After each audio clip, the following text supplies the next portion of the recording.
Welcome, ladies and gentlemen, to our English broadcast of the Chinese LPL. We're up to day number 3 of Week 6. I'm, of course, Max Atlas Anderson, joined by the wonderful Zach Rusty Pie to bring us into what is going to be a gigantic day. Of course, we're starting off with GT versus Vici. And then we've got RNG, of course, taking on Snake. And then EDG versus WE. It's going to be ridiculous. Yeah, this is basically the battle of the top 4 all in one day. So it's action-packed and you shouldn't be going anywhere. Yeah, you most certainly shouldn't. I mean, we're settling in for a long, long night of massive amounts of LPL action. And look, yesterday was also another pretty big day as we had some interesting, I guess, results. Of course, OMG getting that 2-0 against Newbie, but you think 2-0, you think relatively quick set. That was not a quick set. It's probably about the same time as it would take to do a complete 3-game series. Of course, I was going to say best of 5. Yeah, maybe. Depends how quickly those games are played. But yeah, well, it's 2-0, but a 67-minute game number 1 was the separating factor here. So really, it was a hard-fought game, but OMG very much deserving of that 2-0. Surprisingly taking out Newbie, who just don't feel the same anymore. Yeah, they don't. It's a little bit unfortunate, and hopefully they can figure things out by the end of the season. Of course, they need to make that top 4 position within their group in order to get into those playoffs and then run that gauntlet, get themselves to that top spot. Is going to be a long road. However, we also had another best of 3 that night, and it was IMA taking on IG. And you may think, another day in the office, you know, early game team versus this 1-3-1 team that's really starting to solidify themselves. But no, because Rookie's now the AD carry. We've got Save moving into the top lane, of course, formerly of Najin White Shield, and we've got Zatai in the mid lane, which I'm extraordinarily excited about. And how did it go, Rusty? Take us through your experiences. It was an interesting series. Didn't really know what to expect seeing Rookie in the AD carry position, but for what it's worth, Rookie was actually really good. Yeah. In terms of how he played as an AD, did his part for the team. In fact, almost carried them through the second game that they lost. They did put themselves 1-0 up in that series, and IMA looked like they were not really able to find themselves as a team, what their strategy was, how they win the game. But they worked it out late game in the second, and they crashed their way through the third and actually just completely dismantled what is a reinvigorated Invictus Gaming, I guess it's safe to say. They looked good. They didn't look as good as IMA. Yeah, not quite. And IMA are actually on a bit of a tear at the moment. The first series that we've got coming up tonight is GT, of course, taking on Vici. And IMA are fresh off a victory against GT, a team that really put RNG through a struggling time in that first best of 3 series in our first day of week number 6 as well. And I mean, RNG are going to be playing in our second set. This is a team that's not necessarily looking as powerful as they were prior. Yeah, GT, RNG both going to be seen today. For what it's worth, RNG look good still. I think they found themselves by the end of the last game, and it was mostly through MLXG. But as for the rest of the team, it just didn't feel like the spark was there. Something was definitely missing, and it felt like just a fundamental was gone. Moving into today, they've had a bit of time to rethink what happened, how they can fix it, and of course they're against the new side. Could be entirely different because game talents are a much more linear style, but it's really hard to counterplay it. Yeah, it's exactly right, and we'll see how they are going to do. Of course, our final series of the day is going to be EDG taking on WE. WE fresh off a win against Saint. Of course, Saint actually throwing a few curveballs in their series, but in the end it was just WE making it to that late game stage calmly, collectedly, and then winning the game from there. And we'll see whether they are going to be able to get there against EDG, because that will be so much harder. Yeah, I even said it yesterday at the start of the day. It was actually almost comical the way that WE won, because it's just exactly how they win every single time. It hit 35 minutes, they actually turned on and found the victory near immediately. For what it's worth, the second game, they accelerated the pace, actually had early pressure, and once again, throwing Froskuren's ideas of WE a little bit for a ride, but the end result is still it took them an awful long time to end, and WE still find themselves at least ahead of Saint, who I must admit, are getting better every week. If it's not a small amount, they're still getting better each week. And by the end of the split, perhaps they are a commendable top 5 team. Yeah, and we'll see whether it's actually going to be worth swapping Otto in for Snoopy there as well, because Otto getting himself caught out just a little bit. But we are going to go through these KDAs. Mouse continues to find form towards the top side of this list, as there's memory for OMG getting right up there. That's cheating. Yeah. He's played 1 series. Exactly. It doesn't count. It's always how it works. But look, you got to get excited, you know, as they make their way up. And Clearlove still dominating the jungle KDA rankings. This guy's been playing all split though, so most definitely earning it. As now IMA 2 members on the top in the 1 position. Athena and Bamey actually rounding out the top part of that. And as far as mid laners go, both looking good. Bamey arguably looking better though. Yeah, and of course, Athena did play Malzahar, so I'm going to give him extra points for that. But you're right, I feel like Bamey does have that surprise factor, that spark that you look for in a mid laner. As you did see, that was the 80 carries. Still nothing too much changing as Mako towards the top here for EDG as far as supports are concerned. You can see Savoki in 4th position, though. We're going to be seeing him in game number 1.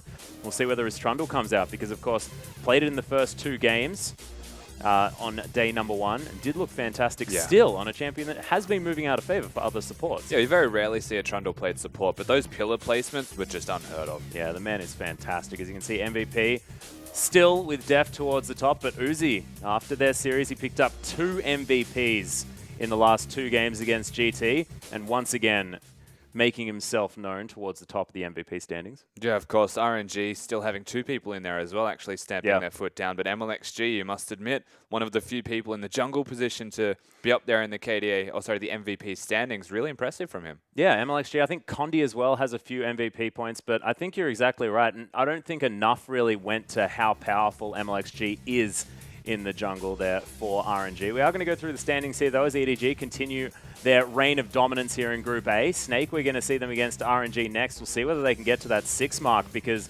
both of these next 2 teams are going to be playing today, arguably with GT having a more easy run.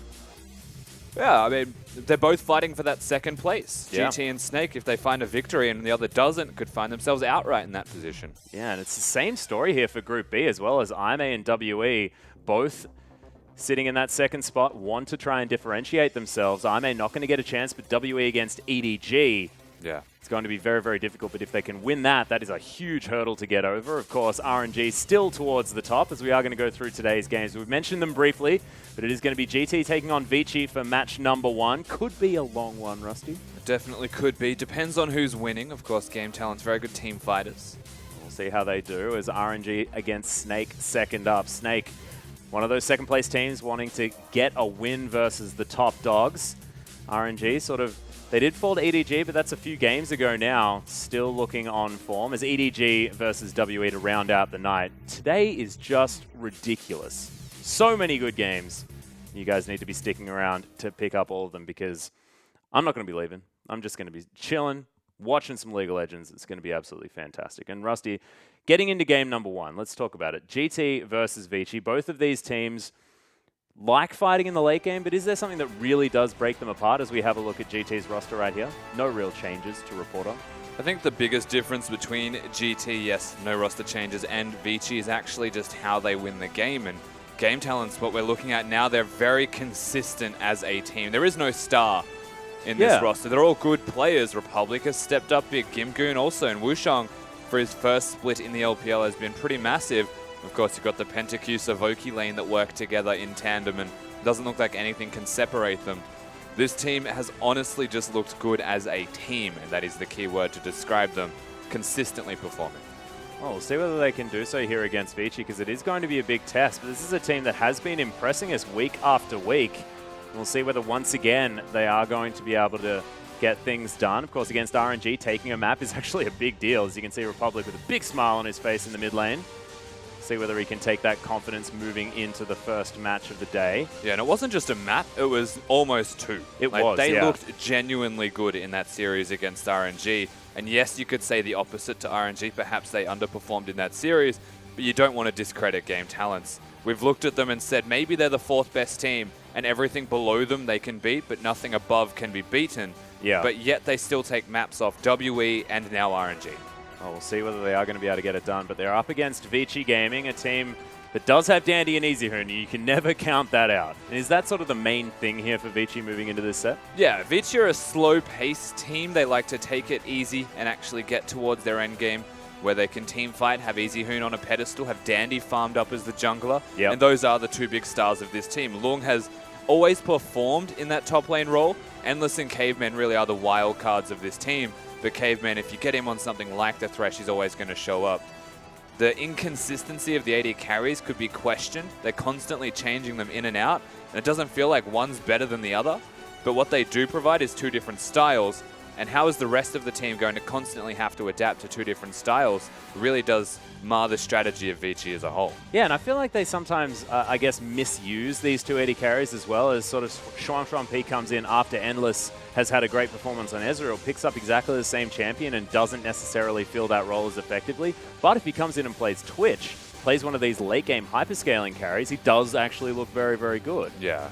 I mean, it feels like Xuan P is just a really strong, young, mechanical player. Yeah. He has a lot of growth left in him, but Endless, by no means a poor performer. He was much more of the Jinx player when we look back to the last split. For what it's worth, Vici, their bottom lane needs to be consistent so that they can utilize the star power that they've got with EasyHoon and Dandy, and even Lung to an extent, who has been known to go off. Let them do their part and just be a facilitator in the bottom lane. But instead, constantly putting emphasis on this rotation between Xuan P and Endless, it's getting a little bit absurd. Yeah, and they won sort of 3 matches in a row. I think it was against LGD, IMA, and OMG, one after the other. And this was when their bottom lane was actually finding consistency. Dandy wasn't necessarily needed down there as much as he otherwise was. He was always heading down there to grab something in the earlier stages of the game, but it seemed like they were becoming a little bit more self-sustaining. We'll see whether they can do it here as we hop into Champion Select for GT versus Vici. And already the bans coming through thick and fast. Lissandra, Twisted Fate, and Trundle taken away by GT as there's the Aurelia and Rek'Sai bans here for Vici. And Rise or Vladimir are getting through right now. And you do not want to give Republic Vlad again because, yeah, he solo killed Xiaohu. And I have a feeling, I mean, it's a pretty good feather to shove in your cap, as that's Jin banned. So GT with the Vlad, and they're going to lock it in straight away. Yeah, nobody's surprised by that being a first pick, but not being banned away definitely indicates that Vici must have something prepared. EasyHoon, 2 focused bans against him of the Lissandra and the Twisted Fate, but willingly gives over that Vladimir as if he is a participant in this competition now. We'll see what he brings out in response. Vladimir can be answered by Victor, but it's a neutralizing factor. The Vlad will still be strong. Yeah, and we had the thought of the Karma being the neutralizing factor that Xiaohu did bring into the matchup, but that didn't work. Yeah. I mean, I know the tether can't be broken. The difference between the Karma and the Victor is that you can always shield yourself while doing damage. Whereas, so Vladimir's changes in this patch 6.13 are more inclined towards building ability power, opposed to rushing the Spirit Visage. So Victor may be better suited in that respect than the Karma, because you can damage whilst shielding. That's a very good point. We'll see whether he does go towards it. Of course, Karma likes to build Morellonomicon, but you can also do the same thing on Victor. We've seen that one before, as EasyHoon is going to pick up the Karma here, and that is going to be going into his hands as the Braum is already locked away there for Caveman. Endless now thinking about grabbing the second movement speed buff here for the Vici roster. And that's Shen Gragas locked in over the side of GT, so a lot of tanky, burly bodies already picked up by this squad. Yeah, and they can honestly... The Jin ban is actually really good from Vici. It limits what PentaQ is going to be able to play. Yep. I know that he's got the ability to play Jinx, Tahm, Kench if it came down to it, but something that stays alive and does damage is actually a really good idea from Game Talents. Oh my god, that's ridiculous. What do you do every single time? I had my Wheat Bix this morning, Atlas. Yeah, this guy is the prophet. And that is going to be the team comp we're seeing, and we've been waiting for Savoki to bring back the Toad. I mean, he had a few changes. That ultimate passive moved to his normal passive, so has it from level 1. Oh, that's so satisfying. Yeah, Rusty's still giggling over here. As Lung's going to lock away his Rumble. We've got a lot of teamfight power here over the side of Vici, but GT also look like they have everything that they want. Both of these teams probably pretty happy coming out of this Champ Select, but I'm worried about Republic's Vladimir because we saw what he did against RNG, and there was no way they could find a way in because like he was the only one that was doing damage on that team. Yeah. I mean, quite frankly, this was super quick drafting from both of these teams. They knew exactly what they wanted, what they didn't want the opposition to have. Yeah. And they're both set up for their own ways to succeed.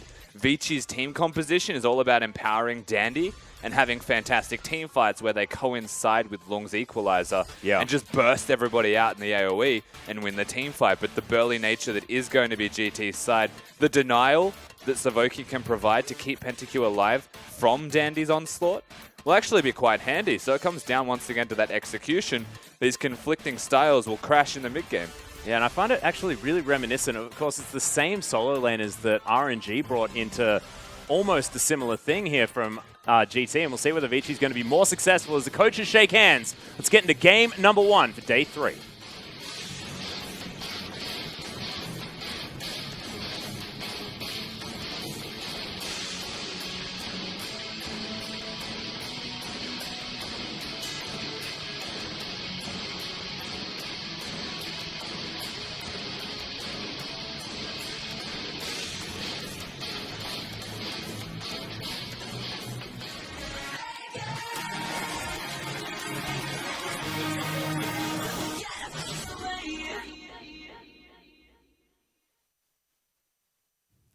Thank you very much, PentaQ. And we are not onto the Rift just yet, as we are going to have a brief pause before we get into game number 1. You can see all of the players getting ready. And I'm actually really glad that this happened, Rusty, because it now gives us a chance to actually talk about what these team comps are capable of, because that was a very, very quick champ select. And if we have a look down the line, starting with GT, we've got Shen towards the top side of the map. We've got Gragas in the jungle, Vladimir, the monster of the mid lane, and then the Jinx, Tahm Kench. And I'm feeling a bit of global presence here available from this team. There definitely is a lot of global presence. I want to start with that bottom lane, so the Jinx and the Tahm Kench. Remember, 6.13?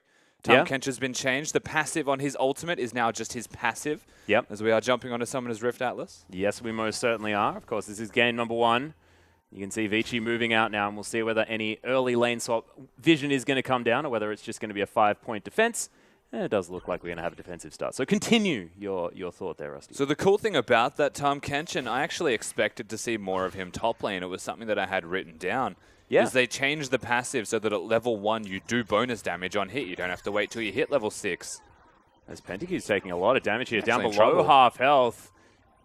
The Munch is going to come in from Savoki, and PentaQ will be able to get it back here, so it doesn't have to use any summoner spells, just takes a whole bunch of damage. Yeah, Vici just putting the hurt down onto him. One of the concerns, I suppose, now is you have to remember not only was the passive changed on Savoki's Tahm Kench, it was also the shield. It only lasts 3 seconds. Yep. The regeneration's a little bit less as well at a base level. It's 70 scaling up to 90. He's generally speaking not as good as a support, I would have imagined. Turns out it might actually be better because you get extra rounds on that grey health if you play it right. Yeah, because of course that's the cooldown's been halved from 6 12 seconds to or 6, something yes. permanently, yeah. So it is going to be a lane swap ensuing here, though, as GT do move their bottom lane towards the top side. Long helping out with this red start for Dandy. And I actually really love this adaptation as we look over at Vici's side as far as their comp is concerned, because they have the same solos, yes, as what RNG did bring to the table. However, they've got a big tank in the Hecarim, as well as that extra tanky body in the Braum as well, which is what RNG didn't have. Yeah. They've rounded themselves out a little bit more effectively. It's not that funny, Long. Once again, the lane swap actually does mean that people are going to be past Savoki and Tahm Kench in general. He got it. Dandy. Oh, Savoki put in so much work. It was all for nothing. It was a bit of time wasted, nothing really drastic. But yeah, Vici, they've set themselves up quite nicely in comparison to that of RNG for mid-game strength, having the natural tanks. That's going to be a Cinder Hulk Hecarim you would expect, and Caveman playing a Braum. Well, the thing I'm scared about here is once again it's a lane swap, and once again Republic is against Takama as the Vladimir. And we saw with the Doran shield, he was underneath Xiaohu's turret, killing him. There's different styles of players as well, so Xiaohu's very good point. Sporadic, I think is the best way to describe him sometimes. He's an Azir player that can occasionally pop off, but sometimes just really falls under the radar. EZHoon's consistently good, usually draws pressure from junglers with how he carries himself. Similar to the Marins of top lane for LGD.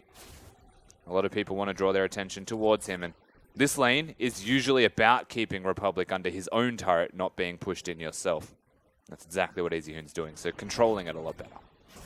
I can see Dandy moving towards the bottom side of the map. His strong side, of course, is Wushong is going to be able to take down this Rift Scuttler. Lane swap being helped out by the fact that Jinx's minigun does a lot of turret damage early on with that attack speed buff, but yeah, Vici are still going to be able to take this one down very easily with the help of Long. We'll just try and clear out as many of these creeps as possible before so this we didn't dies. really get enough time to discuss if they wanted to lane swap and why. Yep. But Game Talents, of course, by having the Jinx, as you mentioned, the attack speed bonus, actually a really big determining factor as to why they would want to get those objectives down. However, they are slow to the punch. They actually haven't got it in time.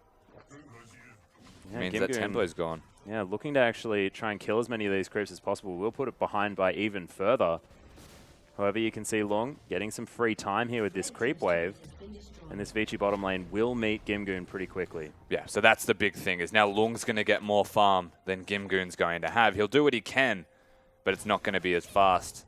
Vici able to respond. And yes, Jinx is good at taking down turrets in lane swapping. There's absolutely the capability of a Sivir doing the same thing. Auto attack resets, set up nicely. And this is going to be pretty much a stock standard lane swap, except for that slight edge that Lung has got. Yeah, and we'll see whether he's going to be able to use that to his advantage. Nice shield. Yeah, EasyHoon making sure that he can trade as effectively as possible with the Republic. Who's Vladimir? So honestly, trading is not something that we really want to talk about in favor of EasyHoon because Republic just gets all of his health back afterwards. Yeah, it's less about trading with EasyHoon. It's more about having Dandy there and all-inning. Of course, the tether you already mentioned earlier in the drafting phase will still connect, whether they go into the pool or not. Yep. Same thing applies for LeBlanc. EasyHoon's best position here is to push in constantly, have Republic stuck under the turret, and then reset the wave, bring it back to standard, if not pushing back towards your turret. And at that point, you threaten the gank with Dandy on the Hecarim. He is a Hecarim. There's one thing that a Hecarim can do, it's gank mid. Yeah. At the moment, behind just a little bit from Wushang. He's now on the top side of his side of the map. EasyHoon going in for Republic here. Crimson Rush not available, so nice window to trade. Now, Vladimir has much larger windows, as is customary with the old Vlad. Yep. When it comes to actually trading. Well, you can see GT just taking down the minion wave before they get rid of this turret, and both of the outers will fall in the side lanes. However, this minion wave takes a little while to get there. Now going to grab it this time, though. A little bit ahead, actually, after all's said and done, despite Vici being slightly ahead for the first turret take. But they were using their Gragas this time to even it out. So GT recognizing that they're behind, they want to match pace. They also want to utilize their jungler to help push so that they can move over to the next objective, being that Drake. It's predictable from game talents, but it's something that we've also seen now is the junglers actually helping on the side that takes the bottom lane turret second to help them so that as a team, they can more efficiently rotate over to the Drake so they don't lose too much in the way of tempo. What they are still losing, though, is that farm value for Shen. Yeah, Shen now actually getting some time here towards the bottom side of the map. Also wants to hit that level 6 as well. I mean, both of these top laners pretty reliant on getting to that stage. Both going to be put behind, as now you can see PentaQ able to get here, pick up these creeps as they head underneath the turret. Good news story here for the Jinx, as Republic is going to, not get snared this time around. Still ahead in farm, but nothing to really write home about, and EasyHoon will always have that utility. Just will it be enough to get ahead of this Vlad? Whilst the Shen's actually caught up in farm, something that you said he was able to do before, yeah, you have to note that Lung's got the item advantage, and you would expect the Shen to recall once Rumble gets there, and you'll actually see that CS continue to grow. The question is, where does GT as a team move past this point? It's risky to keep that Shen down here without any jungle presence. And at the moment, Vici actually making a big move down here as 4 people. Yeah, Dandy wandering around at the moment is spotted by that pink ward, as you can see pings towards the red buff, which is going to be spawning very soon. It looks like they're over-pushing bottom to go for the second inner turret. They're going to get there very quickly. And Gimgoon already missing a bit of health means that he's diveable. This is a big move from Vici. A lot of resources committed to the bottom lane. You can see Savoki moving down there now as well. GT trying to help out their top laner, but with 4 people here, this tower and a big creep wave could be dangerous. Wushang walks over a ward, doesn't take too much damage from that boomerang though, as Gimgoon's looking for the taunt. And now he's going to get exhausted. Teleport's coming in. Gimgoon in trouble, but does avoid a lot of the damage with the W. It's not enough, however, as Dandy picks up the kill. The ultimate comes through. Savoki's going to have to eat that grey health, but it's not going to be enough. Double kill now for the Equestrian Rider, and Vici even grabbed the turret. Fantastic dive. And that's EasyHoon having the teleport, and Dandy also accelerating his farm with that level 6. It's funny how taking a Drake wastes a bit of time and gives opportunities to respond from Vici. They make the right decision. They even get Lung to the top side in time to collect most of these minions. That was very efficient from Vici Gaming. That's a really good early rotation for their team. Yeah, and you can see they're sending their bottom lane back now. We'll see whether they move towards the top side and try and do a very similar thing, as they now do have that global gold advantage. It's reached to the tune of approximately 2,000 here at 9 minutes, which is quite a considerable lead. Yeah, it's actually huge. They've just honestly found themselves with a single movement around the map that was very honestly telegraphed. But because Republic doesn't have teleport to help out in this middle lane, he's running Ghost. He's not able to get there. They attack the lane that has the teleport from GT. Exactly what they should be doing. They stack the minion up. They have the item advantage from Lung and Gimgoon, but they don't just all in that matchup. They push him down to half health. They make him diveable. They actually play to the tendencies of GT. Oh, very interesting. Speaking of interesting, EasyHoon's gone for that Athene's Unholy Grail is item number 1 instead of heading towards something like a Morellonomicon. We've seen this in, I think it's NA that does it. And I don't like it, but he's essentially just being a support in this game, so it's not that bad. I would still prefer a Morello's because he's against a Vladimir, but nonetheless, that's his decision. It certainly is. See whether it works out. It's GT utilizing their Jinx for some pretty sweet wave clear at the moment, especially with that BF sword now built up. He had Thunderlords, right? Who? EZHoon? Yes. Okay. And Pentakill also took Warlord's Bloodlust on the Jinx as well. Not wanting to go for that further, wants to make sure that he can build as much damage as possible without having to look necessarily at lifesteal. Okay. That's, yeah. Again, I was like thinking that Windspeaker's Blessing perhaps. Increase healing. Yeah. Athene's not going to happen. Still does a lot of damage. Damn right it does. Pentakill actually tanking that one, and a Boomerang has to move out of the way as Savoki didn't need his AD carry, of course, still does have that. And whoa. Oh, wow. That ultimate was necessary out of Wushang and nicely timed to stop Dandy from jumping on top of him. Yeah, that was actually a really good ulti from him, but it means that it's down, and Vici now pressuring this middle lane. They've got Karma's Harass, and they have the Braum to deny any damage as well. This is actually set up quite well from them. Yeah, you can see Republic actually taking some notable damage as he tries to clear out the creep wave. Now has to move back. This outer turret could actually be conceded as Vici have so much pressure all over the map right now. Yeah, they're playing this game so well. It's actually really soothing to watch them play League of Legends this way. Something that Vici have been missing a little bit of. They're usually quite slow, reserved in their play patterns. Right now, they're accelerating that tempo. Savoki's choice of Tahm Kench is not saving them from all dying at once. Even he's at a risk to what is just AoE everywhere.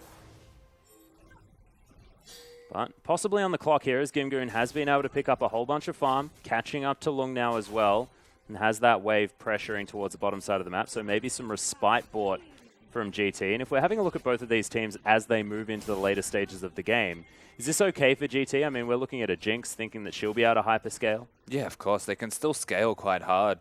It's just about how they actually get to the scaling. I still worry for them when you look at their mid-game strength. Vici right now, and we look at Dandy in particular, he's 2-0, and he's gone for a Sheen instead of completing his jungle item because this he's is accelerating. An SOFM maneuver. Yeah, he's straight up accelerating his item build, recognizing that he's ahead and that he's going to assassinate the backline. There's a reason that EZHoon's gone for the Athene's Unholy Grail on his Karma, and that's to support him. Well, we'll see whether Dandy can get the work done. Of course, has had a lot of Vici on his back before, has been able to deliver. As Endless shoves out this bottom wave. Outer tower did not take too much damage, just a couple of rockets there from Pentakill, so still with a lead. Vici need to keep it up. And what you'd normally say is like a 20 to 25 minute spike from Vici as a team could actually be endless. Oh my goodness, the Hemoplague's down. He's popped on the hunt, but the Ghost is there from Republic. He's going to get Chilling Smited as Dandy does have his damage avoided, but gets the ultimate off. Really nice placement. The flash comes in. There's the Stand United as Republic is taking a lot of damage. There's the flash body slam. The barrel comes in as well as Caveman in a lot of trouble, but that equalizer is in fantastic position. A big old Chompers line comes out from Pentakill, though, as no one really knows who's trying to engage. Finally, EZHoon comes in as Republic finds another pull, but he's extraordinarily low, and Dandy's able to pick that one up. EZHoon takes down the Shen, and both solo laners die as Vici find the fight of their lives. That was a combination of good and bad from both of these teams. They get Republic to stay alive for far too long, honestly, for their team. Looks like they get the re-engage and turnaround, but Wushang's combo gets completely blocked by Caveman. You say, well, Vici probably got this fight. And then somehow Pentakill gets a 3-person Chompers. Yeah. And they all get stunned next to each other. And suddenly it looks like momentum swings the other direction, but it's not to be. Because Dandy's doing too much damage right now. And that equalizer from Lung was sick. So well placed. Forcing the disengage out just in time for EZHoon to get the flank. He's using his dash cannon really well to farm minions, by the way. 40-second cooldown means that you can actually afford to use it for last-hitting minions. It's actually quite handy. Yeah. Especially as Rumble, who one of the biggest problems that Rumble has on Summoner's Rift is last-hitting minions before he hits about the level 9 mark. Flamespitter also is just... You have to play a lot of Rumble to be able to farm well with that ability. Yeah. Flamespitter last-hitting is difficult. Well, you can see Wushang setting up this blue buff. He's going to be able to take it for himself. Of course, Vlad doesn't really care about it too much. There's Dandy in full vision. wants to try and pressure this Gromp. And isn't going to be able to do so. Wushang locking that one down. You can see EasyHoon going for a very old build with Rabbiden's Death Cap coming up next. Endless taking a fair bit of damage from Pentacu's auto attacks. Looks like they're diving or threatening anyway. anyway. Find something. My God, that poke damage out of the Karma is ridiculous as the Boomerang is going to pop Pentacu for a lot. One of the things that I really do like about Karma just in general right now is if you play it mid, sometimes people assume that it's the support in terms of damage. You look at it and sometimes you have a brain lapse. Yeah. You're so used to it not doing that much damage. Yeah, occasionally it just chunks you out and you freak out. Of course, a support-oriented build from EasyHoon has to compensate for his lack of ability power by going for the Death Cap. Otherwise, the 2-item spike would be non-existent for him. Makes sense that he will go towards this build, even perhaps Luden's Echo if he wanted to go all in. But not this time. I just really like it getting flat. Oh, wow. Okay, that was interesting. Starts off the Wolves there for Endless and takes himself the blue buff in the end. All works out. There's now Pentacu holding onto this wave, but that is 4 turrets to 2 now in favor of Vici. This feels like old Vici back on the Rift. The team that used to move you around the map and just take all of your things before you could even really know what was going on. That's exactly what they're doing in this game. We've got a super fed Hecarim, and the meta has slowly shifted back towards that Hecarim being the #1 jungle option. Yeah. Of course, Gragas has started to pop back in, poke his head out and say hello once more. But it hasn't had the same impact in this game in particular. Dandy just outclassing it, feels like. Yeah, and that first dive was just so fantastically good. As Long and Dandy going to take down this Rift Herald. We'll see whether Dandy picks it up. Of course, probably wants it. Them feeling like they have 2 top laners here, which makes a bit of sense considering Dandy's stint towards that side of the map. Yeah. My rule of thumb, and something that actually determined the outcome of the early game for both of these teams, was not going for Drake, is something that GT should have done. If an Earth Drake spawns, if a Mountain Drake's there, don't go for it, is my opinion of it. Yeah. Because it's too sturdy, it takes too long to kill, and you actually lose tempo in lane swap scenarios. You should actually be looking to take it as a free objective. I would only go for it if it was a Fire or an Ocean Drake, because they're either scaling or immediately useful towards your team.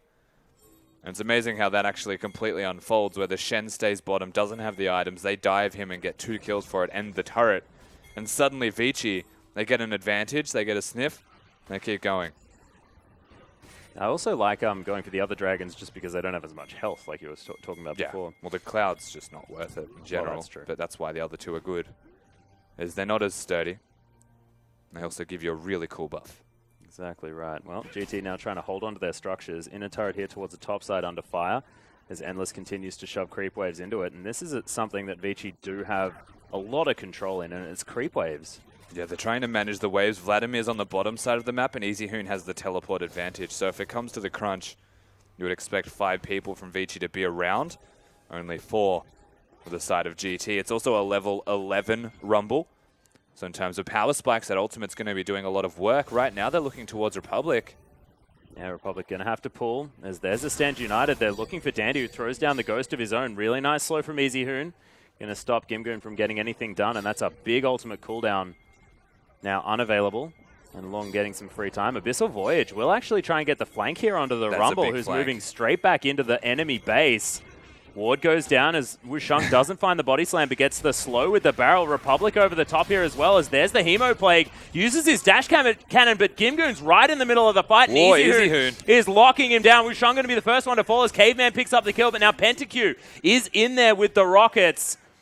That is going to be the jungler dead, and Vici successful disengage straight afterwards. Yeah, successful disengage, but actually just winning the fight. Of course, Wushang not having his ultimate hurts them there. And all Lung had to do was flash for it. They've got the poke advantage. They've got the shields. And it looks like they've got momentum for this turret. Yeah, Pentacu desperately looking for some kind of crit to try and change the outcome of this one, but isn't going to get it. And all of GT now going to back away. Creep wave, a long distance for Vici to wait. But Dandy going to take away this red buff. It's all going from bad to worse here for Game Talents. Yeah, normally they'd have time to get that, but we are still only 19 minutes into this game. And it does feel like, however, the snowball is well and truly there. Vici are just so far in control that it's starting to be completely out of Game Talent's hands. Look at that gold difference. That's just through towers and slow play of the map. Very Vici-esque. Yeah, and it's all towards the top side of the map here as well, as Lung has a gigantic lead over Gimgoon, and Dandy is a monster. Yeah, he'll have his Trinity Force. He would have just bought it and then some. We have to remember that Dandy as well, like when he moved to the top lane, played basically Hecarim only. Like this guy is a Hecarim I think it player. was. Yeah. Yep. He definitely is a Hecarim player. Of course, Insec, the other person who went from jungle to top, revolutionized the Vladimir. Hey, true. Yeah, ahead of the meta. He also brought Yasuo back to the jungle when he played at top lane. Just insect things. Remember that guy on the world stage played Fiddlesticks and Pantheon. And it was the best world stage ever. It was. It most certainly was. Oh my goodness. Talking about finding the best dragons here is Double Mountain, Triple Mountain if you include GT's early one, and then an Infernal Drake to come in here. Vici, I mean, if this is their style, they want to be taking down turrets. Couldn't have found a better first few dragons. Yeah, absolutely. I think they're set up, honestly, really well. Both of these teams, you'd expect, once we got to about the 20-minute mark, they're getting the items out. The Vladimir has 2 big ones. Yeah. The Jinx working towards that Hurricane, and once it's on, you would expect GT have the capabilities of fighting, but given how far ahead Vici have now crept themselves towards, I just don't know if that's even feasible. It's just looking more and more dangerous here for GT, as well as the fact that Pentakill has such a huge target on his head. And think about the distance of engage that you have from Vici, with Dandy just cantering his way towards the back line.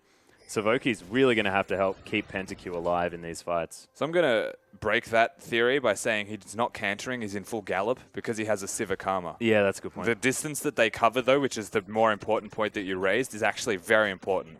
Vici can be from mid to top, mid to bottom, even from bottom to top if it came down to it near immediately, because they have the 2 teleport composition. They've got the Hecarim for move speed and the Siva for move speed.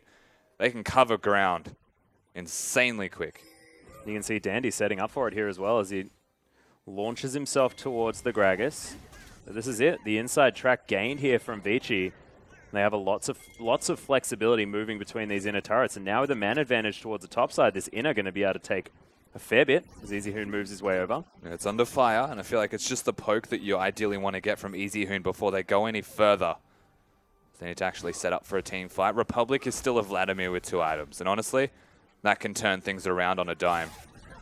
So they need to show the due respect and pay their due diligence before actually engaging for objectives.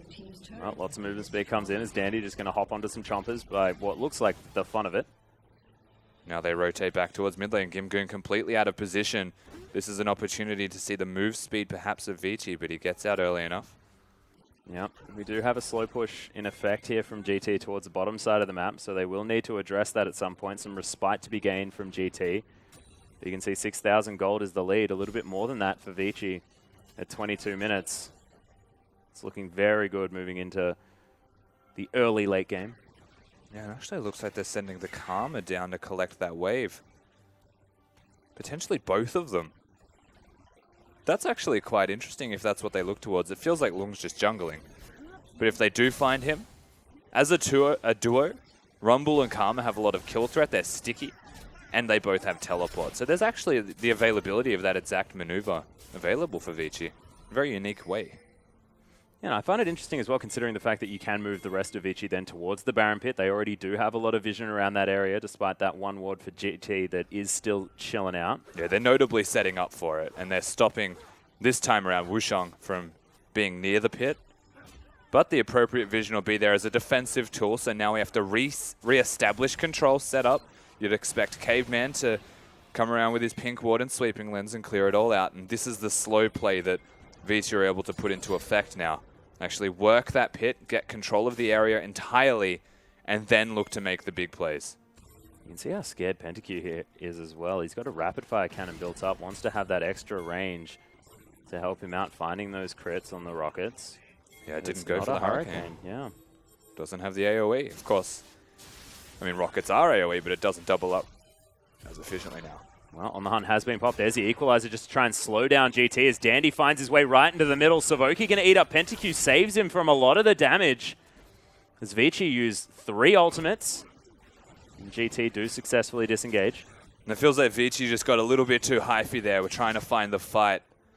But Tahm Kench, as expected, will save Pentakill's life. Yes, there was a flash burnt, But once again, they're trying the holistic map control. This is risky. Yeah, Gimgoon looking for it. Gets the flash, but doesn't find the taunt there as there's a Hemoplague through the backside. It's a good flank here from Republic as he makes his way back to the team. Dandy and Lung in trouble. Super Mega Death Rocket not enough, but Republic will have the kill under Dandy here. Picks up the first one. Lung gonna fall down as PentaQ grabs that, and Savoki in trouble. Both of the solo laners dead. Well, actually, the jungler and solo laner, they do feel like solos, both of them, though. A nice fight there for GT. Yeah, a bit of a disconnect from Vici, and of course the ultimates that we already saw them burn were in fact down. And now the 25-minute mark, we've seen that resilience from GT ring true. They get themselves a small victory. They are on the board for kills now, though, at the very least. They are still losing and bleeding buffs, though. Most certainly are. 6,000 gold is still the lead here for Vici, so nothing to really eventuate as now PentaQ trying to get some work done here in the mid lane. Out of turret. Has taken a little bit prior, but isn't going to fall here. He just doesn't feel capable of making it all the way towards that turret safely. Republic now looking for the Zhonya's Hourglass's item number 3. We'll see whether he can get there relatively soon. Will be the next back, hopefully. He's already farmed his way up nicely, honestly. Yeah. Republic's still going to be a threat. PentaQ's still going to be a threat, and they've got a lot of ways to keep him alive. And it's very hard just to kill a Vladimir in general. He's got his magic resistance. Of course, they changed Vlad on this patch.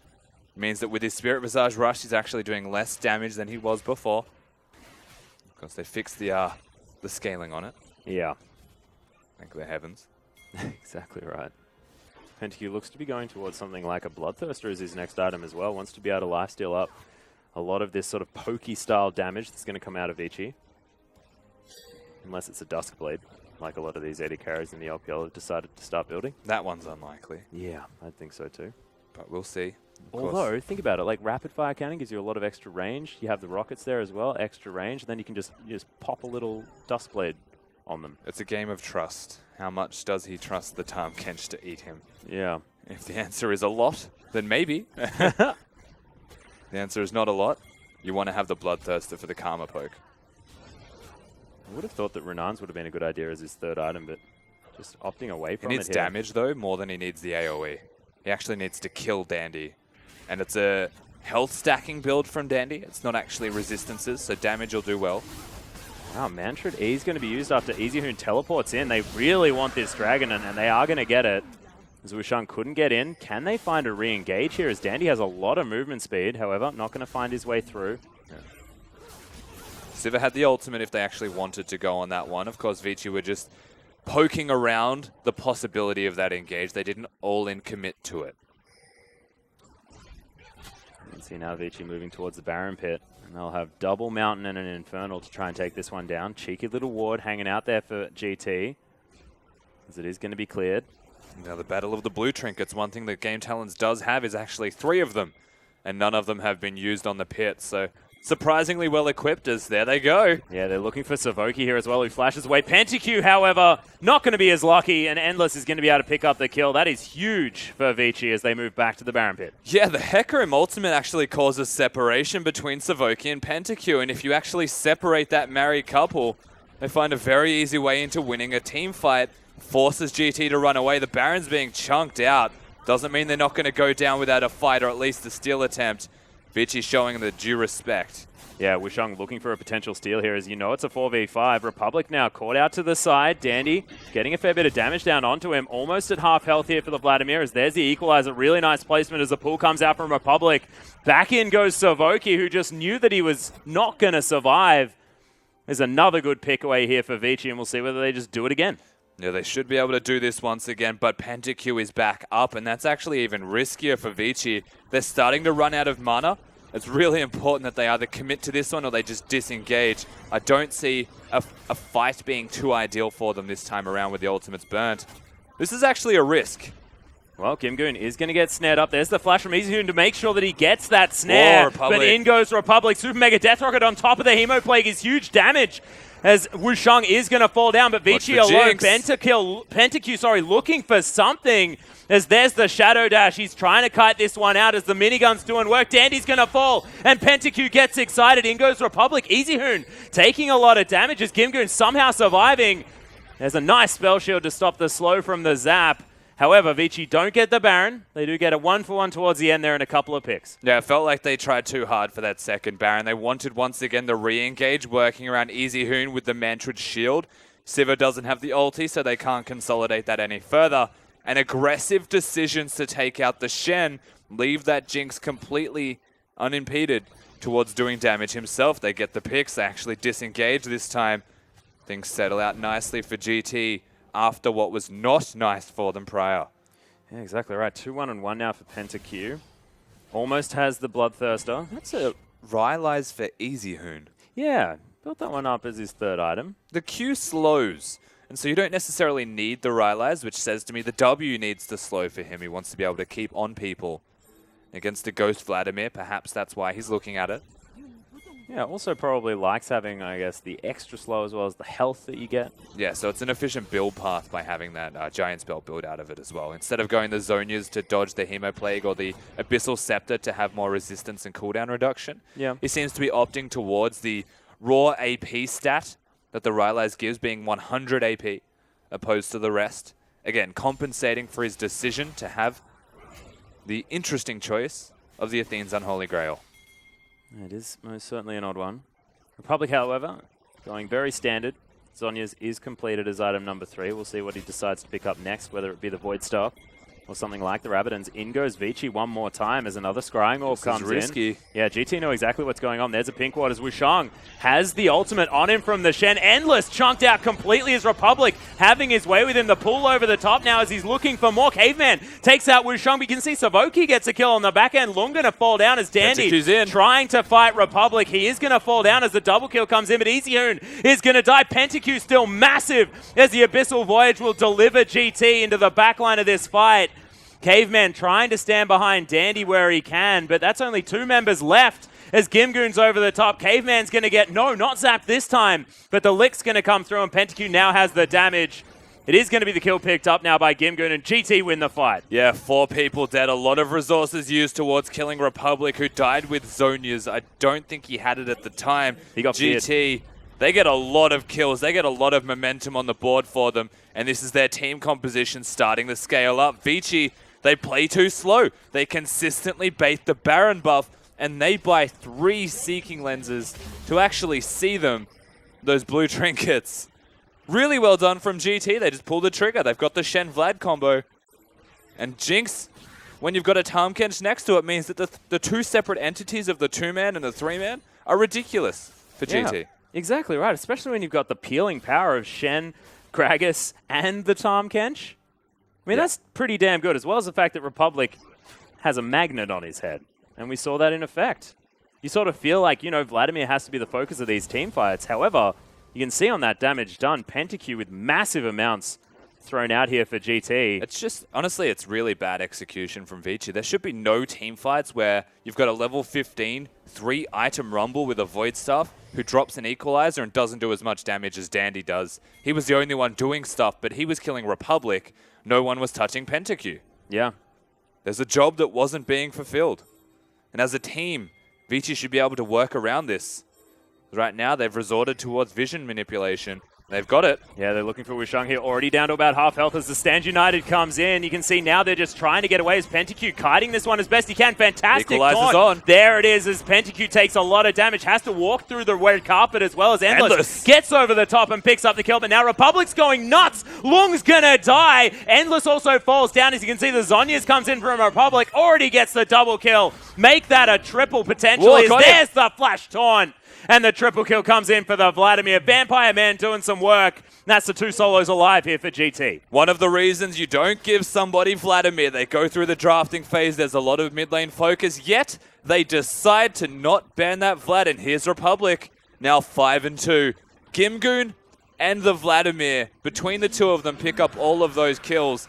PentaQ spends his time standing on top of an Equalizer, and it still does enough for the team to actually get the W, because Dandy focuses PentaQ. Everyone sleeps once again on that Republic flank, and that's exactly what that was, a sick flank out of the Vladimir. Yes, the W still roots you down, you just get too much health back consistently. Endless, he tried to be the hero. He got into the backline, picked up that kill, But once again, you don't need to go for the Jinx when there's a Vladimir directly in front of you that's doing the damage to you anyway. Kill the Vlad. Yeah, and I think this is sort of Vici identifying the fact that, yes, PentaQ, he killed us in the last team fight. Quickly, we've got to get rid of him. Then it'll be okay. But no, you see the turnaround. This time around, it's Republic doing close to 6k damage. Yeah, exactly. Once again, that Vladimir pick, something that should not have been given over, but it absolutely has been. They banned the Jhin instead. They banned Aurelia instead away from Gimgoon. The decisions that Vici made through drafting are actually coming back to bite them, and that's what's funny about this game. They've actually picked themselves in a situation where Vici have the team composition they want to have.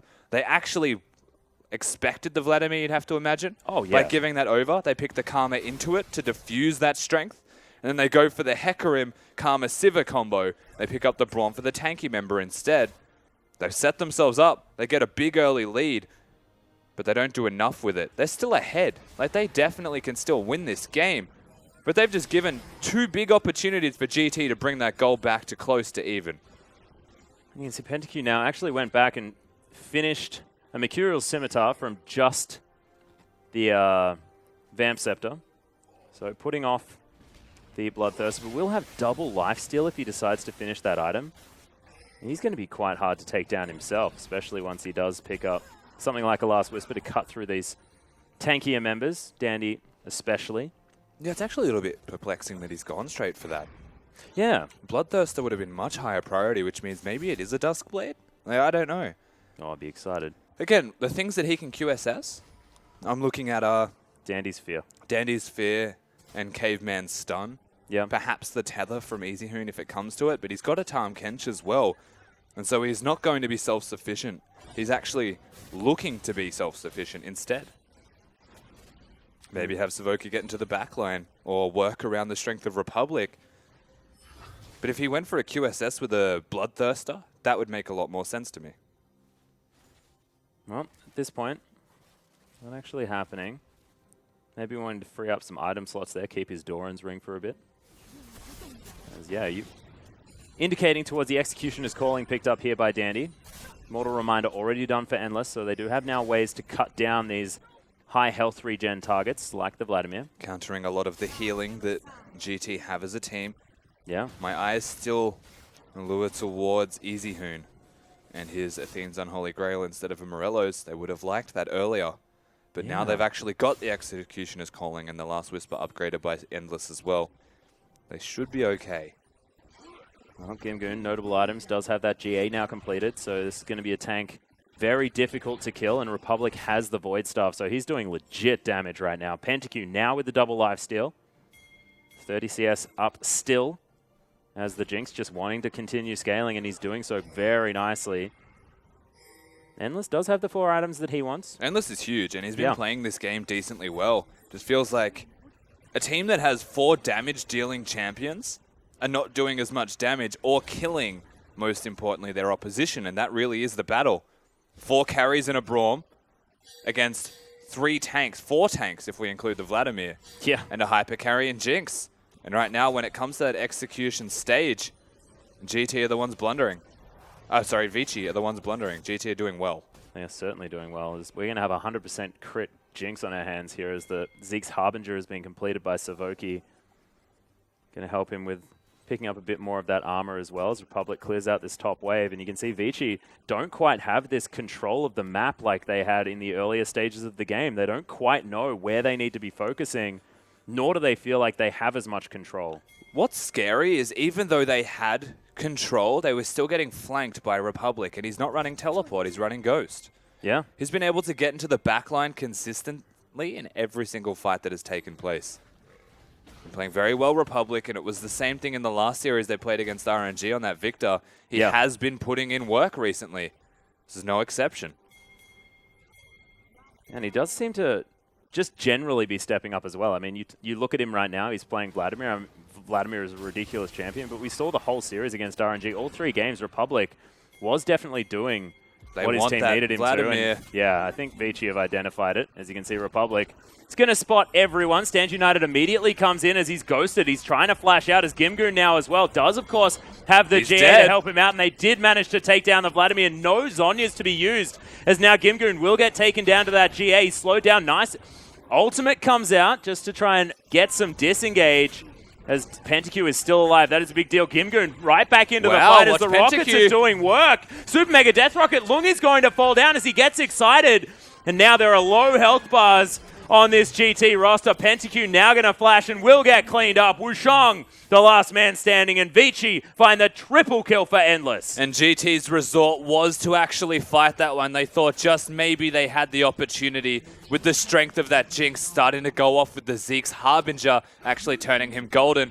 But it wasn't enough.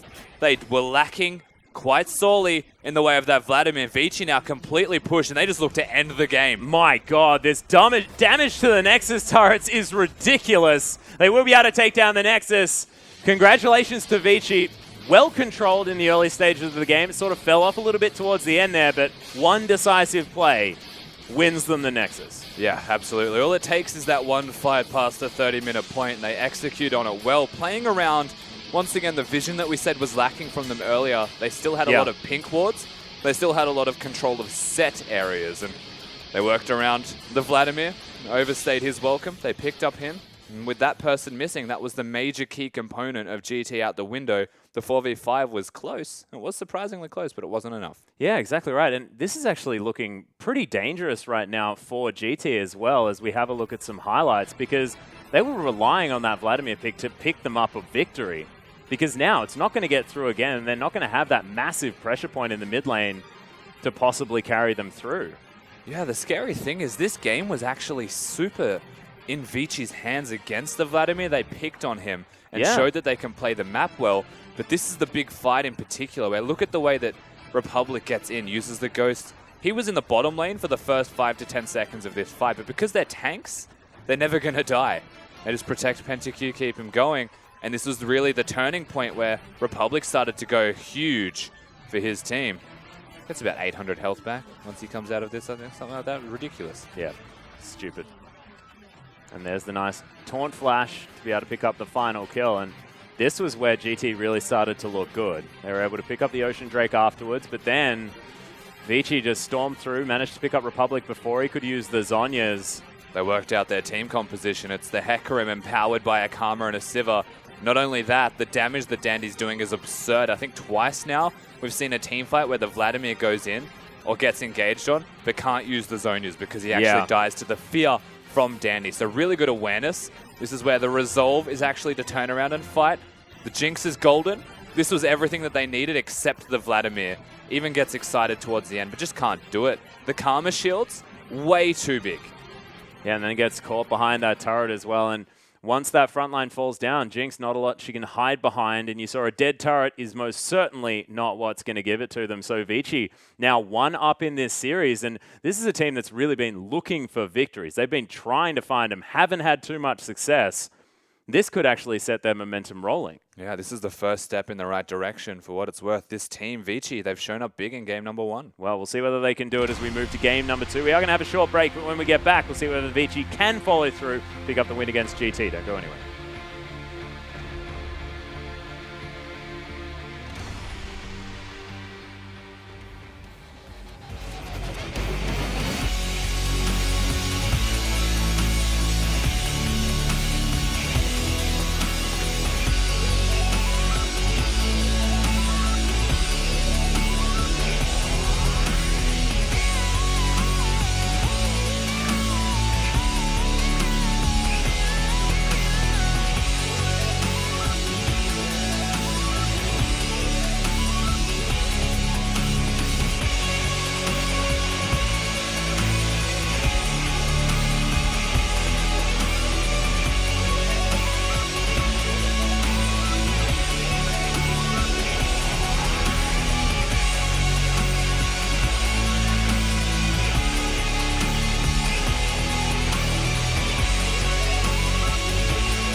Welcome back, ladies and gentlemen, to our English broadcast of the Chinese LPL. We are going to go straight in MVP, and it is going to be the outrageous horse that picks that one up. 6-3-9, picked up a swift double kill early on, and then the rest was history. Dandy was gigantic. Dandy was gigantic. So was the team of Vici Gaming to see them get up early and control that lead through most of the game. Of course, a couple of hiccups, but such is the nature of game talents and their consistent ability to team fight. Yeah. However, Vici pull it back. They control the vision, and one of the major contributors to any team that has vision control, it's usually Dandy when he's on that roster. This is one of the major first fights, and remember, he rushed that level 6 on Hecarim. Things start to unfold very negatively for GT. This is where that snowball begins. And of course, straight into a turret after this as well. It's Vici turning around and focusing on the objective play, which made them so good prior. Is now once again seeing team fights unfold with this massive amount of movement speed. Yeah, and that was a burst through a Shen ultimate. Once again, that Hecarim, actually a pretty big deal. Moving into the second game, I would imagine that Hecarim actually gets looked at to some extent, whether it's picked or banned away from him.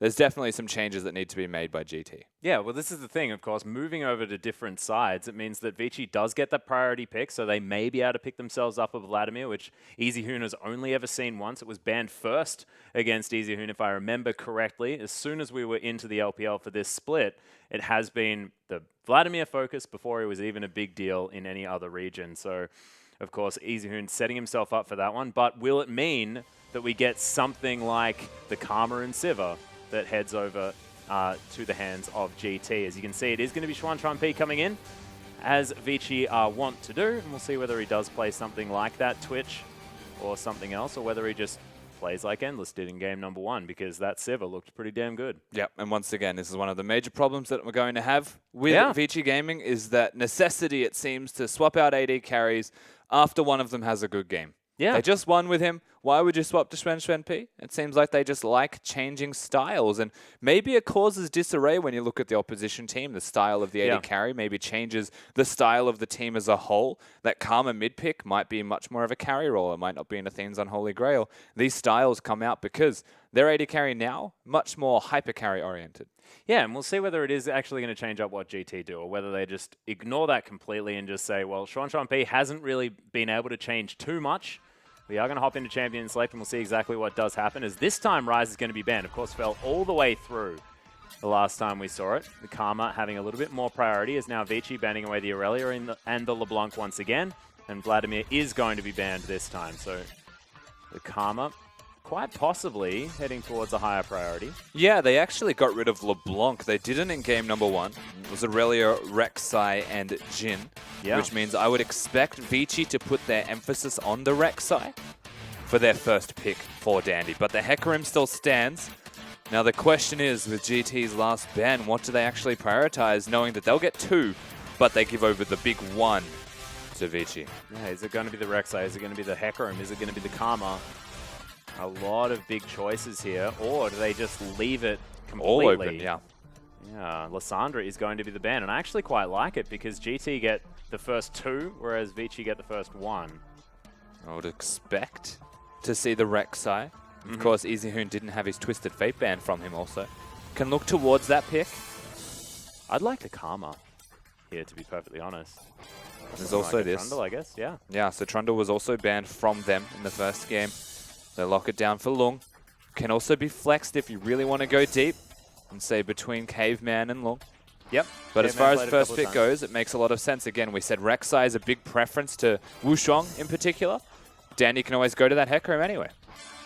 Well, Wushong is going to be able to grab that one. So, yeah, you're exactly right. Dandy, we'll see whether he does decide to pick up the Hecarim once more. Won't have the support of the Karma, but could quite possibly get himself towards something like the Sivir for Xuanchuan. There's also, I mean, just generally speaking, a lot of strong junglers still around. Kindred we won't see much of because they reduced the armor that she has. You can get invaded and basically just die to a stiff breeze. Yeah. Well, Dandy is going to lock away the Hecarim one more time. Looking like this is going to be the solo laners. No, it's not. So EasyHoon switches over from the Azir, goes back to the Braum just to make sure that they have as much flexibility moving into their last round of picks. hiding their carries, but they also reveal that the Trundle is a top laner now. Yes. And that is the jungle top lane duo of Dandy and Long. Someone that can catch you out of position with a pillar. Someone that can catch you even further and push you towards the team with that Hecarim. They've got the Braum for another tanky lockdown choice, especially when you look at the 4v4, where you have Long split pushing. So this time around, Vici making some slight changes, but where all of the changes are actually taking place is on the flip side. GT feels like they're actually picking a lot better. Yeah, well, currently Azir being hovered, but you're exactly right. The Rek'Sai being banned away, snapped up by GT very swiftly. The Karma being a big deal in the last series. Also going to be picked away is Rumble. The pick into the Trundle here. Yeah. And it's going to be locked in. So Republic steals away the Azir from EasyHoon. And Rumble up there towards the top side of the map for Gimgoon.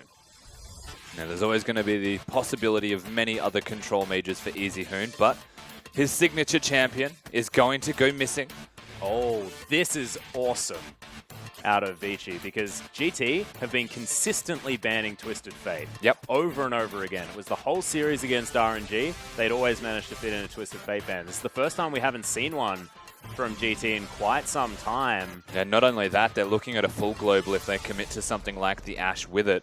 Jin's gone. Siva could be picked up instead to take it away from PentaQ and actually disable a bit of their team composition's prowess that you would expect on the flip side. But this Ashe is an engaged tool. It's a mid-game threat where they can swap the lanes around early, put EasyHoon in a side lane, and just constantly threaten the entirety of the map, something that Vici did well in game number 1. Yeah, and they are going to lock these ones away. I like it a lot. Of course, if you don't have the movement speed, you may as well teleport to where the opponent is, and Destiny is going to be able to give you that ability to do so, as well as have all of that extra vision control in answer to that of Rek'Sai, whose Tremor Sense is so useful for that exact reason. I'll see what PentaQ decides to go to. Looks like Ezreal's being considered for now, and Ezreal Karma has been a very slippery lane throughout the LPL. We'll see whether he sticks to it, whether he goes to something like the Sivir. So the Ezreal is the safer option to an extent when you look at what he's against. Of course, you can use the E and dodge out of a lot of spells, but missing that spell shield ultimately could hurt him when you hit late game. Yeah. With both the gold card from EasyHoon getting some sort of flank onto him, or of course that huge arrow. Republic also now forced to head towards the cleanse. As soon as you have an Ashe on the enemy team, you have to consider that. So it's only one global summoner spell here from GT. Thankfully, they do have the Void Rush out of Wushang. We were talking about global presence here from Vici. Their ability to move around the map was already paramount. But now with Twisted Fate, with the teleport on Long, with his split pushing ability and the arrow, this could be very scary for GT. And I'd be having the expectation of Dandy actually looking towards the middle lane. So ideally for Vici, they get standard lanes.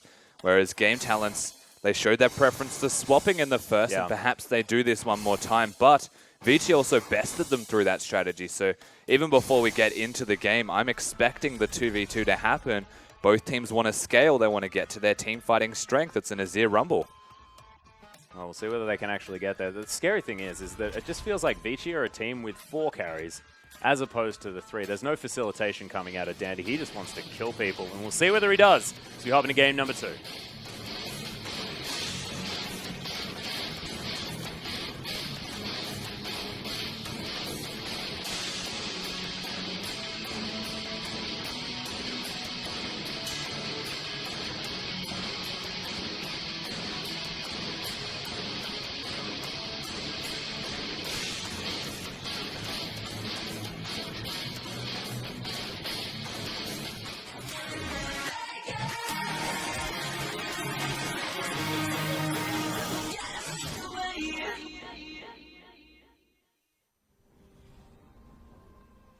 Thank you very much, Dandy. And here we are on the rift for game number 2 between Vici and GT. GT now trailing 1 game, as Vici were able to take down the last one with a fantastic pick-off of the Vladimir towards the top side of the map. We'll see whether it is going to be one team fight that decides things for this one, or whether we're going to see some sort of snowball, because I have a feeling that Vici, if they manage to get ahead, will be a very uphill battle here for GT. Yeah, absolutely right. Of course, any kind of snowball on Vici's side of the rift can spiral things out of control. And whilst you could look at the draft phase and say that Vici probably won this one just outright, they've got the global composition, they're fitting the meta well. Yeah. They're generally just a lot of strengths, and you said it already, it's basically 4 carries, just like what they had in Game 1 and were successful with. GT, they still have Wushong playing the Rek'Sai, one of his better champions. Republic's on a control mage. PentaQ and Savoki still able to round out a strong 2v2 for what it's worth. And when you look at their team fighting, they're still entirely capable. And Wushong's able to actually mix up the damage types that they have. It's not entirely magic. They have a mixture of physical now between PentaQ and him. So it's actually still a quite well-rounded team composition. They just need to be careful they don't get completely run around the rift. Well, it is definitely what Vici will be capable of.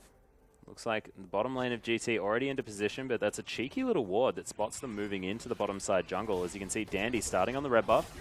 Schwanchuan P and Caveman going to head around here. They aren't going to be out. Oh, actually, Schwanchuan P grabs himself one as there's the exhaust, actually, with Shang forced to flash immediately. Is Gimgoon taking a fair bit of damage. Vici now moving towards the lane. Have been very aggressive. However, on the other side of the map, Vici already able to take down their red buff and will just move towards the double jungle towards the top side. Yeah, and getting the exhaust out of Caveman's not always ideal, right? But Wushong's flash is actually more valuable at this point in the game. Caveman is able to potentially push them out of the jungle. Doesn't look like he will this time. The Gimgoon super low. That double jungle's a little bit awkward now and quite protracted for GT. And Vici able to immediately go in, invade. Oh, this is really cute out of Dandy. Understands that GT will be spending some time towards the blue side of their jungle. Will just steal away this red buff potentially, and is on the strong side of the map, so he's very safe to do so. Yeah, it's a free steal, and you would expect him to actually go to the blue before recalling and going to the other side of the rift via perhaps that Scuttle Crab. In terms of pathing, it's aggressive and it's a little bit greedy, but no one's going to be able to punish him for it. Yeah, makes it out safely. Rift Scuttler now looks to be the option here for the Hecarim, as Wushong is going to take down his Gromp. As you can see, top lane is now moving to assist their duo lane in taking down these outer turrets. Once again, the lane swap is going to ensue. Yeah. We'll see whether Vici are going to make the decision to head towards the dragon, but it's a Cloud Drake. So I have a feeling this time around it may get ignored till approximately 15 minutes, where most of our clouds fall. Not necessarily as beneficial to go for it. Because one of the funny things about Hecarim is how quickly you run out of mana when you're actually jungling. And so he went straight to the blue instead of the Scuttle, which is the right decision. But it took him an awful long time when he had no mana there, so he's almost being outpaced a little bit by Wushong now. However, he needs that blue if he wants to gank mid.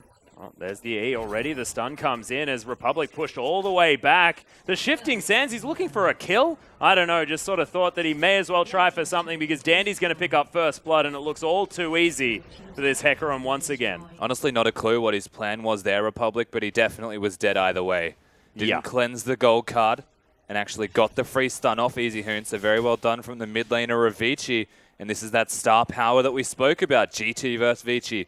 One has a former world champion, a sub for Faker.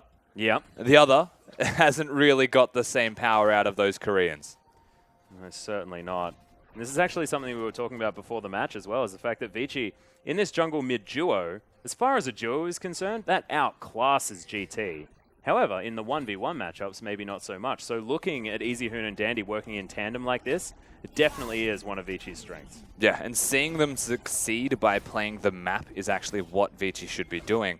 If the 1v1s don't favor them, but maybe the 2v2 does, maybe the 3v3 does if they include Lung. Yeah. They pick a team composition that can excel at that, and they execute on it. It's actually really smart from Vici, hiding weaknesses, playing two strengths all together.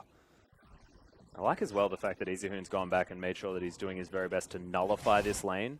Knows that he'll just be able to sit back and wave clear, but already has that Negatron cloak just to make sure that Republic can't hit level 6 and Emperors divide him. We actually, like I already said this through the drafting phase alone, is they should be focusing mid lane. They should actually have Dandy come in and kill Republic. You run Cleanse as a Zir because you have to run Cleanse as a Zir. You're against an Ashe and a Twisted Fate. Yeah. So the draft forces you into this really awkward combination of summoner spells, but Dandy ganks. Not only does he move you with his E, something that you can't cleanse unless you immediately flash in a single frame, you actually just die to damage. And it's something that you can't save yourself from. That damage is unreal. You're not a Victor with a shield. You're actually quite fragile. And it feels like Dandy's hit this sort of perfect middle ground now with the Hecarim between being this tanky facilitator for his team, but also having that epic amount of damage that he was bringing with his Graves that they were favoring so much at the start of the split. Yeah, it definitely does feel that way. Of course, the Graves something that has definitely maintained popularity. Yeah. Rek'Sai's looking. I don't think he'll be fine. He actually wants to counter gank. You can see EasyHoon cheating towards the bottom side as well. Intelligent movement here from the mid laner. What you're seeing right now from Dandy in terms of itemization is greedy, which means they're probably going to continue the lane swap style. He wants to hard farm, get that level 6, maybe get a gank off when he's 6. You would imagine once again on the Republic, but he can match that now with the 6 of his own. It's actually awkward because that could be a Phage Sheen, it could be the Cinder Hulk Sheen, and the availability is nice behind that. Well, Destiny's actually been popped here as Wushang's caught out here in the jungle. The Destiny comes over the top as Wushang is going to get knocked back. There's the gold card, and EasyHoon picks up that one. The dynamic duo at it again. And honestly, not sure what Wushang's plan was there. He went in, he found Dandy, and Dandy was like, all right, while you're here, I may as well get 300 gold in my back pocket for it. EasyHoon and Dandy now, both kills on the map between them. That's exactly where Vici want to be. Exactly right. First Destiny successful here from Vici at the same time. We always look at this for Twisted Fate players. It's the warm-up. Yeah. If you can get that first one, start this ball rolling, it's very scary. As now Dandy looking for Gimgoon. He does have the ultimate, but doesn't get the fear. Pushes him back. Is now Gimgoon with the scrap shield. Extra movement speed, but Dandy's not giving up. A lot of damage. Rampage doing some work, but Lung unable to get in there. Didn't have the pillar. And yes, there might have been a kill threat if the ultimate from Dandy connected, but it's still half of his health. It forces a recall. And I would not expect a teleport from Gimgoon because of the reoccurrence potential of Dandy on that top side of the map. He needs to show the due respect. And just like that, the Trundle gets an experience advantage, actually gets a big advantage because of that experience. Wushang's not even able to trade on the opposite side of the map. It's being protected. Yeah. This is just big map win for Vici. Slowly but assuredly, just what we saw in Game 1 is happening all over again. And it's exactly how Vici play as well, because you look at the bottom side of the map, 42 to 57, GT are in control of this lane. And as far as how things worked out in the lane swap, it was PentaQ and Savoki getting a little bit more resources. However, this is an Ashe. Yeah, and they've got the freeze, so that CS will actually close with this wave. Everything's pretty much even as far as the 2v2 is concerned, and that's a big win for Vici because their focus isn't down here. It's everywhere else on Summoner's Rift. They do have a Twisted Fate, and I would imagine once EasyHoon actually recalls, he'll have enough for his Abyssal Scepter quite soon. And from that point, he can use the ultimates offensively. The Republic mechanically misplays again. He just fat fingers the E just a little bit. No, I think he wanted to EQ and just didn't press the Q. Because Wushang was there. Well, EasyHoon just going to happily pick up this minion wave and be about his merry way. Now moving over, looking to pick himself up a blue buff as well. Twisted Fate could not be happier. As it's now 1.5 thousand gold the lead. Wushang was thinking about this Rift Herald, but isn't going to be able to get over there as Lung is down, does have that pillar.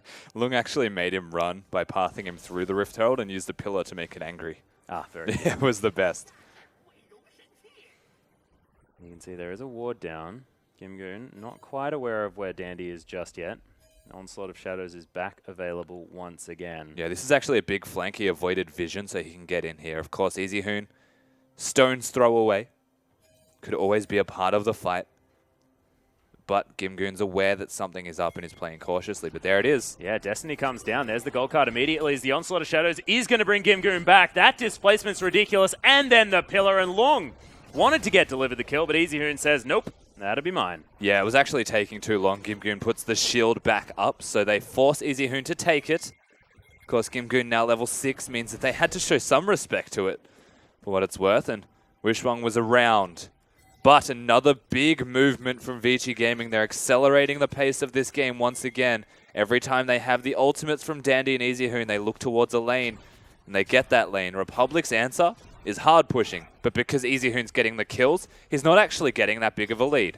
Yeah, and you can see Xuantron here and ready to pick up this minion wave as it falls down. Republic getting a bit of harassment there, but at least someone's in that mid lane, clears out that minion wave, and everything is going to be fine.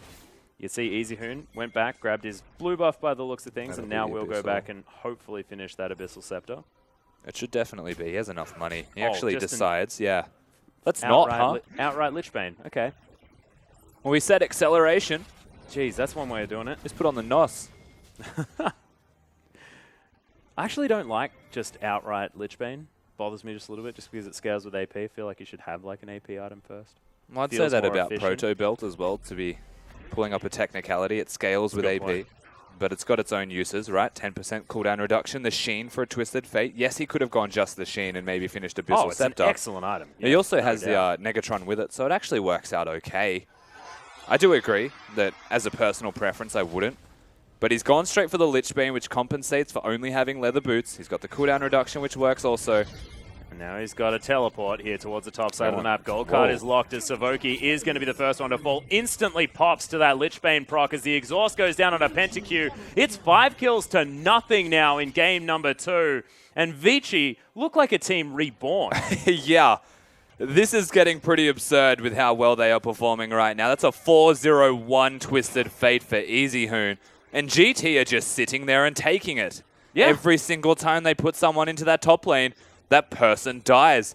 If their version of Respite is to put Gimgoon bottom and send PentaQ and Savoki top, they'll kill both of them instead. Wushuang has not existed. And for an aggressive, proactive jungler to not even exist on Summoner's Rift, that is shocking as Rek'Sai. Yeah, and I don't even know what Wushuang can do right now as well, because Dandy is so huge that he can't invade. He needed to change his item build to have boots. He actually just doesn't have boots. He went straight Cinderhulk, so he's very tanky. Yep. And if Wushuang's at the fight, he'll actually be quite relevant. Look at GT's 5v5 team fighting as well. I'd say it's incredible. Yeah. They're not getting that. They're skirmishing. They're being caught out of position because Dandy's got his boots of swiftness. Twisted Fate has them in a Lichbane. With the Ashe for pick as well if it comes to it, but it wasn't even necessary. Well, right now you can see GT setting up for some sort of siege. This outer turret actually taking a fair bit of damage here as Republic wishes he could still press his Rise button onto it. However, not going to be able to, and it is going to stand for now. Easy Hoon now with the Destiny still available, just clearing out this minion wave towards the bottom side of the map. We'll get that one pushing back out. Arrow's out. Yeah, looking for Gimgoon, and they find him there as well. Destiny comes in. Pop goes the Rumble. As now PentaQ forced to get out of there, and Savoki, he's going to fall. Double kill for Long, who's starting to now pick up his money. And GT now forced underneath their turret. Vici just able to pick up whatever they want. 13 minutes into this game, and the scoreline's already 7-0. The gold is creeping further ahead, and it's payday for everybody on Vici now. Wushuang hasn't got a red buff this game. Yeah, he absolutely is struggling. Everybody from GT is struggling, to be perfectly frank. The only one getting farm is actually the mid lane, Republic, because that's where all of their emphasis is right now. All of the attention lies there. It is a movement to the bottom side of the map, but Wushuang can't fight Easy Hoon anyway. No. And again, resources spent in the wrong areas from GT, when the team composition that Vici put together is just incredible.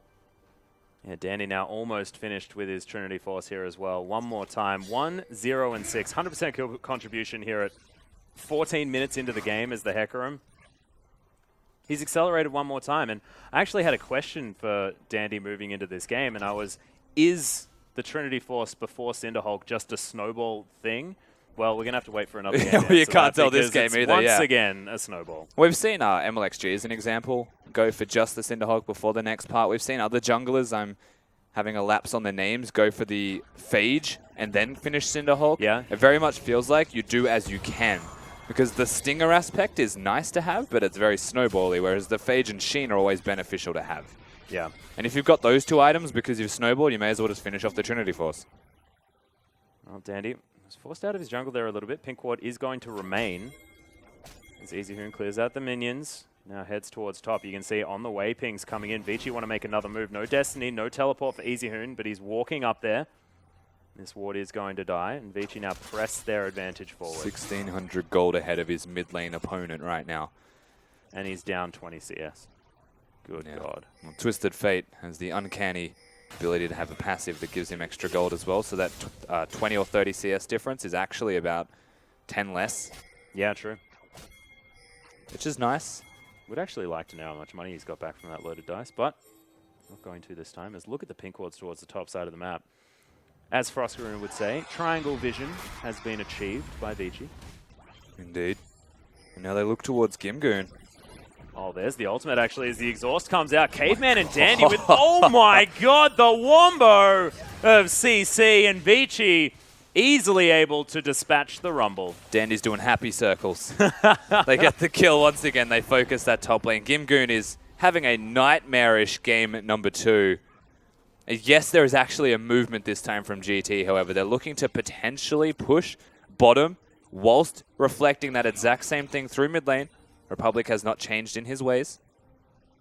But they've got the answer. It's still 2 teleports from Vici. It's still the Twisted Fate ultimate on top of it. They can't overextend or overstay their welcome. And so Vici just get another free kill. Yeah, and once again, Chuan right here in the mid lane, ready to clean things up. The tower is getting slowly but surely chipped down by Republic. However, now Vici, after getting themselves even more money, this is 6,000 gold the lead. Yeah. At 16 minutes. It's starting to get out of control. Yeah, and the bottom lane was actually a little bit ahead for GT. Now they put the Ashe mid lane and give him all the free farm and resources that he could ever dream of. Yeah. He's now ahead. Look at mid lane. Definitely still ahead, even though he's behind in farm. Jungle, snowballed is one way to describe that. Almost at his Trinity Force. 333 gold or something. 373. Yep. Away from it. And top lane's already huge, even comparing to Gimgoon. Yeah, just because Gimgoon's been focused. Dandy's just got to go back home, then he'll have it. Is this inner turret now going to be the focus? You can see the Lich Bane doing work. They're racing. With a fair bit of damage, as you can see. Yeah, exactly right. But it's a Twisted Fate Ashe. You can't race against that. Even the Hecarim does damage. It's got a sheen, yeah. The difference is this is the inside track that GT being in that middle lane. It's a short lane. Vici's response could be game-ending. Well, we'll see whether they are going to be able to win this one first. Teleports coming out both from Lung and from the Twisted Fate as they take down the inhibitor turret. You can see they make their way onto this one as the exhaust is there. The turret falls down as Lung almost takes them on himself. My god, EasyHoon did make his way out. And that is going to save at least the inhibitor, but it didn't fall down on the top side of the map as well. So GT probably happy about this, That's actually, that's a good scenario for them. In terms of outcomes, I would imagine the Drake will be where Vici go towards next, maybe get a free objective to boot. But that middle lane, really well traded by GT. Once again, the short lane, it's less distance to cover, less effort to get it down. And they got an extra turret out of that in the end. Exactly. Funnily enough, favorable for GT. That inhibitor probably could have been taken, but I don't think anybody was expecting EasyHoon and Lung as a duo to be able to hold. Yeah. Yet they did somehow. Nicely done. Chuan going to stun up this Rift Scuttler as now Vici want this Infernal Drake. Will be their first dragon of the game. Of course, the Cloud Drake was cleared out by GT relatively late. Actually pretty close to that 15-minute mark that we were referring to before. Cloud Drake's not a lot of priority. As now the dragon has been started. Dandy well and truly here. They'll have a lot of damage in order to take this one down. Almost has its Cinderhulk completed as well. Just needs that Barmy Cinder and the recipe to complete. That'd be cool. Oh, never mind. Ashe Arrow's on. Yeah, Savoki's dead. Real dead, as Chuan P is able to pick up the kill. All right, most importantly, you know what would be cool? Yeah, what? Is if Hecarim, with that skin, played through the Fire and Flames. Oh my goodness. As they got the Infernal Drake. It's got the Guitar Hero things on it. Yeah, no, I like it. I didn't know that until recently. Fun facts with Rusty. That'd be so good. That would be so good. Well, we'll have to put a petition in, something like that. EasyHoon with some wildcards is able to clear out this minion wave quite nicely. Just leaves it there as he moves down towards the bottom side. Now Vici getting a bit of a siege on. Destiny's out. Vici now looking to collapse. EasyHoon didn't teleport over. He's going to stay mid lane, see whether he can crash down this outer turret. He should be able to get some pressure on it, but of course Republic is nearby. Okay, man, not going to find the Winter's Bite here as GT collapsed very nicely. It's about a third of the turret's health taken there by EasyHoon, but nothing to really write home about. And GT actually playing this movement game quite nicely in a defensive sense. Yeah. At this 20-minute mark. It takes them less effort, but they are still controlling at least defensive vision okay to the point where they can stay in it. Wushon gets it. Yeah, steals away the blue buff. It's actually a big deal here as EasyHoon did want to be able to throw out those infinite wildcards. Dandy clears a tunnel. Doesn't take too much damage there from Savoki. Does more happy circles. Yeah. Dandy's huge at the moment. Even comparing him to everybody on Summoner's Rift, he's still huge. The accelerated pace that was EasyHoon's item build is starting to pay off about now as he gets more ability power and cooldown reduction. Yeah, 30% already. Yeah, so whilst he had the Lichbane Rush, he was doing a bit of extra damage. Didn't really amount to anything too crazy. Now he's got the cooldown reduction to start smacking them with the Lichbane more often. And that's why I don't like it as a first pick, because you just don't have that full cooldown reduction, which is super valuable on Twisted Fate. Well, now with the 10%, he's feeling pretty good. We'll see whether he goes for the 40% cooldown reduction in this build or whether he's going to rely on blue buffs moving in, just because Lucidity Boots are seen a lot on this champion. But Zhonya's Hourglass can come in next. Will be very, very good. And it looks like Rabadon's Void Staff will then be necessary from that point on. Of course. Depends which one he needs more based off resistances, but I would expect him to go straight into a death cap. Vici still controlling the bottom side of the map, means they're not shifting their attention towards the Baron at all. Means it's not ultimately necessary. Yeah, they want the inhibitor above all else. Yeah. If they get the bottom lane inhibitor, they can just do the Baron. Oh, look at all the That's damage the going in in ping. here. Yeah, exactly right. Destiny once again available here for EasyHoon as he's moving over. Will be in He's range. popped it. Yep, there it is. So Destiny is going to get him right in amongst this one. Joins the team. Wushang looking for a flank right now, but the gold card's going to land. Not going to be able to get the knock up as the arrow flies through. Caveman takes a lot of damage from the equalizer, is off to the side. Xuan P fighting with Republic. It's a big pick-off, though, as Caveman now can't really enter this fight. PentaQ getting some nice poke on as EasyHoon doing the same thing. Xuan P comes around with a volley. But Vici cannot take down this inhibitor. Nice hold from GT despite losing their jungler. Yeah, they still actually keep a lot of their ultimates available. So Republic and PentaQ have theirs respectively, and it's enough zoning potential to push away Vici, which I am shocked to say happened. Yeah. That was a 4v5 with their tank dead, yet they don't push in as we are really observing his facial structure. Yeah, it was nice though. Republic now going to finish clearing things out, and of course we didn't miss too much as long as she's going to settle back in to pushing out this bottom wave. And there's a slow push for Vici there towards the top side of the map, and they could have possibly coordinated that a little bit more with having these waves crashing forward, denying more farm from GT and possibly pressuring the rest of the map, because they have a really good 1-3-1 now with EasyHoon at the position he's in. Yeah, well, for what it's worth, it was actually GT trying to make the engage behind Wushang. Which is why they had to pull the trigger when they did. Of course, they were threatening it. And that slow play, something that VT are all too familiar with, comes down to the side lane control, which they had set up. They could have maybe made that play, but it was going to be a very prolonged period of time before one and the other. As now, they tried the inhibitor didn't work. Maybe we go towards Baron and put some emphasis there instead. Seems to be the name of the game. I actually prefer this from Vici because they can use the Trundle and just push in. He can 1v1 take that inhibitor against the Rumble, you would expect, with his two big items completed. The 6,000 gold power spike in items is actually favorable for Vici.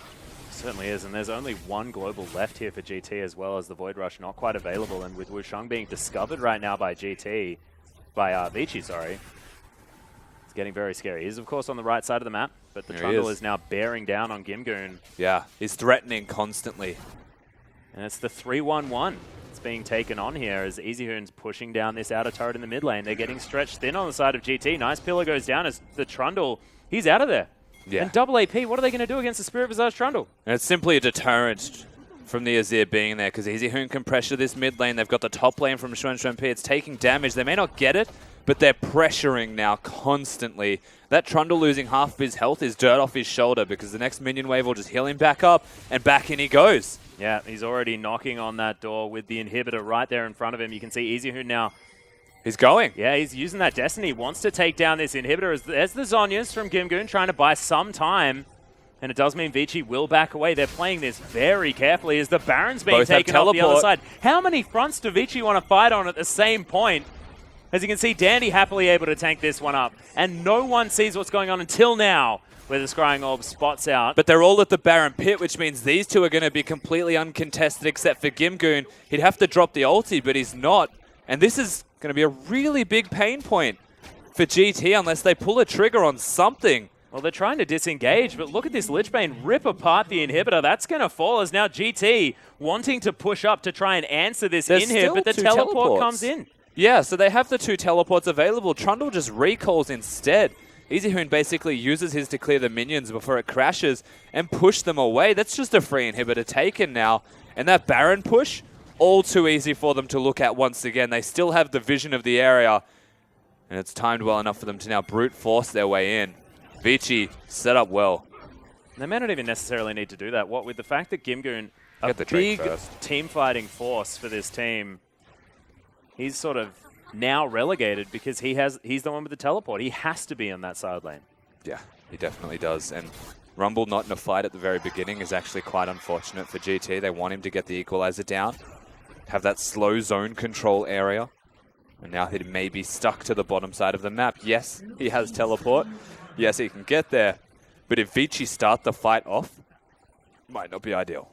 Yeah. One thing I have really loved about Vici, though, is how they've managed to very flexibly separate themselves into little units. And now it's sort of Lung on his own, EZHoon on his own, and then the rest of the three. But before, it was EZHoon and Dandy taking control with the 2 and 1, then clearing out waves over to the side.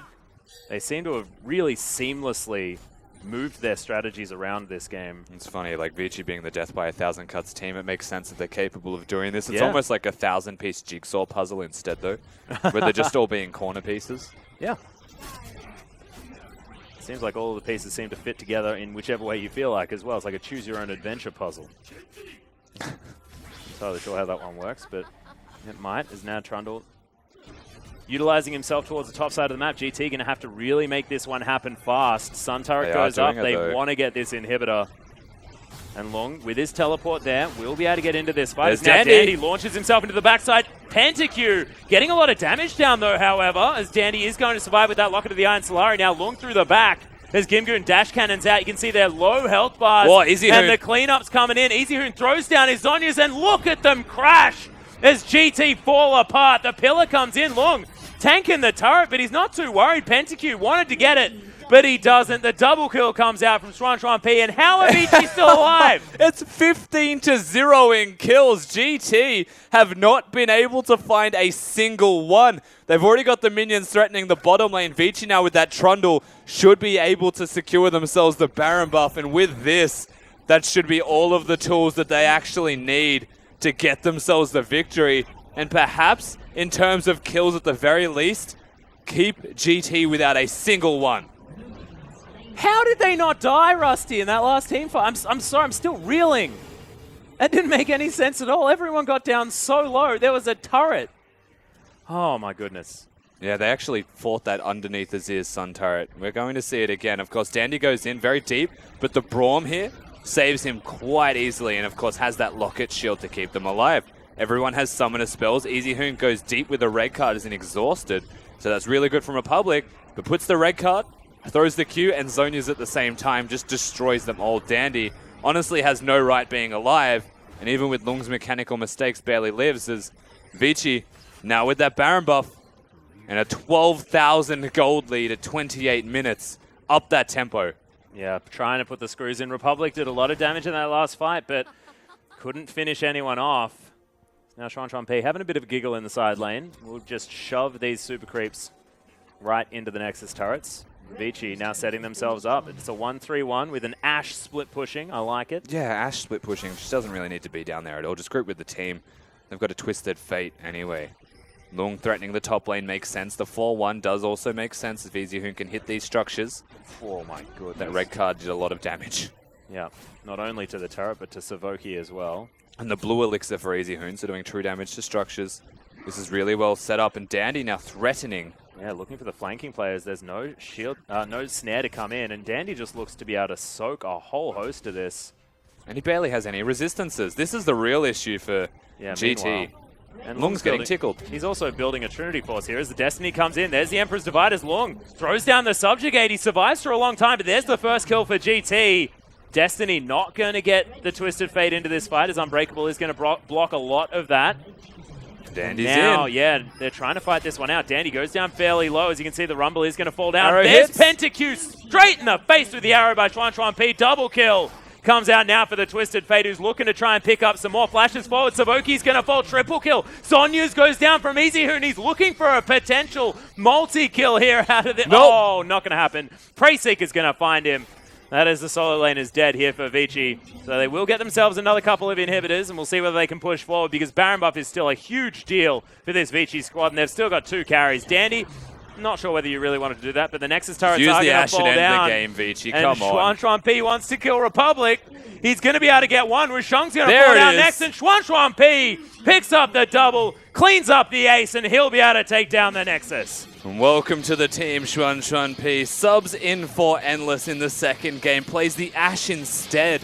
And you can see the strategy from Vici. Yeah. Goes from this protect the Dandy composition with the Civic Armor to a completely global one. They change that style, but they still execute on it near flawlessly. Only 2 kills at the end. Became 4, I believe, by the very end, but we don't really count that last fight.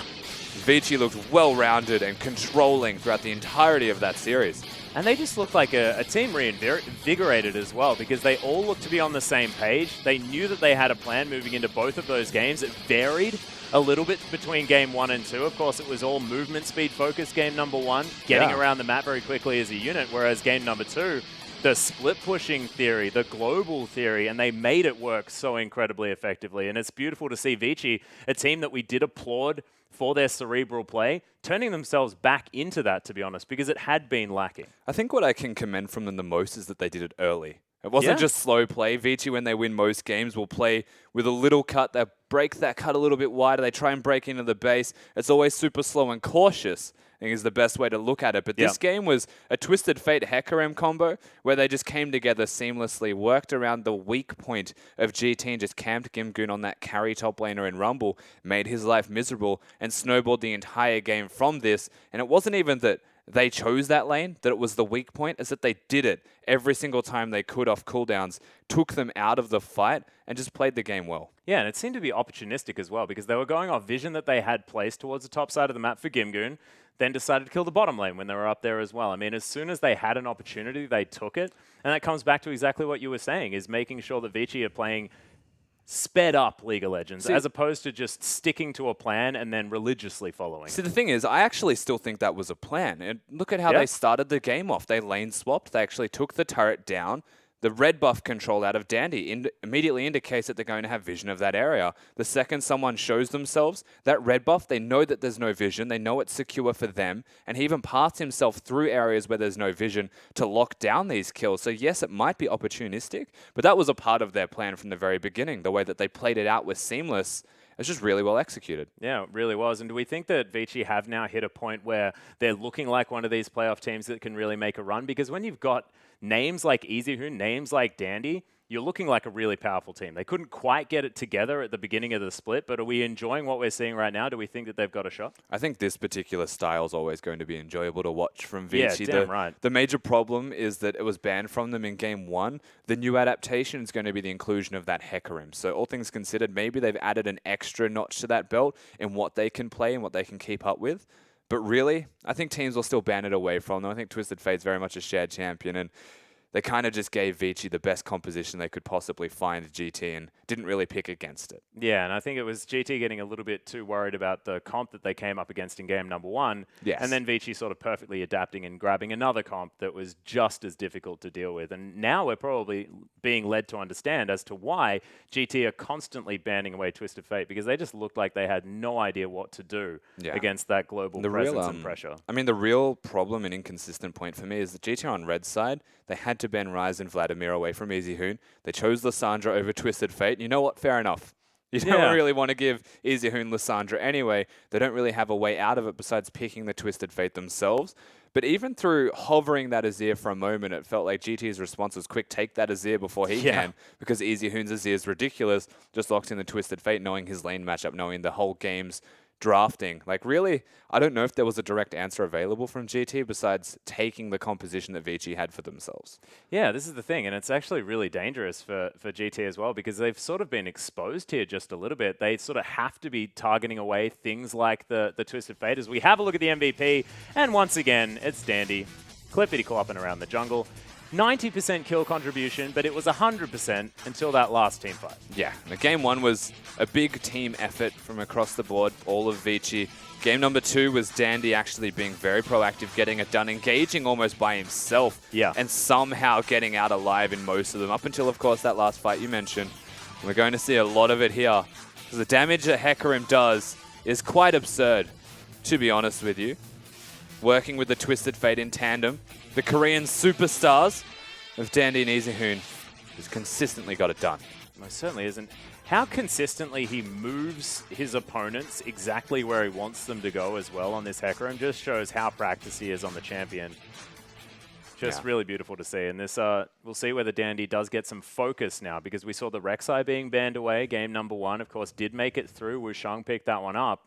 The Hecarim seems to be the biggest problem. We saw it so far in this week of the LPL as well. I mean, we took a 2-week break, came back, and now there's a horse running all over the map, whether it be in the top lane or in the jungle. Yeah, it's funny. I think the Demacia Cup had a little bit of an influence with our draft at the very least in that respect. Rumble, one of the other big show-ups, that's now just found his way in, of course, being exploited a little bit, but we've seen the capabilities of what a Rumble can do around objective control. You look at the map right now, Dragons are a big deal, Barons are always a big deal. The LPL's focus are very heavily around those objectives. Turret trades seem to feel like the added bonus at the end, the cherry on top. Whereas like now you got the Rumble, you got the Hecarims, they control those objectives incredibly well. Seems to be a big thing that we're now seeing. And yeah, Dandy should probably get more focus now. I think the Hecarim should be getting more focus in general, not just Dandy. Yeah, because of course Lung is on that team at the same time, and he was always the Hecarim player. I mean, when we saw the sort of outbreak of these Smite top lane Hecarims picking up Cinderhulks and running around being gigantically tanky, Lung was on that bandwagon immediately. You can't forget about these sort of things. So that is definitely a flex pick. Although it's not going to go to Lung unless Dandy has something he really wants to achieve otherwise, because, my God, he is so good on the champion. Yeah, I think the name of the game at the moment, and the key word you used there was flex pick. You look at Karma, another flex pick that you see in the mid lane. It feels like there's this tier list now of S tier is a flex pick champion. The one below it is just a really damn good champion. Vladimir can be considered a flex pick, but we've never seen it top. It's just a good champion. Exactly. Yeah. Well, he's now a mid laner, so that doesn't count anymore. Hey, that's true. Yeah. Okay, so definitely haven't seen it top because Zatai is, of course, a mid laner. Ridiculous stuff. It's Invictus Gaming things. So, look, it's exciting to see, and we'll see exactly what GT are going to do as well, because it does look a little bit like this is a team that is very, very good at capitalizing on mistakes, capitalizing on over-aggression, teams that might be throwing a little bit too much their way, underestimating them a little bit. But that was Vici just playing much smarter than they were, and they didn't look like they had any way of getting back in. And that's, so we look at GT, and to really explain what they're like, we've always said this, and I don't think this has actually changed. They're about the 4th or 5th best team in the LPL, but that's because they beat everyone below them, but they can't beat anybody above them.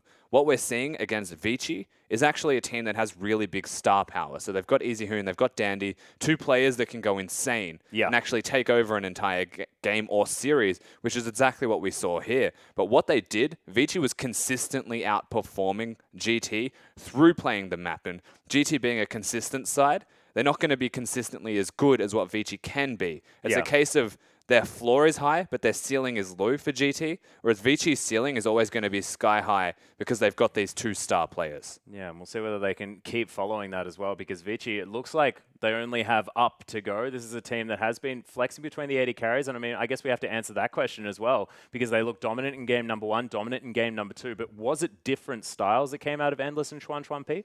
Yeah, it was different styles, but it was also the entire draft that was different from them. So they got gifted a move speed composition with a Karma Sivir. They chose it into the Vladimir. They drafted for having Endless. They changed it with Xuan-Xuan-P.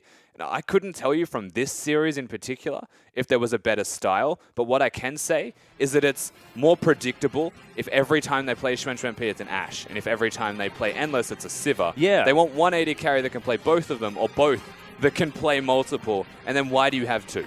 Yeah, well, this is the thing, because it looks like Xuan-Xuan-P, Ashe, Twitch, pick those 2 champions, looks fantastic, and definitely looks like something that Endless doesn't do necessarily as well.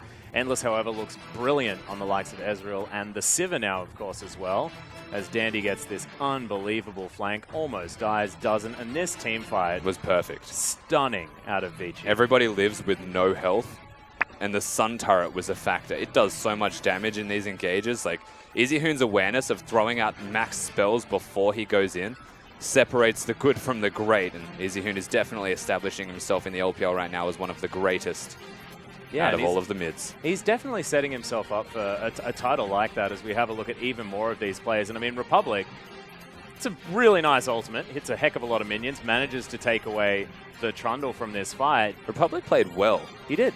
I just don't think that there was anything past Republic, and they set themselves up for failure because Easy Hoon didn't have to win lane. He just won the rest of the map. Republic was left there shaking his head saying, why is this happening to me? Yeah, and it was just like the very first mistake, I guess, he did make in the laning phase where he did get caught out of position, didn't use the cleanse on the gold card, decided that there wasn't a horse around when he definitely was there and was able to take him down for first blood. And from that point onwards, it felt like it all just was built up from that. Like you needed that first foundation, but once that was there for Vici, just took over and there wasn't anything that GT could do. Yeah, they placed that first brick and everything was easy from then onwards. Yeah. I think that one of the best parts about this was honestly, we look at the mid laners and say they probably dictated the pace of this game. Vici has a more experienced mid laner. He won the whole map. Republic could only win his lane. Yeah, that's exactly right. But ladies and gentlemen, we are going to throw it to a short break. When we get back, it'll be Fish and Spawn to take you into RNG taking on Snake. Don't go anywhere.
Welcome back, ladies and gentlemen, to the English broadcast of the Chinese LPL. I'm Matthew Fish-Stewart, and joining me for the last two games of tonight, it's going to be Jake Spons and Tiberi. How are you doing today, Jake? Yeah, I'm actually doing all right. You know, I'm really excited for the two games that are coming up as well. I haven't worn this jacket since MSI Finals, Fish. It is a nice jacket. I only put it on when we have good video games to watch. And, you know, tonight, RNG versus Snake, EDG WE, we should have two crackers. They're going to be two fantastic games. But, you know, first off, let's kind of take a look at the games that Rusty and Atlas just covered, which is going to be Vici that took on Game Talents. It's a very quick 2-0 victory for the Vici lineup. Yeah, it certainly was. And, you know, Vici are an impressive squad. They should be third or fourth thereabouts when everything settles in the LPL, as long as they can keep that consistency. I mean, Game Talents, they're a young squad. You expect them to have high highs and low lows. So this is something that they really need to get better at doing and iron that out. But Vici in the last game especially, they just showed their experience. That draft was phenomenal. It certainly was. You were telling me before we went live just then how they won during that drafting phase and had very interesting lanes and pretty much won through the laning phase. Yeah, exactly right. Ash versus Civ is just really good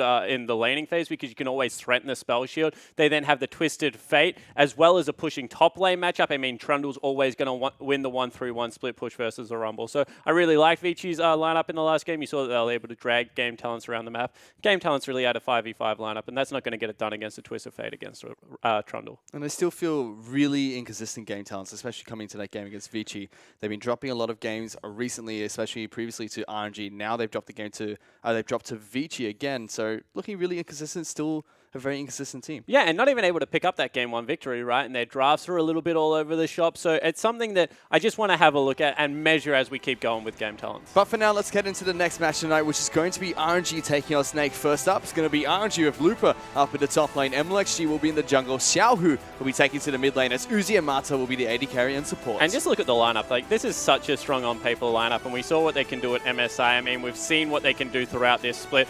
They have dropped a couple of games lately, recently to Newbie as well as Game Talents. However, on paper, this is still one of the best teams in the LPL, and it represents in their, I think, 9-10-1 scoreline now. They certainly are. They've only dropped a game to EDG so far during their first match of cross-conference. And this is a very similar to lineup to what went to MSI and a very decent performance there at MSI too, with Uzi being an upgrade, so to speak, from Ushuen, their previous AD carry, and he's looking very strong as a new addition to their roster. Yeah, certainly is, and he's starting to play a little bit more of everything. I mean, he's back on the Sivir, he's played some Jhin, he's on the Caitlyn train as well.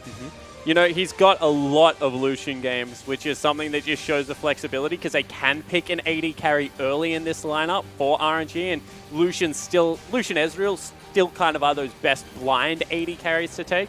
So I like the way this team drafts. I like how they play on the Rift. They just need to be able to temper some of that aggression because sometimes they do get a little bit out of control. And speaking of aggression, they're going up Snake here today. A team that's very well known for their unique aggression heading onto Summoners. We're going to be able to take a look at their lineup here. First up is going to be Flandre up in the top side of the map. SOFM will be taking to the jungle as Tank will be their mid laner, and Martin and Jay-Z will be the AD carry and support. Yeah, so Martin and Jezio are the two that really have like their work cut out for them today because Martin likes to play damage but has been playing a lot more of the utility in recent weeks. I mean, he's got a couple of Ashe games even against OMG. He had a Jhin game against WE. So this is a guy that I'm looking at. I mean, his KDA is starting to drop, and it's because his positioning has always been a little bit suspect. Certainly, I see there's something like a 63 KDA to start off his entry to the LPL. He's been playing pretty well so far, though, known as one of those more janitorial-esque AD carries for the Snake lineup. But this is a team, like I said as we headed into the intro, a very aggressive team, and there's a big test for one of their players tonight, which is going to be SOFM. He's up against MLXG, another superstar jungler in the LPL. Yeah, and I really do think that we'll hit this matchup a lot throughout this best of three because we saw Xiaohu, especially in his last matchup against Game Talents. He's a probing jungler. He likes to find the other jungle, keep tabs, invade onto the strong side, and, you know, really pressure out. And he was doing it as Wu Shuang. So I really think that SOFM, who is more of a blind invade jungler, he invades off jungle timings when you ask him about it. I mean, he knows when the Krugs are going to be back up, when their Raptor camp is available. He's going to find MLXG a lot of the time. And SOFM has a huge mechanical pool. I mean, he plays like Hydra first, Lee Sin. He's got all these crazy champions up his sleeve. But MLXG is a power jungle in his own right. And I don't really think that SOFM has played against a fight jungle first. I mean, Condi is more of that scout, you know, get your team ahead and then steal Baron away at 45 minutes. MLXG, if you come into his jungle, he's going to punch you in the mouth for it. And this really is going to answer a couple of questions for Snake as well coming into this game. You know, are they really that great? Does his style really need to change for does SOFM's style really need to change for Snake as well? These are big questions that will be answered today in their match against RNG. Yeah, because the big thing is, right, everyone keeps saying, oh, SOFM, he was great in the Garena regions when he was playing for Vietnam. He's a guy that's always played this style, but you get to playoffs and he loses your games because he gets caught out, and that's not going to change in the LPL. Well, this is a huge test for him, right? He's going up against the last champion. Does that style need a change? Well, let's see if he can do just that as we head into Champion Select for game number 1 between RNG and Snake. Lysandra and Twisted Fates are the first 2 bans that are going to be coming out from RNG here, as Vladimir and LeBlanc are going to be bans coming out from Snake. So 4 heavy mage bans coming out to start off this match, as Siva is the next champion to be taken off the board. And tank being prioritized here isn't really that much of a surprise, because what they're trying to do is get rid of all the lockdown that can help SOFM in these situations. You don't want too much CC on the mid lane of Snake, because that is how they do like to set up their team fight. So a very well thought out draft here so far from RNG. Yeah, that's actually 4 of the champions that tank plays quite frequently being banned out, while only 2 of Xiaohu's have been taken away. So lots and the Azir not touched, right? So this is something that RNG kind of bait you into these bans. You think power pick, power pick, power pick, but at the end of the day, he's probably the best Azir still in the league.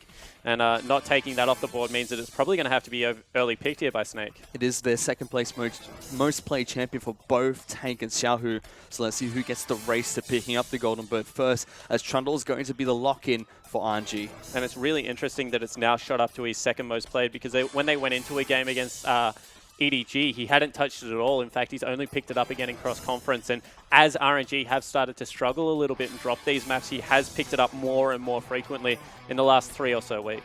Let's see if they pick it up here. Snake is still looking for their next 2 picks in their pick rotation. Rek'Sai still left up and available through the draft phase.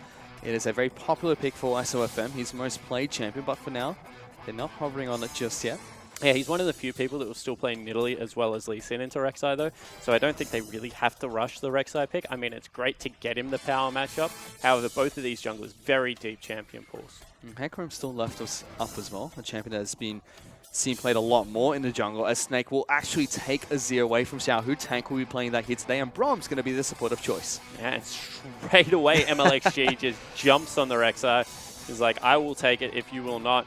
Talia would be interesting here out of Xiaohu. He has played it once against Game Talents, and it's a very good matchup against Azir. One of the few pushes that can match Azir early game. I mean, that threat of volley is just obnoxious to deal with, if I'm to be frank, as the game progresses. But it's going to be Ashe today lock in first here. So double Freylo team composition already coming out from RNG, giving a little bit more utility on over towards Uzi. Yeah, and you know, Ashe is... she's a little bit of a lane bully, so it suits Uzi's style. However, as the game progresses, what Martin is hovering right now, the Jhin, does do a little bit more damage. I mean, there's always a potential that Ashe gets that perfect team fight where she, you know, gets the 3 shots in before the fight starts with the Hurricane, and she just lights people up with her Q. But in reality, the way that Jhin works, nice deep range on the ultimate. You're going to be able to get a pick, then you can run a lot safer into a team fight as they're withdrawing. His speed is really underrated, undervalued. You know, when you get that crit, when you just take off like a jet and you're able to catch up to people. I really do like Jhin over Ashe at the moment, and I wouldn't be surprised to see Snake take it away. I've been hovering it for quite some time. Martin has played the champion once so far in the LPL, and they do lock that one in, as well as the Hecarim for SOFM in the jungle. All right, cool. Let's see if he goes his weird build route, because he doesn't complete his Cinder Hulk before he completes a Trinity Force. And it's not just the one game of competitive play that he did it in that I'm talking about. Pretty much every single time I check this guy's match history, whether it's on the Chinese or Korean servers, he really does like to stick to that. He likes picking up Trinity Force on his Hecarim first. Trinity Force did get changed recently. Seen a lot more champions that utilize the item becoming more popular in competitive play. Yeah, and you know, there's like kind of, I'm going to say it's a 70-30 split between people that max E second or max W second on Hecarim. He's definitely a max E second person. He likes to put the hoofs in. Everyone that I talk to that maxes E second says maxing W is garbage. Everyone I say that maxes W first is like, E's okay. So it's kind of like a weighted majority as well. As Victor and Alistar going to be the next two lock-ins coming in for RNG. Xiaohu will be taking the Control Mage into Control Mage matchup. And Alistar, the former King of Supports, is returning for RNG. Yeah, it certainly is. I think it's because of all the blind pick Brahms coming in. I mean, EDG kind of started the trend and the rest of the LPL has continued it. Braum is just so good in a siege and counter-siege situation, especially when there's things like Ashe and Jhin running around Summoner's Rift. So you understand why the priority is there. So Alistar can match that. And we get a Rumble lock-in for Flandre on Snake, a champion that we've been seeing a lot more of after the 1 week break in the LPL. Yeah, we certainly have. Once again, I'm just going to point a little bit south of China as a region and thank the Koreans for this one. I mean, a lot of the Korean players play it over in China. Flandre will play it himself in this game, but I think it was people like Someday Smeb that were really making a resurgence of Rumble. They just bully the lane so hard. A lot of Rumble's old lanes that he lost fish were just purely because he didn't do enough damage to creeps to shove the wave out. Now that that is no longer an issue, you can push in very hard. He's also got some fancy new tools to play with, like the Hextech Protobelt. We see a lot of Rumbles rush as their first item. Let's see what Flandre decides to pick up here as we're about to head onto Summoner's Rift. But very standard draft phase coming out from these two teams, it seems. It certainly is. I mean, both are big 5v5 team fights. I mean, you can argue that there's a 4-1 there for RNG, maybe a 1-3-1 depending on what route MLXG goes for in his items. But, when you have a look at Snake, that's a 5-man team fighting unit. And I wouldn't be surprised if RNG used theirs in a similar vein because Looper, he's a very good team fighting Trundle. He is a Titanic to Hydra user, and he'll get in there and mix it up. Well, these two teams are definitely two very team fight heavy teams, and they're looking for blood as we head on to Summoner's Rift for game number 1 between RNG and Snake.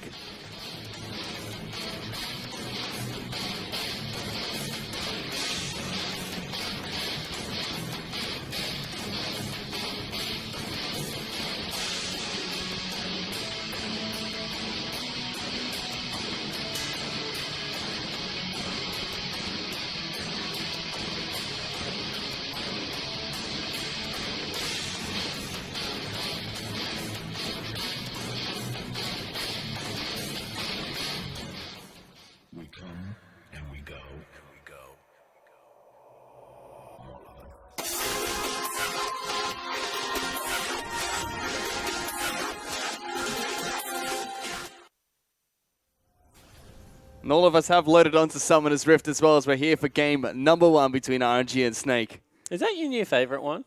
You giggle a lot during Uzi's. Only one that is completely different from the rest of the players' intros. He's the only one with a different soundtrack, different feel. It's got a little bit of dubstep in there. It's Uzi, man. Come on, what do you expect? I don't know.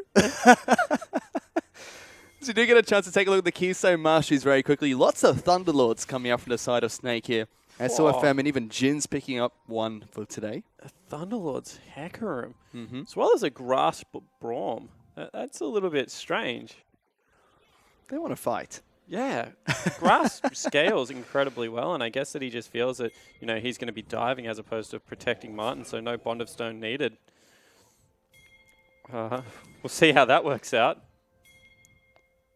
Now, though, just lots of fan outs coming from the two teams. The AD carries in support a position close to the middle of the map, so both teams trying to spot and see if there's a lane swap coming out to start things off. Yeah, certainly are, and maybe with Alistar they don't feel as strong in the 2v2. I mean, Thunderlord's Jhin really is hard to lane against, so I don't disagree with the idea to swap away from it, even though Ashe can do well in the lane.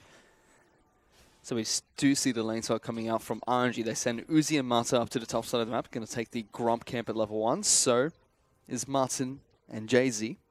And Rumble's going to be helping out SOFM with clearing the first camp in his jungle before heading to the top side, trying to grab as much experience as possible. And wow, the Jhin actually cleared it out first, so that means that they're going to be a little bit late to this push.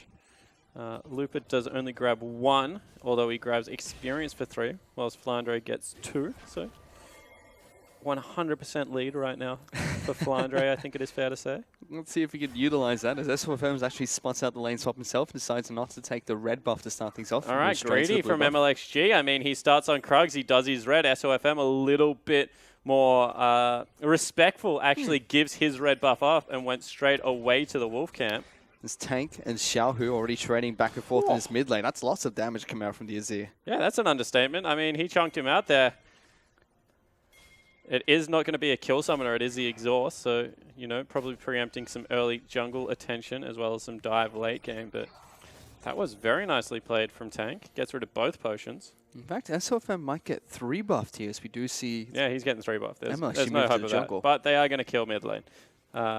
We'll see whether he goes in. They're just shoving up the wave. This is something that Azir does incredibly well early. Here we go. So I was going to have to be careful. Here comes SOFM. They just put the exhaust and he runs straight past. A huge miscommunication from Jay-Z and SOFM. Yep. I mean, Jay-Z goes straight for him, throws down the exhaust, was expecting a pony to come through and clobber him. But that was not the case, Fish. I mean, that minion had a target on the back of him, and SOFM took him out. He wanted the free gold. He wasn't too sure about What's the taking down point the of Victor. going again? Oh, he's going one more time. Let's see if he goes for that minion. This time he's on Xiaohu. Tank's tanking up the turret. Hits. Will survive that second shot. First blood goes to SOFM. All right, so what he was doing was saying, you know, Jay-Z, I love you. You don't deserve an assist. Get back down into the lane swap. We've got this one covered without you. But they still pick up first blood on Xiaohu. A player that, you know, not liking that. I'm going to be really harsh on Xiaohu here and say he should have survived that gank. I mean, he's hugging a wall. You can flash it if you do it well enough. He popped the ghost. That means he had time enough for a summoner spell. Probably should have been able to get the heck out of dodge, to be honest. Fortunately, was not able to do so without a teleport for the Victor. He's not going to be able to get back in lane to soak up any of those creeps either. So he's going to reset that lane. And he's expecting the pain in the lane. I mean, he's already gone back, grabbed himself a refillable. He's not expecting to stay there too often. So you can see the early mindset, the adaptation out of there. And this is a great adaptation out of SOFM. We said, you know, invading jungler. He's going to try and challenge MLXG. Well, MLXG, he gets the early jungle pathing. SOFM says, I don't really care. I'm going to go kill your mid laner.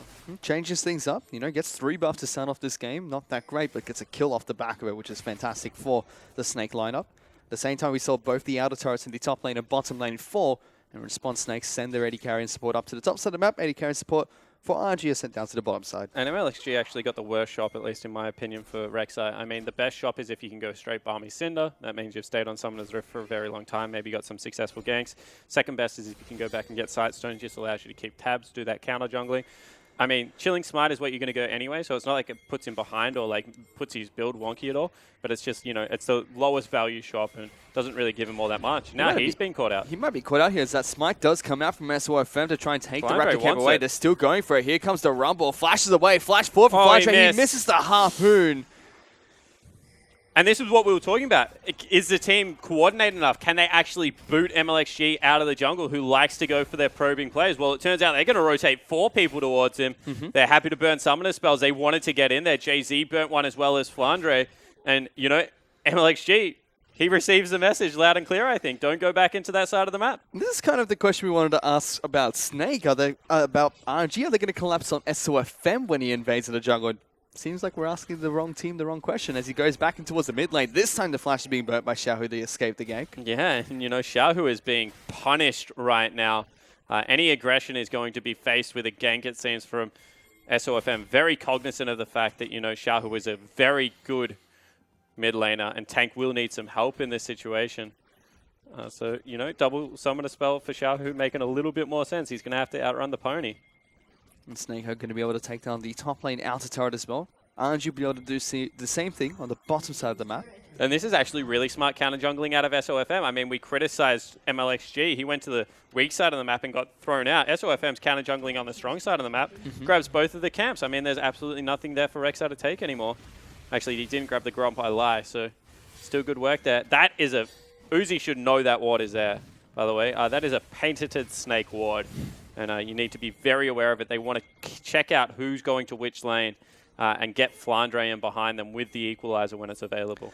Aren't you trying to make an aggressive play up towards the top side of the map? Teleport is coming up to the top side. Flandre is going to be able to escape for now, but there is the flash combo coming out from Marta. The knocker will come up from MLXG as well. Trundle has joined the fight too. Will we get the slowdown on towards the Rumble? Exhaust is being used. Flandre is dead here. Looper. It's going to be MLXG actually who picks up the kill. Yeah, MLXG actually takes one for himself. He has a Sightstone now, is level 6, nice and strong, but that was a lot burnt for that kill and not giving it over to your top laner. You know, we'll see whether it comes back and bites them at all. MLXG is a big carry jungler, don't get me wrong in that regard. Xiaohu trying to shove them off this red buff. Let's see if he can. Yeah, definitely can. I mean, the Ashe is there. Big wave pushing in. Actually, they just decide not to. They're going to invade on the other side of the rift and want to secure the bottom lane farm. Yeah, SOFM does get 3 buffs to start the game off, but returns the favor and takes a couple away from MLXG as the game progresses. Actually still trying to evade. Sees a rumble, decides he doesn't want that anymore. He is 2 levels higher, however, so, you know, it's not a horrible trade for him. This is ballsy from Uzi and Mata. They're actually freezing the wave with 2 people in front of them. That's Tank going really aggressive on towards Xiaohu. No flash for the Victor, but flash available for Tank to escape turret aggro, and another kill for SOFM. What a great play out of Tank. I mean, he's able to get in there. If it was actually the last patch, probably wouldn't even needed to flash because he would have got the movement speed running through his own wall. However, he burns a summoner spell. They say you can have the freeze in the bottom lane. We're going to rotate Al Jin across and try and chunk you out. Lots of focus from Snake this game towards the middle of the park. And, yeah, that's a Phage first on SOFM, so, you know. He's not giving up. In very typical SOFM style. He wants his Trinity Force. Wants his Trinity Force first item. Well, jungle items didn't get changed recently, so just one gives you enough experience. But here's a Trundle trying to... And here's an Alistar as well. Trying to stop him from taking the red buff. He still gets the smite down. Uses the ultimate. He's turning this one around. Rumble's in the middle of the fight, but he's only level 4, so no equalizer available. A flash forward from Looper trying to take down SOFM. Kurtikol slowing down the rest of the team. LSG's going over the top of the map. But SOFM will finally get taken down by Looper. The rest of the team is still chasing though. Snake wants to try and take down Mata. Brom is here looking for the Wither's Bite, which will not connect, but a good snare comes out for Jin. They'll be able to get a return kill onto the support. Great snare, and you know, it's a 1-for-1 trade, and they have priority on the map right now, so very nicely done from Snake. I mean, this is going to have to be careful, though. He's just ding 6. There's the ultimate coming out from Trundle as well. Flandre is so low. He's going to get taken down. Looper finds the 1-on-1. All right, cool. So that's just bad pathing out of Flandre, and it's something that he does time and time again. Just walk behind your turret. There's no reason to cheat through your jungle. I mean, that you know the Trundle has been there. He has just ding level 6, and they lose out on a huge creep wave top lane. In fact, they're going to give it over to SOFM. That'll increase the speed of the Trinity Force, I guess, but that's a 17 CS Rumble. And this is something we talked about before the game too. Flandre really needs to step up here for the Snake lineup. He's up against Lupo, who's been having a few fantastic games for RNG. Yeah, 100%. I mean, when you have a look at the RNG lineup, there's not a weakness. So you have to dispel that straight away. Looper is not a weakness anymore. I've heard the, you know, Samsung theories behind him as well. And, you know, he was a younger player back then. Now he's an experienced old hat, and he's definitely more than capable of carrying. So, you know, MLXG, he can actually play to either side of his map, and Uzi just organically gets these big leads because, I mean, he's Uzi. Checking up on Uzi, he is about 10 CS ahead of Martin at the moment, so nothing too fancy, but still a small lead nonetheless as an Ashe. But you have to think, how often have we seen Mata on the other side of the map? I mean, headbutt, pop, all being flashing, exhausting. All the time. The fact that he's ahead in CS at all, when you can't really say the same thing about Jay-Z, when you can't say the same thing about Martin. I mean, Martin was a part of the last kill, but that was with a long-range W. It just speaks to the volumes about how confident Uzi is, just farming out and, you know, getting to his 2-3 item stage. Still bad news bears for Flandre, though, as the Rift Herald has been picked up by Looper. He's going to have that buff up until 30 minutes into this game. He's about a level and a half above the Rumble, too, so it's going to be very difficult for this Rumble to duel with him up in the top side of the map. We saw a little bit of this last series as well. Yeah, we certainly did, and I mean, you see already that a little bit of a gank into a mid lane maybe. You see already the fact that Looper's just willing to go magic resistance. He acknowledges that he's winning already, teleporting in front of his partner, however. Arrow actually came out from Uzi too, trying to find a pick, but RNG do not get what they're looking for. Yeah, they certainly don't, and Looper cancels out the teleport, so he's going to be stuck top lane for a little bit. They have turned around the gold lead, though. They're about 1,000 gold ahead. SOFM actually looking towards the top side of the map. Looper needs to be a little bit careful. There's the equalizer just trying to cut him off. The Pillager's coming out to stop SOFM in his tracks. He's going to try and turn this around. Looper looking for the fight. Puts down the subjugate. Tries to get some health back. The fear does come out from SOFM. Misses it. But Looper's just gone straight back to the creep wave. He's accepted his death. SOFM picks up another kill. Yeah, maybe a catch on the other side of the map as well. Mata gets chunked out. MLXG trying to do the dragon by himself, but a lot of positioning on the map forfeited there for RNG as they give away what is mid lane priority. Great gank from SOFM. I mean, he's 3-1-1. Looks like the style is fine to me. It's been going well for Snake. Some actually, like you said, will be able to pick up a return dragon on the other side of the map. Mountain Dragon will fall for the RNG lineup. Snake were not able to spot out. It's going to be an Ocean Dragon that spawns next. And you know, they still got a lot of farm over to Flandre, so even though SOFM took the kill, Flandre gets about 20 CS in that creep wave, gets it on the other side of the map. Because you are a Trundle, you never really freeze lanes because you want to be a split push threat. You're not a scaling threat in that regard. So you expect Lupa to just shove that lane out one more time. Although maybe going to give it over to Uzi or someone like that. This is very unique.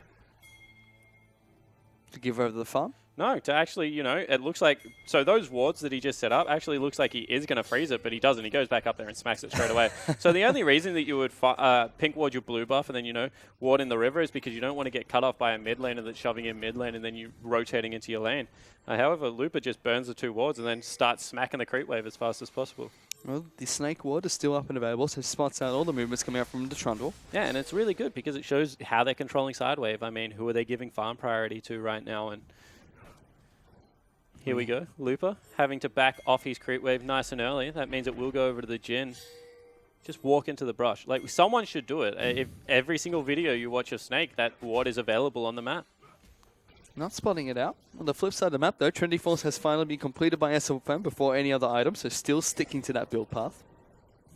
Lots of damage will come out from this hacker now. That's a 13 item, 13-minute Trinity Force. Yeah, I mean, he's the same level as everyone on the map, except for maybe Tank, who's a level ahead of him, so... Arrow not going to connect, so Flandre is able to stay safe. They had flash headbutt pole from Marta as well. Equalizer... Trying to clean out the wave, but doesn't actually work, so... Not the best equalizer. You're a nice man. It's a mid lane turret now in the siege, but they're going to try and jump on top of Xiaohu here. Flash forward from Tank, tries to get himself out of turret range. They find a kill onto the Victor. They should be able to take down the turret as well. Yeah, they certainly should be. I mean, Lupa flew in from left of screen. Maybe we'll be able to defend it as they look for SOFM. But that was, once again, a really nice setup. And this Azir is massive, and the Hecarim's just as big. There's a 4-on-5 for now as MSG actually is going to get caught out. Pillager's coming down to separate the team, but there's the curtain call. Rumble is trying to join the fight from the flanks. Lots of shots going off on towards Lupa, missing the 3rd and the 4th. Marta now in a little bit of trouble, has to use his ultimate to stay alive and negate some of that damage. And that's all they were looking for. I mean, they get the ultimate out of the cow. They back away. They're happy with the small ground that they're making up. I mean, this is still only about 500 gold. And RNG have an extra turret. This is just... As soon as they win one team fight here, Snake, and they do have the team fighting comp, they can clean up so much of the gold left standing. There's lots of gold on towards Tank. 2 kills, 135 CS, 2 assists. Already has that Nashor's Tooth complete too.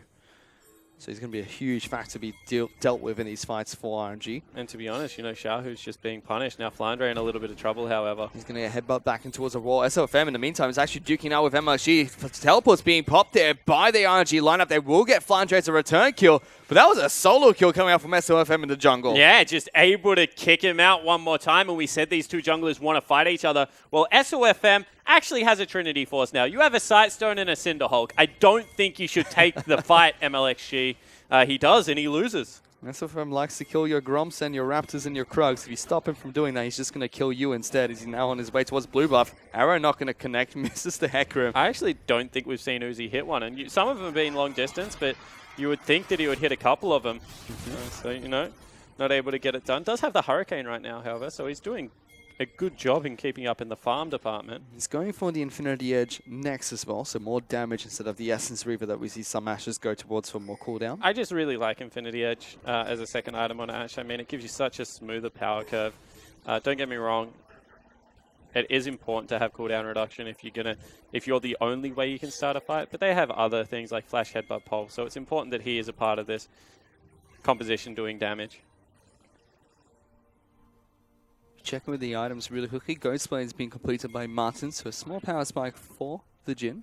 As Protobelt's been completed up on the top side of the map for Flandre. Looks like it's going to be a Warriors enchantment coming out from SOFM. He's going for Caulfield's Warhammer next. Oh. See, that one I don't agree with. I don't get me wrong, I love aggressive builds in the jungle as much as an X-Man, but that is a very tankless lineup if that is the case. So we'll see if that is what he's going towards, or, you know, maybe he just feels he's that ahead. I'm going to go the Yomu's Ghostblade route and just run over the top of someone. Because if he works well. To his credit, if he gets Warrior or something like that and he actually hits Uzi with Ghost, Uzi dies. I mean, there's no other result of that turning anyway. So it's a possibility.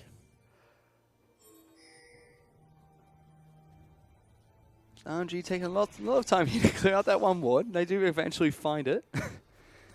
It's a little bit of a blind chase coming out from Mata and MLXG. And, you know, gold is completely even right now, and there's still a turret advantage in front of RNG. So when this mid lane turret falls, you know, if they lose any team fights, this is going to be really hard to claw their way back from. And you just feel like one more time, RNG, whilst being a great individually skilled team, has lost control of the map as a 5-man unit. Seems like both teams as well just content with sitting back and farming it up for now. Dragon's going to be back up in 10 seconds. It was an Ocean Dragon, so not a team fight augmenting Dragon. And, you know, if you're RNG right now, you can understand why they're sitting back and farming. They've got the Victor, they've got the Trundle and the Ashe. Snake, on the other hand, they're just waiting for something to fight over there. It is going to be the Dragon. They pull it out straight away because, you know, they've got the Rumble. They understand that they need to have a little bit more priority on this game. They're going to try and contest for this one. SOFM's got it down pretty low. MLXG goes to the pit. The smite does not land as the arrow lands on top of JZ. Snare does come out to MLXG, and there's an equalizer trying to cut off the rest of the team. Curtain Core only hits 2 bullets on towards the Rek'Sai. SOFM's ghosting into the backlines. Crit does come out. He gets blown up, but it's not going to be able to survive. Looper gets him down with the subjugate. Mata now into the backlines with his ultimate. Uzi does get tagged up. He's getting hit and poked out by soldiers. The rest of RNG are still chasing. Xiaohu really low, forced to flash in towards the Dragon Pit, As now everyone's just moving forward. Looper now nowhere to run. Snake turn around the team fights. A double kill comes on towards Martin. So they blow up SOFM, but in the process have to use a couple of key ultimates. I mean, the Subjugate goes down as well as the Chaos Storm, and that just means the rest of Snake can clean up the back end of the team fight. Going to push into this mid lane turret as well. Don't really see a way that RNG can defend this. That turret will fall down 8-2 in terms of kills for Snake. It's already a very bloody game, and that is still very even in terms of gold, though. Only about 500 gold separates the two teams. Yeah, so in the end, it's really not that big of a swing, although Snake get their first taste of a gold lead in this set. I mean, you still have to respect SOFM. He made a beeline for Xiaohu and really did occupy 2 important members of the RNG lineup without a front line. Uzi just got chunked out by the Azir, and there was no way they could fight. It's a big wake-up call for RNG. Their backline does a lot of damage, but there's just no way for them to maneuver around the map at the moment. And actually, Mata and Lupa are 3 very strong frontliners that are being a force to reckon with and will be in the rest of this game. So does come out a pink ward in the bottom of the side of the map.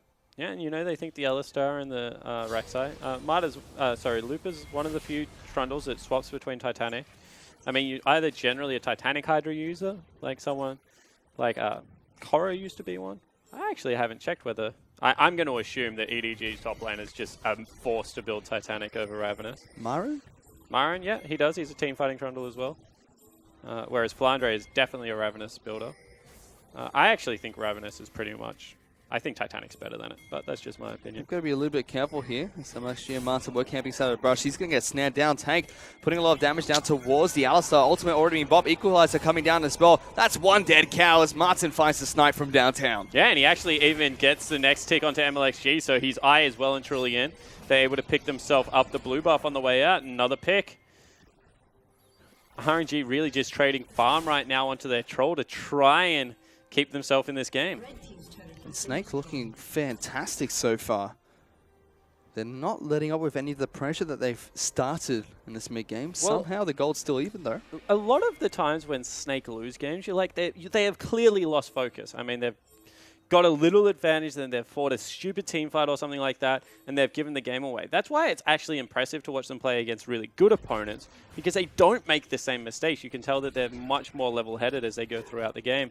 And this time around, they're just waiting for windows to be able to drop down the equalizer, use Martin's ultimate in the curtain call, and clean up a couple of kills. They haven't generated into a huge gold advantage so far, but you hope around the 25, 26-minute mark, that's when Baron for this team comp just becomes more and more attractive. Does give us some time to check with the items, though, as we can check first with SOFM decides not to complete that Caulfield's Warhammer into anything. In fact, he only has one jungle item at the moment, which is the Hunter's Talisman. Decides he doesn't need to upgrade his smite in any way. Going for the Spectral Cowl. Yeah, Spectre's Cowl, as we have actually Tank being caught up here. Does get caught out, knocked back into MLXG and knocked up. Xiaohu uses the Chaos Storm, takes him down. RNG find a pick for themselves. So that's a much better combo. I mean, it was pretty much the alley-oop, flash pole, headbutts him back onto the Rek'Sai, knocks him up one more time, and then there's all of the damage waiting there out of Xiaohu. So they do get a pick back in their favor, reclaim that gold lead, their RNG. And meanwhile, this whole time, Lupa has just been farming. So They've finally wrestled control back of the game in what is a tempo way. Still don't know how the 5v5 looks, however, especially once that Spirit Visage is finished up by SOFM. Well, there's that Dragon over in a minute and a half. So there's a possibility for RNG and Snake to fight over that objective. As MSG goes back and towards his jungle, takes away a Grom camp. The rest of the team just still farming, waiting for picks, and that's it seems. Uzi and Martin are both on huge power spikes as well. I mean, Dustblade's been picked up. Martin's about 70 CS behind, but has a couple of extra kills. Uzi's gone back, grabbing himself a Hex Drinker. Don't know if that makes a heck of a lot of sense. Seems that it's going to probably be the horse crushing you, but... Zir and Rumble. Yeah, there is still a lot of magic damage, but if they can get back there, I think the damage is already done. Yep. Like you said, it was really Heckroom that charged him that last fight. It was Martin that found the chunk too. You can see Martin himself, sorry, not Martin. Flandre, he's picked up a Rhyolite's Crystal Scepter. So has Tank, so both of the mages providing a little bit more utility to these team fights too. I actually really like this because, you know, they've just got to keep people in an area that the Azir and the Rumble can continue to deal damage. They're both AoE mages, so there is pretty much going to be persistent slows. Flandre is starting to really struggle versus the Trundle. Not too surprised. Looper's going to be able to dish out a lot of pain up in the top side of the map, constantly healing up with his passive, as well as the Ravenous Hydra. Things are a little bit more quiet on Summoner's Rift now. 20 seconds to the next Dragon spawns. Yeah, and you can see that, you know, it looks like right now, both teams understand the gravity of the situation. They know that the next team fight's probably, especially if it's on this side of the map, probably means a Baron goes over. I mean, if they lose out on the 1v1 in the bottom lane, it means that Flandre probably going to give an inhibitor turret up over to Looper. So they need to be careful. Arrow comes out. Tank's able to dodge away from it. I still haven't seen him hit one. He hit one in a team fight onto Jay-Z. Not really the best target. So that's why it's a little bit more quiet. It's a Cloud Dragon that spawns for the third dragon of the game. So warning shots were enough. They pick it up and they trade it instead for Vision over the Baron area. I mean, they've started it up already. Tank needs to be careful of how many shots he takes, and they've lost positioning on the mid lane turret. You can never trade bottom lane, top lane wave for mid lane because it just gets there so much quicker. MLXG trying to cut them off. Uzi already trying to wreak some havoc on towards this turret. As here comes the Kurtzgol trying to stop them. MLXG takes the first hit to the face, trying to block it out for Uzi. Marta going to take another one too. Good crit comes out.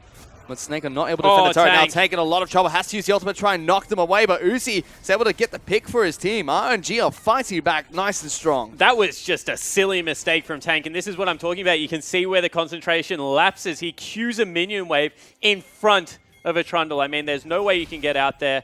In the end, they're able to clean him up. And now the pressure continues. Mata wants to flank.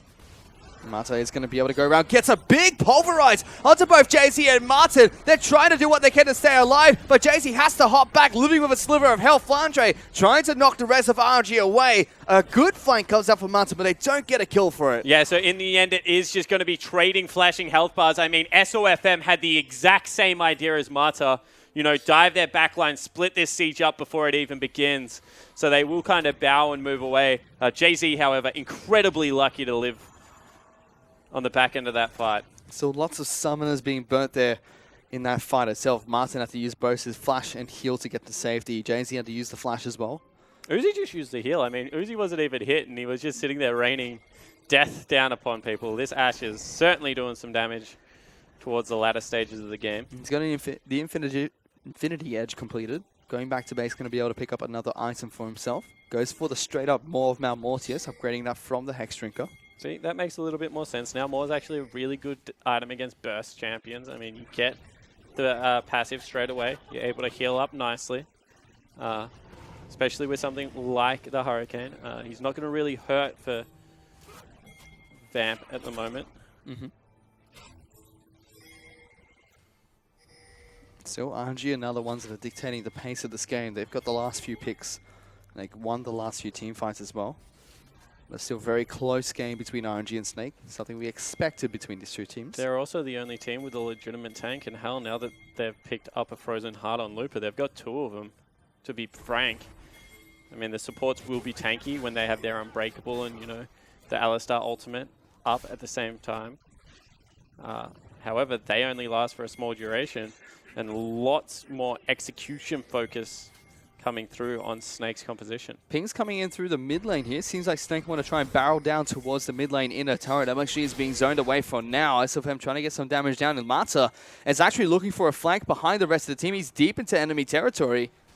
Not going to find it as he backs out into Fog of War. Yeah, but you know, it was enough. As soon as he started looking for that flank, they had to back away, and now Looper all of a sudden has had some free time with a minion wave. He's going to start pushing in. They have to send Flandre back over there. So they break up the 5v5 before it even begins. Good heads-up play from the Alistair. Looper still has a couple of minutes on the Rift Tail buff as well. He's going to try and run away with this frozen domain. A cheeky pillar comes out from the Trundle too, just to stop SOFM in his tracks. The SOFM showing bottom side of the map is dangerous. JZ going to face check. Ooh. Finds Mata with the Winter's Bite instead. You could tell that he was hesitant as well. He was like, I need to ward the back of the pit. And then he was like, but there could be someone there. Instead, they expend a scrying orb to get into the back of that pit to find some vision. Immediately taken out by MXG. In a very quiet period of the game. I mean, we started with such fireworks, a deep camp coming out in the mid lane. Xiao, who really did have a miserable early game, he's caught back up well and truly. He's got his Rylai's Crystal Scepter, looking for the components of a Death Cap next, just to augment his damage even further. Yeah, can't really blame him. There hasn't been a major amount of magic resistance picked up, except for SOFM, and I guess there is a locket, so, you know, Void Staff wouldn't be a bad option either. The flip side, Void Staff actually being complete by Tank. Oh, double Zeal items being picked up by Uzi. Whew. He wants the 80% crit. Well, you know, we said there was at least some magic resistance. There is no armor on the entirety of the lineup for Snake, so going for it. Martin, he's already picked up the Last Whisper because he sees a Frozen Heart there. And as the game progresses, this is going to become harder and harder for Snake to win teamfights. I mean, Azir scales beautifully, but if you don't have someone to go with SOFM, it's going to be incredibly difficult to win a fight. Uzi's going to hit like a truck as soon as anyone tries to dive him in the back lines. He's been farming up a Storm too, 300 CS. He's 50 CS up ahead of Martin. But for now, Snake is just trying to push out these waves. Dragon's going to be coming back up in 45 seconds. And you feel like with a lot of SOFM's build, I mean, you know, when he goes Tiamat Lee Sin before he goes a jungle item, when he goes for the Trinity Force, it does revolve around snowballing the game. I mean, if he already had his Cinderhulk right now with something like a Spirit Visage and he was on his way to a Dead Man Plate, he would be a huge tank. I mean, he would be able to take up so much more of Uzi's time. Probably would have even deterred away from what is a very greedy item build out of Uzi. However, he goes for the Trinity Force, and sure, he's got 7 kill participation out of the 9 so far, but it hasn't really got anything for the whole of these lineup because RNG just put the brakes on the game. And now they're stalling it out, and it's getting towards 3-4 item stages in this game. I mean, Deathcap just picked up. And that means that there's a clock now on how useful SOFM can be. Let's see how long he has left to be useful in this hack room. As the second Cloud Dragon, the game's going to be started up by Uzi. Will be taking down 4 RNG. The next Dragon spawn will be that Elemental Dragon, so another big objective will be on the map for these two teams to take. Yeah, and the reason you can't stay useful as a jungler is because, you know, start of the game, you've got pretty much 8 camps that you can take. You know, you can dip into the enemy jungle, especially if you're SOFM. Oh, pick coming out. Misses one more time. They still want it, however. Flash forward actually coming out from Mata. Gets SOFM, tries to lock him down. He has to use his own ultimate. Mata getting lots of damage onto Mata, but he's already used his own ultimate. Equalizer just separates the two teams. Doesn't do all that much. Here's looking to join his team from the other side. There's a small window here. Martin's actually separated from the rest of his team too, so this is a 4-on-5 if Snake can fight it properly. SOFM going back in. There's the Kurtz call, just trying to call them backwards. Xiaohu tries to hit a laser from behind the Baron Pit. She goes back in. JZ taking a lot of damage. The Flame Spitter comes out with the Zhonya's Hourglass to keep himself alive. Snake are now trying to look for the forward momentum as Lupus taking so much damage. Gets flashed on. SOFM finds the kill. And suddenly the teamfight's turned around for Snake. That was a beautiful fight for Snake, and it was off the back end of their AD carry. I guess Martin got beautiful positioning, able to light them up with that ulti, and they picked the re-engage perfectly. We'll get out. She moves them towards the bottom side of the map, uses his ultimate to get away. So once again, Snake, we said they've got a very damage-heavy lineup. They need to be able to count on cooldowns. They get rid of the Subjugate, they get rid of the Alistar ultimate, they wait, and then they re-engage. Tank just was able to keep people off his front line. And SOFM, another kill. This time he is going towards a Barmy Cinder. Finally looking to get his Cinderhulk. 32 minutes in the game, still not completed. He's a special snowflake, SOFM. And, you know, if you said it about any other jungler, you know, didn't get his jungle item until 30 minutes into the game, you've assumed they've been, like, DC'd or completely shut out. I mean, I think you get enough passive gold by that stage. But no, SOFM is just like, I don't play by your rules. I wonder if it's a Sunfire. It could possibly be, but for now, Martin actually getting caught out. Xiaohu just one-shots him up in the top side of the map. Yeah, gets the ulti down for a little bit of slow and then just lays down the rest of the pain. That will probably open up positioning around the Baron. They're trying to get Xiaohu back across here. They still have the Ashe ulti. Matra is well and truly behind enemy lines. Master's down for another 30 seconds. Lots of time for RNG to try and make a play. They're looking towards the Baron. This should be an easy pickup for RNG unless SOFM can get a miracle steal here. He's charging around, looking to try and see if he can go through the pit. He's going to go in. Ults in, doesn't get it as Victor finds the Baron pickup. Marta's keeping the rest of the team occupied. SOFM goes down. Flandre gets delivered to the rest of the RNG lineup. He'll get taken down after going into stasis. Uzi and Xiaohu are able to work together to take him down. And now it's only going to be Tank and Jay-Z to the left. And Marta's flanks have been on point this game. I mean, they send 4 people into the pit. Marta just goes and finds his man. This time it's Flandre. Punts him back into the team. And RNG, now with a Baron buff, going to look to extend that gold lead. And the first proper gold lead as well as they're 4,000 gold up ahead of Snake. With this Baron buff, that's just going to get worse and worse. Yeah, it certainly is. And, you know, all of a sudden, you're really looking down the barrel of what is an incredibly fed Uzi. He doesn't even feel he needs to go a Last Whisper this game. I mean, I honestly, it was a great snowball build from SOFM. He's still having a great performance, 5-3-3. But if you were the only frontliner, you have to build some armor.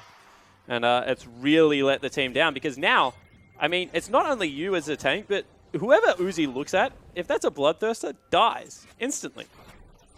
The double Zeal liner coming out. Flashbacks to Season 1's double Phantom Dancer pickup on Ashe mid lane.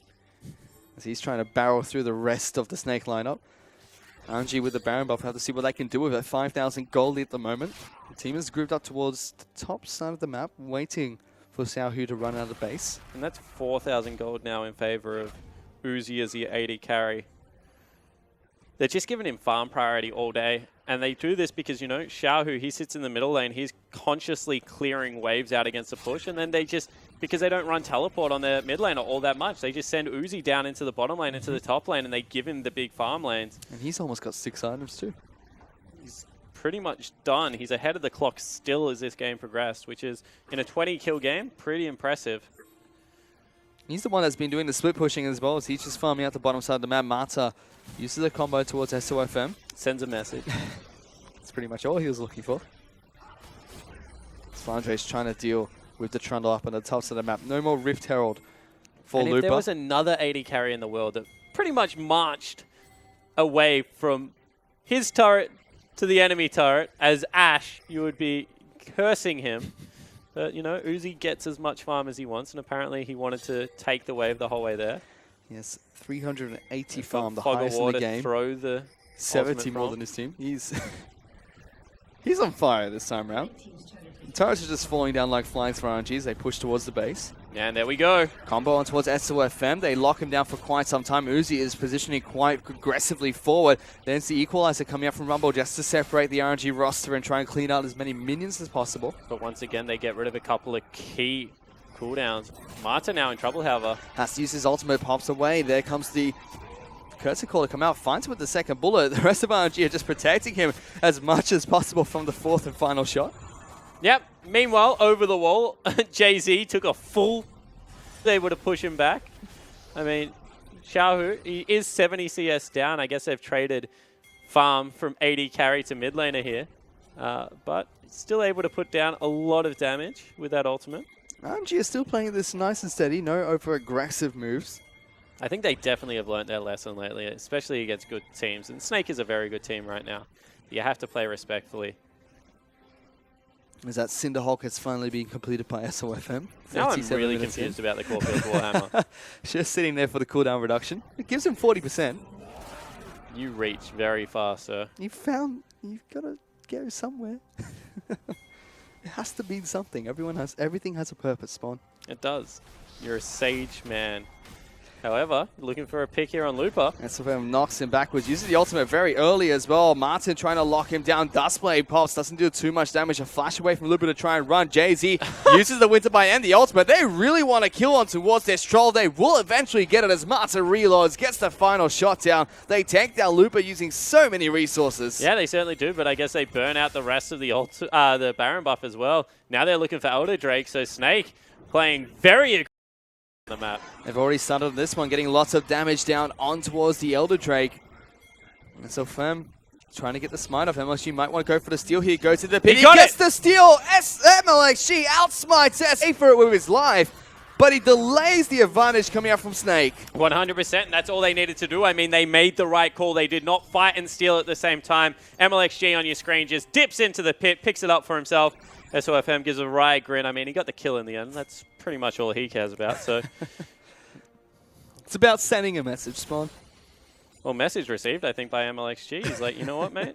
I play the team game. I'm going to give up my life. I'm going to take it. I've built pure tank. That's what your team needs right now. And, you know, Martin, he's to carry out this game. I mean, we shouldn't discount it yet. 5-1 and 2. He's certainly a huge Jhin, but pretty much a full item behind Uzi. That's a very red Uzi. That is. I mean, he looks normal in his portrait. I was like, is he stressed? And I was like, oh, you meant the Ash. The Ash is very red. Ash very red. Uzi looks pretty composed, actually. Like you said, behind Martin at the moment, sitting on that Doran's blade. Uzi, meanwhile, has completed all 6 items. Yeah, Doran's versus Bloodthirster. I'm going to take the Bloodthirster this time around.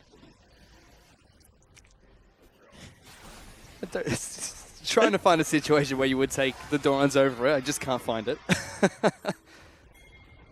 Now it's RNG. They're looking to be a little bit more aggressive. Ultimate coming out from LXG. There's the Ash Arrow trying to look for a pick. They find Jay-Z. They lock him down. Mata goes in for the combo. MLXG follows up with the knock-up. Uzi finds the first kill. Teleports are coming in for Looper too. They want to barrel through the base. Yeah, they certainly do. So they get the pick. Jay-Z's still just not tanky enough to live through all of that.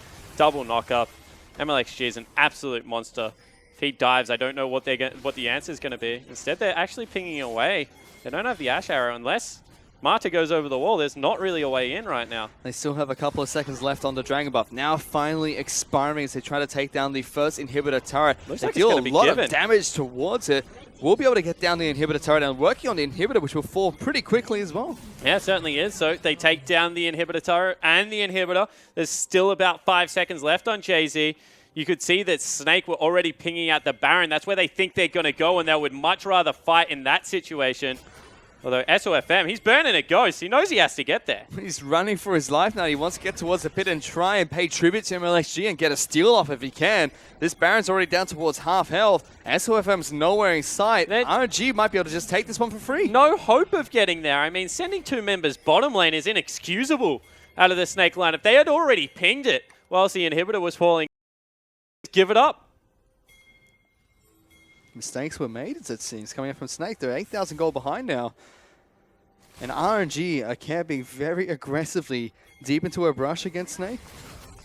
Certainly are. Ash Arrow comes out. Hits Martin. The fantastic arrow. The 3-man pulverize comes out on top of the Xiaohu combo to knock down 2 members right off the bat. SOFM tries to do what he can by charging the backlines, but it's not going to matter. The only member left alive is Tank as a double kill comes out for the victor. This is going to be game number 1 to RNG. Well and truly deserved from their lineup. Yeah, it certainly is, and they're able to get the arrow in the end. We were criticizing Uzi at the start of the game. He missed a couple of too many, but he hits the one that counts straight onto the AD carry. Fantastic play coming up from RNG. It was a very shaky start from them after a lot of devastating ganks went into the mid lane, but they pull it back, they play it slow and capitalize on the interesting item builds coming out from Snake. Yeah, completely agree. I mean, SOFM, he was looking for the big snowball. He had it rolling, and then Mata actually just slowed the pace of the game. I mean, you have to really credit the shot calling to RNG because as soon as they wanted to put the brakes on that, there was nothing that Snake could do to start up a fight. I mean, they were trading dragons. They couldn't get a look in at all. They stopped it dead in its tracks there against Snake, and We had a lot of questions for SOFM. It seems like he answered them, kind of, but just fell back later on in the game. Yeah, I agree. I mean, this team fight was one that they won. SOFM dives the backline. They used 3 ultis on him. He does fall down, but then Martin cleans up the back end of the team fight, and that's what we said. That's the role, the janitorial AD carry that Martin is when there's no ultimates available. No one's better. They trap 2 members in the pit, but, you know, SOFM changed his path early. Got 3 buffed. I don't care. I'm going to gank your mid laner. Gets tanked very far ahead. But it looked like after that, they just didn't have a clear game plan for it. And this was another good fight from Snake, but they only find a single pick for it. It wasn't all that fantastic, but every single team fight they won in the early stages of the game, it gave them about a 300, maybe 400 gold lead. Whereas once RNG came online, they were 4,000 gold ahead of the Snake lineup. Yeah, completely agree. And it all started here, right? They get a pick onto Martin and they do the Baron. I mean, they kill SOFM. They barrel down mid lane. They actually took Flandre out after this as well. Then next time they take a mid inhibitor, they go straight back to Baron. SOFM shows bottom lane for some reason. They're cleaning out that massive creep wave, and they just couldn't get anything done. And that was the Enchanter Crystal there, followed up by a headbutt pulverize combo coming out from Mata to clean things up. A fantastic final fight coming out from RNG. Mata has to be the MVP. I mean, I don't see a world where those flanks, those big headbutt pulv combos just weren't what won that game in the end for RNG. And he said at the start of the year very famously, you know, give me Alistair, I'll win you a game. I think that, right, this just proves how good he is on that champion. Well, he played a fantastic game 1, but don't go anywhere. We're going to be back with game number 2 in just a few minutes.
Welcome back, ladies and gentlemen, to the English broadcast of the Chinese LPL. We're going to take a look at the MVP for game number 1 between RNG and Snake. It goes on over towards MLXG. Wow. Okay, cool. So MLXG picks it up. I mean, yeah, good kill contribution.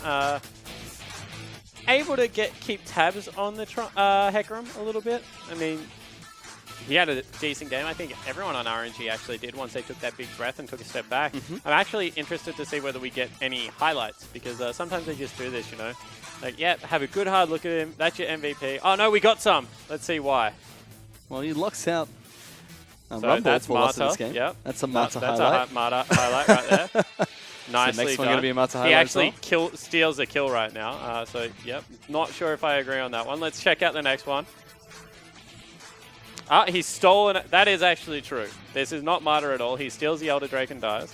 And that's all we've got, Fish. So. Is that all we have? Yep. Yeah, that's all we got. So it's a Marta highlight and a Dragon Steel coming up, MLXG that gives him the MVP this game spot. Exactly right. So, you know, in the end, Marta, who was your MVP, had a fantastic showing on that Alistar. I mean, started up multiple team fights, able to get really good flanks. So, you know, really deserving of that MVP there, Marta. And, you know, hopefully he gets another one next game. He kind of made up for a lot of the missed arrows that came up from Uzi. Yeah, he certainly did. And, you know, that's what I want to talk about is this idea that they picked a very easy to execute comp on. I mean, you have the fact that you got Rek'Sai, you have the headbutt pole combo, you even have Trundle pillars going everywhere, and then you got the Ash Arrow at the end of the day that's just going to nail someone if you are able to hit it. And I think that that was a very linear, easy to execute on team comp. You have multiple flanks coming across, you have high damage. When I have a look at Snake's lineup, especially when SOFM didn't build tank, they had a really difficult comp to actually engage. It was about keeping people at arm's length with a couple of Rylai's. You know, they had the Jhin for the slows. I really don't understand how they're going to be able to consistently win fights against RNG with a comp that relies so heavily on that. And we said both of these teams are going to be very bloody coming into this game, and they definitely showed it to start the game off. But once it started going south from RNG, they kind of took a step back, waited a little bit longer to outscale or even get better items in comparison to Snake, and then play their game better. Yeah, I completely agree with that. And I was surprised because RNG, they've done it a couple of times now, but they do kind of get caught up in the bloodiness of games and, you know, try and continue to play that pace. But against Snake here, I mean, they gave away mid lane priority completely and they just backed away from the turret multiple times. I mean, Xiaohu wasn't really worried about being camped out for a young player. That's pretty impressive. And SOFM was continually looking for people to fight and RNG just didn't give him the opportunity. Well, he answered quite a few of those questions we had for SOFM in that game. Just wasn't enough for his team to pick up the win. Another player I really want to single is Flandre. He said he had to step up against Lupa. He had a horrible game. Like, his game was not good at all. I mean, Flandre is a great top laner, and he should be able to carry some of these games. But, you know, Lupa's a very good top laner in his own right, and Flandre, this was a sink or swing moment, and he was like a rock. Like, he's on the bottom of the ocean somewhere, and I hope he can pick himself back up. Getting solo killed by a Trundle at level 4 to a level 6 Trundle. Not very fantastic coming out from Flandre in that game. And you know, when you hear that, you're like, oh, well, how does he not die in that situation? Well, you don't run through the jungle and try and cut off a minion wave. You just go back to your turret and farm up. I mean, that really was poor decision making. Especially when the minion wave is already on that turret. Yeah, makes kind of sense to run back and get a couple of those last hits before you miss them. But we're back onto Champion Select for game number 2 between RNG and Snake. As Trundle, Sivir, and Karma are going to be the bans coming up from Snake this time around. Lissandra, Ryze, and Vladimir will be RNG's bans. Lots of target bans towards tanks still. Yeah, so the Lissandra and Ryze, probably the two that look like it. I mean, Vlad is just so strong that you have to ban him on red side right now. Especially when they ban Karma, which is kind of the answer right now to Vladimir. Yep. A couple of people have been taking a Nivea into him as well, I've been told. That's if you're a really good Nivea player. Like, I mean, Faker level Nivea, which is very hard to do. Karma is just much easier to execute. I mean, you pick up first item Morello, you have this shield to match the trade, and you just burst him out incredibly easily. So, Punish was one of the first people we saw over from LGD that ran the Karma quite successfully, picking up his first MVP performance. But for now, Shen is going to be the lock-in coming out for Snake up in the top lane. Something that we've seen a little bit more of. Shen. A little bit? Yeah. Shen is quite popular at the moment. I think that, you know, especially if they're going to play a camp Uzi lane or something like that, it makes a lot of sense. Especially if they were looking for a Hecarim pick, it would also help out in that regard. It seems like MLXG wants his hands on this jungler this time around. Rek'Sai was not banned out again. And it is probably the most contested pick between the two junglers as well. Yeah, I think that you saw the strength of Rek'Sai in that last game. You're just able to build pure tank and get work done. And MLXG, he was doing a lot of heavy lifting on the front line. He was pretty much unkillable.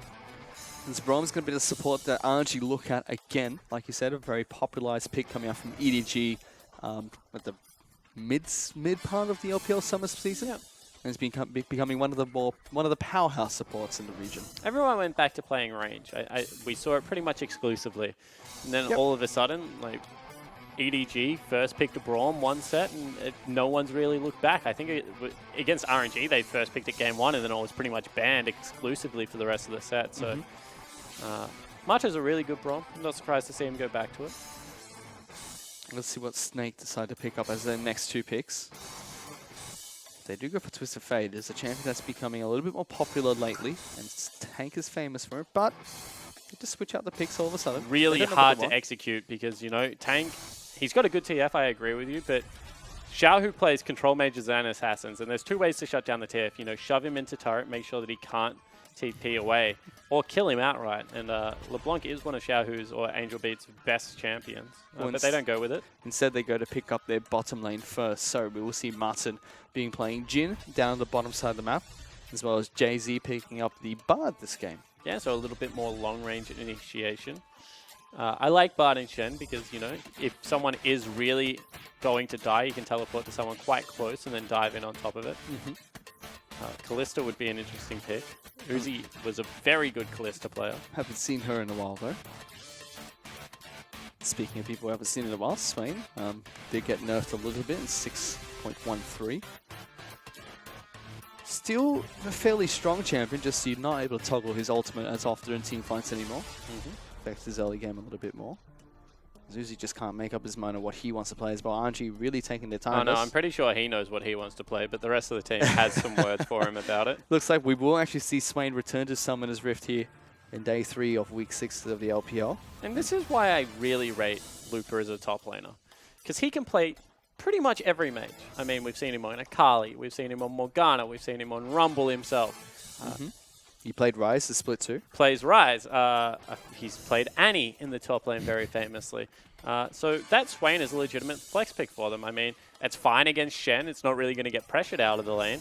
And it does scale quite nicely and is a team fighter in its own right. So then if they take a good lane matchup for it in the mid lane, they can give it to Xiaohu and they can just pick something else away in the top lane and be completely satisfied with it. So I really do think that RNG have a blessing in the fact that they can pick pretty much whatever they want. And it is both Xiaohu and Lupus, the most played champion coming to the summer split of the LPL. So let's see how they utilize this one. They still have the last pick. As you do see the final 2 picks coming out from Snake. Nidalee is going to get locked in for SOFM, and then LeBlanc is going to be coming out for Tank. Whoa. And once again, very little front line in this squad. And they need to be able to generate picks with the Bard now, with Nidalee and LeBlanc being picked up. And as we said, as soon as they see it, Assassin locked in, get Maokai, you know, he's just able to Twisted Advance onto the LeBlanc, make her lives absolutely miserable. And they just lock it in. This is why as I said, Lupa is one of the most underrated players on this lineup. I mean, people overlook him all the time in favor of the flashy players, but he is one of the rocks of RNG. He certainly is. Going to be picking up Maokai here again, one of his most played champions in the league. Very comfortable in the lineup and helps out RNG quite significantly. They're a very stable, very simple team composition, you could say, whereas Snake, they've thrown the kitchen sink, as it seems. Nidalee is coming back as a competitive player, someone we haven't seen in a while. Yeah, we certainly haven't. I mean, Nidalee players are always going to be good at Nidalee. I mean, SOSM played it against OMG and WE, so he's certainly comfortable on it. But not very many other junglers are valuing it right now. You're certainly right in that regard. Let's see how it pans out as we head on to Summoner's Rift. Tank will be getting LeBlanc this game, something that was banned out against him previously. Yeah, and Tank's LeBlanc is really good. I mean, it's going to have an okay matchup against Xiaohu as well. Very hard to trade back if you are that bird. She gets out of range. And really, it does come down to like how this Assassin and Nidalee with the Bard can team up in the mid game, because they've got Martin to slow people. They just need to be able to get the kills, the picks, to be able to drag RNG around the map. Well, let's see if they can get those picks as we head into Summoner's Rift for game number 2 between RNG and Snake.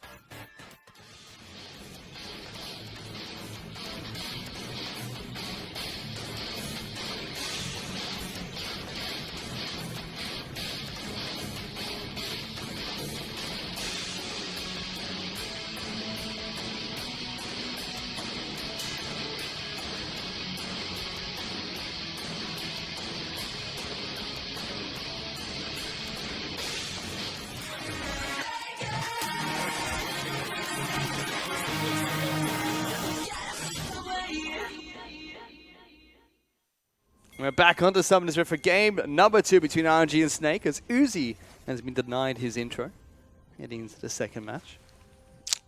Such a shame, Uzi. If you don't get MVP, you don't get your intro a second time. It's just how it works.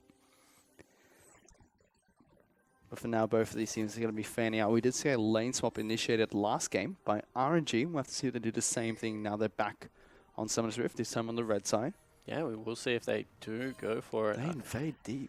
They've spotted out SOFM, actually. Turns into the Cougar form. Will be able to pounce away. Oh, doesn't have pounce, actually. Just runs away, Yeah, so to speak. he took the spear. He threw it straight into MLXG's head. Imagine if you could take one ability in Human and one ability in Cougar. That would be great. That would be pretty cool. A little bit. Your jungle clear would be so quick. Yeah. Not too sure if that'd be a great thing for competitive play. It'd be fun. Who cares about competitive play?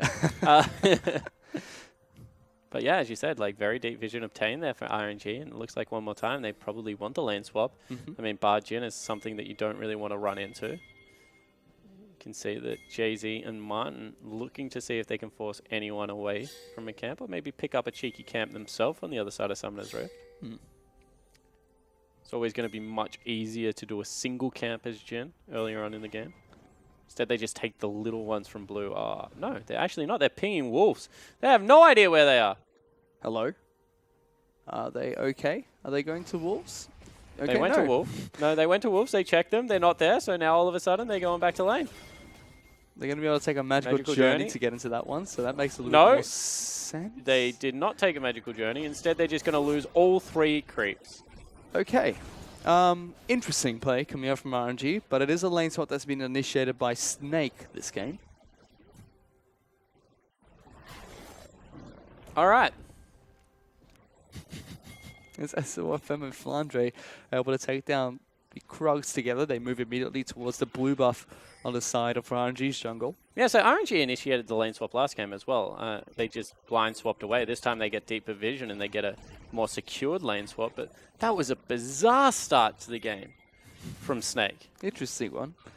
I'll have to see if that affects them in any way as we head in towards the turret training portion of this lane swap. Well, you can see it's already affected them. I mean, they're 4 CS down in 80 carries, and it's not a lot, but I mean, when you're going back, pretty much trying to ride the 450 mark and grab yourself a color or something like that, it's going to be a pretty big deal.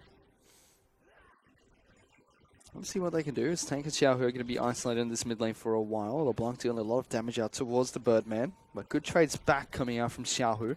3 members of RNG up on the top of the map, pushing out or pushing down the top lane out turret. And you can see that Tank acknowledges the fact that this is a war of attrition, actually starts the corrupting potion. So I like the pick up there. He wants to be able to shove in there, wants to be able to shrug off a lot of the consistent overtime damage that's going to come out of Xiaohu. Laserbird not really doing a good job of keeping up in CS either, so it gives him a small advantage. Yep, he's about a wave ahead of Xiaohu, and this wave will bounce back in his favor shortly as we see the rest of the lane swap pan out between the two teams. Snake will still be able to take down this turret, almost close to the final turret shot coming out. But look what it actually does. I mean, they trade gold across 3 members there on the Snake lineup because they weren't able to get any of the first wave. Uzi had enough to go back, grab his tier, so he gives all of the gold over to Looper. I mean, it's a little thing, but now Looper a little bit more comfortable in that lane. Uzi just going to go back down to bottom, going to start spamming out this tier. He's completely happy as well. Yep. Martin on the flip side will head up to the top side of the map, so they're still looking to try and trade another outer turret before they conclude this lane swap. Yeah, Deep Ward, however, was placed in their lane by RNG, so they know exactly when they have to start shoving out. It's now, and you see Looper does that. No ward dropped for Flandre, so a little bit more of a snowball. As they couldn't get their support or jungler to drop a ward, it means that he doesn't know when he has to start pushing, also doesn't have as good of a push. So he's 6 creeps down now as well. Martin's now going to be shoving out the wave up on the top side of the map. SOFM finds a Rek'Sai, who was deep inside his own jungle. Some more trades coming out from Tank there. That was a nice trade. Only takes the E coming out from the Swain. Yeah, certainly does. Like a couple of ticks of Laserbird, but doing a very nice job in this mid lane. I mean, he's already 11 CS up. There's only 4 there. And they need to start throwing some of this priority, this tempo that they're getting from the side lanes into the mid lane, you feel. Maybe a cheeky gank out of a Rek'Sai or something along those lines, because otherwise it's going to be hard for the Swain to get back into it. Well, now RNG are working on the bottom lane outer turret. Snake will be collapsing on the top lane outer turret too. Actually, looks like it might be the Maokai that gets the gank in here. We already talked about the Twisted Advance and how it works with the interactions. Slow does come out. They're looking for the counter gank from the Nidalee. SFM is close by. MLXG is there as well, so it's 3 members of RNG in the middle lane. So they don't feel they have to actually drag Looper over. This might be bad for Looper. Because, ooh. MLXG pounces in, flashes immediately back out. That was very dangerous from the Nidalee. SOFM just threw that blind and jumped over the wall. I mean, it's something that you do all the time. But he is playing on the weak side of the map, and you can see a little bit shocked that there were people there. That's not my Raptors. Well, it was. He got it. Technically, he got the big Raptor. That was another big Raptor there. Yep. The Void Raptor was waiting for him. This time they actually will give solo gold over to Flandre, it looks like. Liverpool will do the same. Or we'll get the same. Actually, going to struggle to take it down this time, Looper. Oh, another wave's coming. Hit it, tree man. There we go. Little Tree that could get a tank. It's a nice combo down again onto the Swain with the remaining resources of his mana. But SOFM has now been jumped on. Doesn't have his flash available. Chili Smite goes down to reduce his movement speed. Gets into the bush to try and get that extra movement speed. Tries to pounce and heal up as much as possible. MLXG now trying to kite away. But that's when RNG, they're collapsing. Xiaohu's going to try and look for the turn to the bird form. Flashes forward. Gets the slowdown with the laser bow. But Flandre's inside as well. Putting a lot of damage back down on top of them. RNG are now collapsing. Tanks up in the top lane too. First blood goes up towards Shen, but Looper's here too. Here comes Uzi. Tank's taking so much damage. Ezreal will be able to get a kill. No, won't it be MLXG that picks up a double there. And what a disaster for Snake. So much expended there out of RNG. It looked like they had overcommitted with a flash in from the Swain, but in the end, they do pick up 2 kills for 1. Jay-Z now seeing if he can steal something away from MLXG. However, it doesn't look like it's going to be the case. He's going for it. We're going to see if he can get that Cosmic Binding down and actually distance themselves away from the Scuttle Crab. You know, really clean collapse. I thought, as I said, that was going to be an overreach, but it really was SOFM once again on the wrong side of the map, and that's why I was interested for this. How can SOFM temper that aggression? He didn't have the flash. His duo lane had just swapped away from the top side of the map. Goes in for a greedy invade, and you know, credit to MLXG, kind of slaps his hand away and says, "No, bad boy, that's mine." That's already given RNG a small lead here. So able to knock Snake away from their own jungle. So this time around, SOFM's aggression not paying off. Already burned a flash with a mistake made in his own side of the jungle. Goes for a cheeky and grey, capitalized on by MLXG, like you said. I am so confused. Are you okay, Spawn? No. What is confusing you? The jungle item that MLXG has just picked up. A Blood Racer. Yep. Do you share my confusion? As a teleport coming in. But they're going for a team fight, Spawn. That's what we have to focus on first. Uzi actually getting caught out. The magical journey's going to take them to safety. Oh, man. Martin taking a lot of damage. The True Shot barrage lands straight into his face. A good flash away from Uzi. Suddenly, things are looking sour for Snake as Tank has to flash away. Gonna get healed up by the Nidalee. His clone comes back to drop the Prey Seeker coming out from LXG. Yeah, so in the end, it is going to be a huge engage coming out from the Snake lineup. But meanwhile, Looper's just sitting bottom lane, hitting that turret. Was pretty close thing there for a while, but Uzi with a huge outplay, I mean, gets both summoner spells out of Martin, only burns one himself. Save Private Uzi was successful coming from Uzi as well. He saved himself, to be honest. Looper going to take 5 turret shots there for no reason. Look how quickly he auto-attacks. I am as confused as you, Spawn, yes, about this Blood Razor on MLXG. If it was I SOFM, I'd be a little bit, you know, okay with it. He said, how can I keep up in farm, Nidalee farm so quickly? He said, give me all the attack speed in the world. And I will make it happen. Well, let's see if that affects him, because Rek'Sai very well known for building a lot of health. That's where Cinderhulk really shines. Yep, no, good analysis so far. That is actually Blood Razor. I'm not crazy, am I? No, okay, good. All right, let's move on. Let's move on. Yep. No, we're good. All right, so we'll check on him later, see if he goes anything more crazy. But for now, still fairly even between these two teams. The gold is dead even at about a 15,000 to both these teams. Yeah, it certainly is. And, you know, you have to say that with how the tempo of this game was going, that is a good news story for Snake, because it looked like they were probably going to start falling behind. Rod of Ages seems to be the first item pickup that will be coming out from Xiaohu shortly. Tank is looking for the Abyssal Scepter, it seems, first. Yeah, I really like Abyssal Scepter on LeBlanc right now. It means you can catapult yourself in. Helps out SOFM as well as Flandre a little bit. So, you know, nothing too out of the ordinary coming out here. But you feel that RNG, they should have had a little bit of a weaker early game. The Nidalee was supposed to pressure very hard. But with a couple of clean kills, they're just able to bring it back. You can see Uzi's gone straight for his man immune and decides not to pick up the Iceborne Gauntlet first. Takes a spear from max distance to the face. That's half his health gone already from the Nidalee. Yeah, they were like, we're going to siege this one up, and then that happened. They were like, we're not. SOFM caught, however. Yep, takes the Never Move and the Birdman to the face. But MXG with this Blood Razor just soling out this Dragon with no problem. They'll be able to pick up an Ocean Dragon for themselves. Yep, percentage health damage, quite good at that. Will be an Air up next.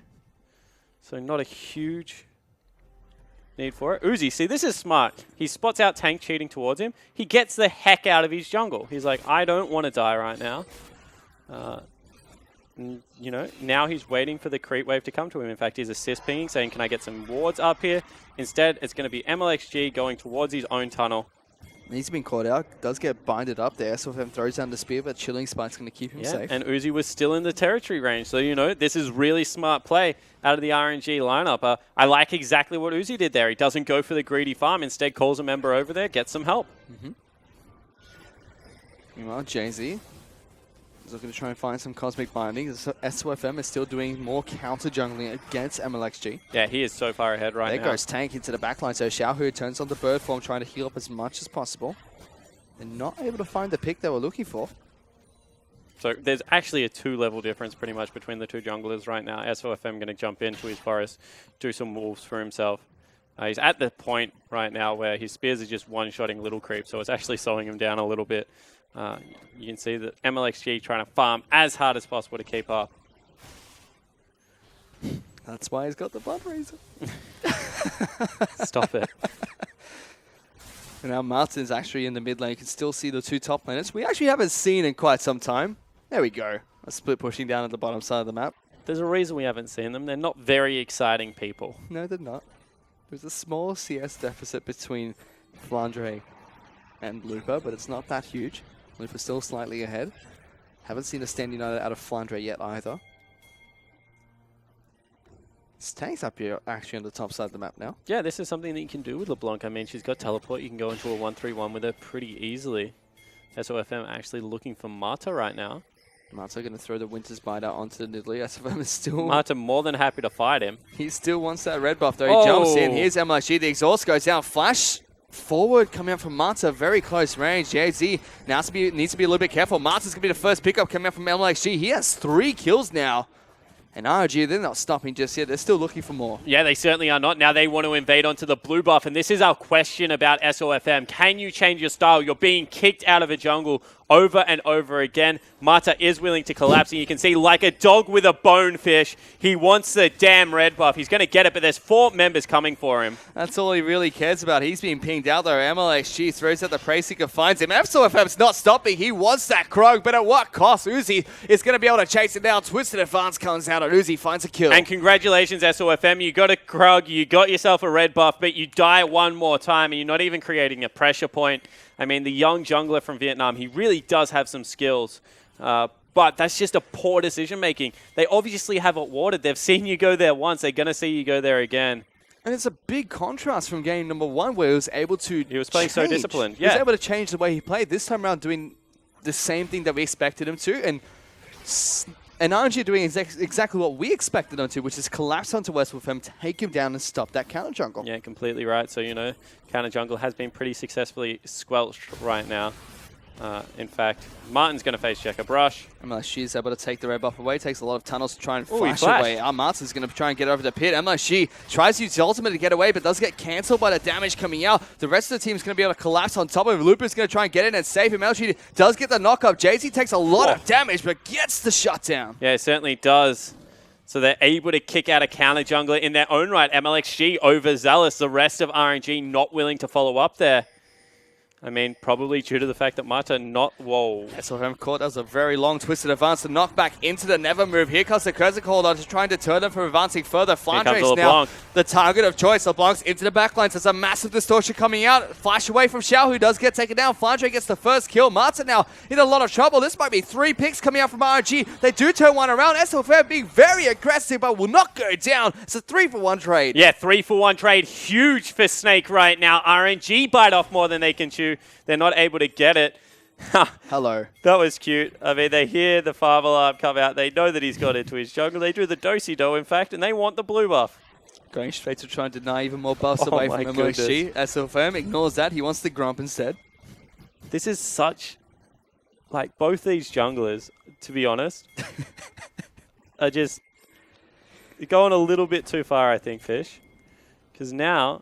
SOFM's going to be caught coming out of the jungle. He finds him, gets the kill. Uzi will pick that one up with the snipe. Even Mata threw to the ultimate at that. Somewhere in Sydney, Froscarin's making shark noises. All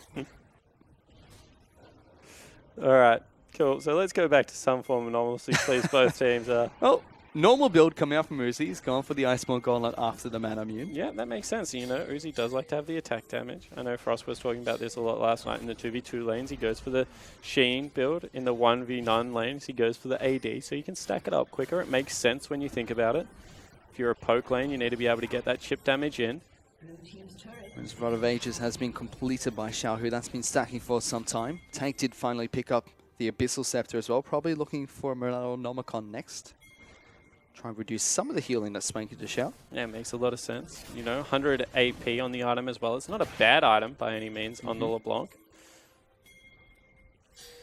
And when we have a look at what these teams are setting up for, it's honestly impossible to say because they just want to fight each other all the time. Well, they're fighting again up at the top side. It's already been a very bloody series. Flandre puts down the dodge shield, trying to negate some of the damage, kiting back and forth, trying to just stay alive as long as possible. Even MLXG comes out to join the fray. Temper Fate comes out. It's not going to be enough, and RNG get another pick. Yeah, so they grab themselves a pick, and they're just able to walk away. As I said, it's really hard to divide this map in any quadrants right now because, honestly, they're just running at each other head first and made the best man win. Right now, it looks like it's going to be RNG. They're not even playing with priority towards vision or anything like that. They're just willing to 100% fight right now. Checking with the item builds here. SOFM is gone for a Sheen, so he's going to pick up a Lich Bane next on his Nidalee. Tank needs to be... no, Tank's on the same thing as SOFM. Not sure what I'm talking about anymore. They go for a Cloud Dragger instead. I don't know if SOFM's on anyone's team. he plays for himself this young man. He plays against the jungle camps. He does. And he wins a lot of the time. As you can see, the RNG actually get control of this air drake. They're going to be able to take this one down. You got lots of damage on towards it, and we're taking out fairly quickly here. So second dragon falls to RNG, and they're getting another Cloud Dragon. Exciting. So Ocean Cloud so far, for those keeping track at home. Let's see whether we get a combat dragon, something like an Infernal coming in. As I said, this game is... I honestly think this is another game where even though RNG are winning right now by a couple of thousand gold, they could definitely benefit from just going back to a clean 1-3-1, getting their 3-man unit set up, being able to farm out some waves for a while, get vision control over the blue buff area, over the Baron area, and just play towards a win condition because they really are falling into the trap that is Snake right now, which is fight often, fight pretty hard.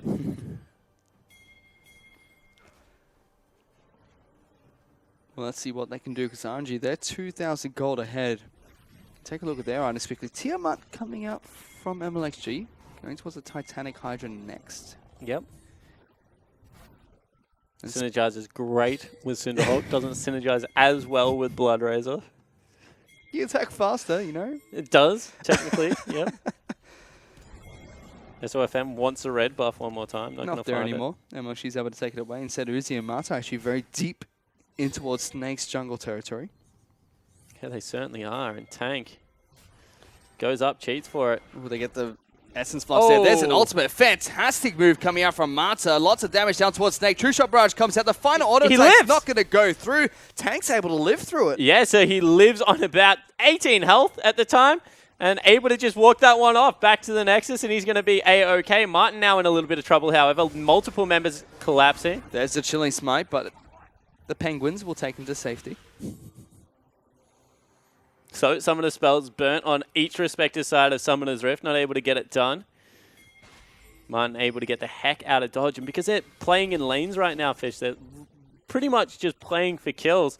None of this means anything. They're not setting up around a big objective, and it's just not helping them in any way. But they've got kills. They're not even getting those anymore. It's been fairly quiet since these skirmishes. Oh, not that quiet. They're still fighting, just not killing anyone. Looper and Tank duke it up on the top side of the map. Here we go. That one. Finally, Martin's been caught out. Temperfect actually going to lock him down. The Stand United comes out from Shen Xiao, who's been locked down, but Martin is going to be the first to fall. Xiao who picks up the kill. Flandre now in the midst of everything will be taken down by Uzi, and RNG get 2 more picks for themselves. Yeah, a rampage for Uzi now. So they are able to generate a fight. This time it is near a turret. SOFM nearly falls as well, and they're going to be able to push up mid lane, see what they can get done here. Turret does fall. Martin tanks at the last few hits. They're looking like they want to push through towards the inhibitor turret.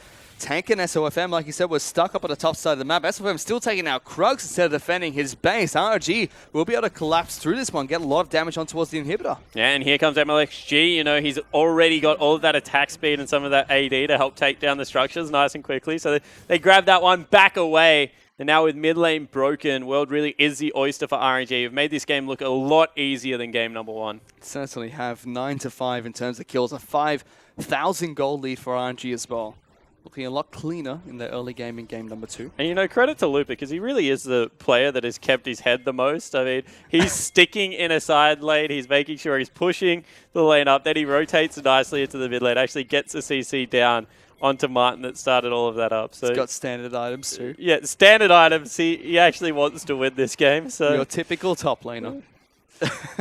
Very much try-harding in what is a game of Bizarro right now. Titanic Hydra finally be completed there by MLXG. He's got another sword for himself as well. Probably going towards something like a Steric's Gauge, you assume? Well, you never know.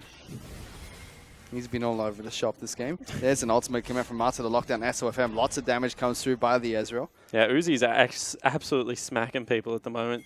You know, with the jungler chunked out, that's probably a good enough time to start up the Baron buff. That's what they ping towards, but not actually moving in that direction right now.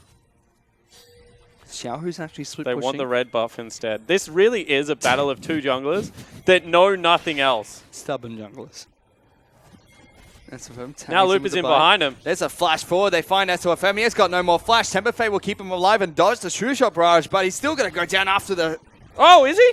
Maybe not. Oh. No, he can't get saved by the Penguins. JC does take the flank, though. Xiao is all the way on top of Flandre, but here comes Uzi to slow him down. The dodge field takes a lot of bullets out of Uzi, but he still gets the Mystic shot down. RNG get 2 more picks again. Yeah, so they're able to grab 2 picks. I mean, SOFM nearly lived that time because of a great ult out of JZ. But in the end, the persistent CC out of... Well, Marta's in trouble. The flash witch's bite is going to be huge coming out from Marta. And the flash throw for Xiao to follow up. That's the inhibitor that's going to fall. They just won't stop coming. I mean, RNG... This was actually our criticism of them. They get hyphy. When the game turns this way, they are not willing to take the foot off the accelerator.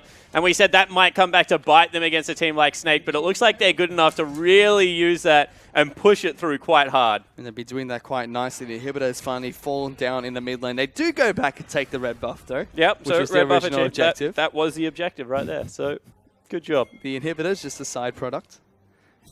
So there's Uzi.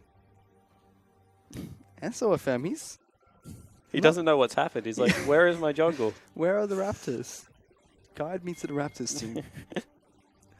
Flandre's still split pushing. He's actually had a much better performance, I would say, this game, but the game just devolved so rapidly away from him. I mean, he was put at a very bad spot because of the lane swap. I mean, he had to share gold the first time in experience, was 2 levels behind Lupa at that stage of the game, has caught up, and is doing his job of trying to protect his AD carry with a couple of items. But at the end of the day, when they just keep fighting this rapidly when you're at a disadvantage early game, there's nothing you can really do if you're Flandre. So he's excused this time around.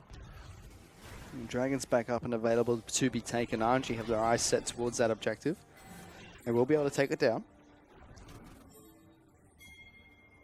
In fact, even them actually not required for it. Baron's still up on the table, and with the lead that RNG have, they're almost 10,000 gold ahead. They'll be able to take that one down with ease if they set their eyes towards it. Yeah, completely agree with that. It's actually going to be a Hex Drinker picked up by MLXG.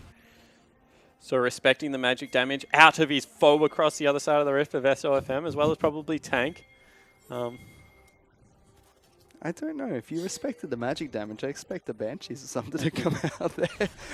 Hey, man, it's about the burst, all right? Banshee's overrated. He still will get the shield. Hasn't got a sword in it. Can't build anything without a sword in it. Lots of swords for this Rex. I'm not quite sure how she's going to be able to hold all of them. She just takes them underground with her. Hides them in a tunnel. Throws them to Prey Seeker. But really, this is, honestly, for a team, I think we placed Snake as high as 4th, 3rd in our power rankings for a team that really was looking to make a statement game. RNG have bounced back in a big way after disappointing games against Game Talents as well as Newbie, where they dropped a game in each set. They really have put their foot down versus Snake, and they have a habit of doing this. They treat someone like a punching bag after they have a little bit of a bad set, and you can tell right now that they're very comfortable in doing that. Another flank coming out. And they haven't lost any series lately except for their first cross-conference grand map against EDG, but have dropped a lot of games like you mentioned. They're looking to try and stop that trend with a 2-0 victory here. As Jetso will be tagged there by the Mystic Shot. Temper Fate will keep him alive. Oh, they zoom in on Uzi. That's unfortunate. The golden LXG Uzi combo is not going to be enough though, as Looper, still going to be Jay-Z that gets taken down after Mata jumps into the fray. Yeah, so Mata does a good job there. This will mean Baron can be started up. There's no longer any Tempered Fate to really deter them. I mean, I don't even know why they're baiting it, because most likely Snake can't even face check this one. Well, I tell you what, they want to fight. That's all they've really wanted to do this entire game. But there comes a point where you just have to take the free objective. I mean, Snake is still mid lane. They haven't made any look to move towards the Baron. So finally, RNG started. Now going to be able to take this one down fairly quickly. Lots of damage coming out from this RNG team. Kurtikol will come out and just go straight onto Looper. That's not going to do any damage at all. The Baron's down to 4,000 health. SOFM tries to sneak in around the back, but Looper Uzi jumps straight on top of him and take him down. Baron now 3,000 health. Nobody from the side of Snake wants to contest for it. Yeah, they don't want any part of that. Eventually, it will fall down to RNG as Mata picks that one up. But, you know, RNG, now they can just walk creeps in from opposite sides of the map. They're setting up a death brush maybe here? Nah. 9,000 gold lead for RNG at the moment.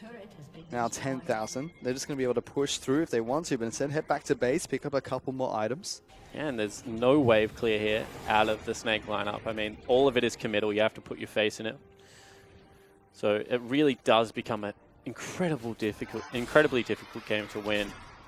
Upgraded Hextraker coming out from LMXG as his next item buy. Yep, so he's got himself that more. I thought he was going to cut the wave there. That's where as a top laner, you just hit recoil. You go back. The rest of the team, though, it seems like Proto Belt is going to be coming out of Looper on Maokai. Yep. Very standard nowadays in Maokai's item builds. You know, Quick got to get that CDR, as well as an extra gap closer in there. Quicksilver Sash coming out from Uzi as well, so he's playing a little bit more standard, looking to try and negate some of the crowd control that can come out from Snake as well as the magic damage. Well, this is another game where Uzi hasn't even had to look at armor penetration because the more's just been enough for him. He's 7-0-3 this game as well. Yeah, he's gone off. His Ezreal really is something to watch as they actually swap Looper towards the top side of the map.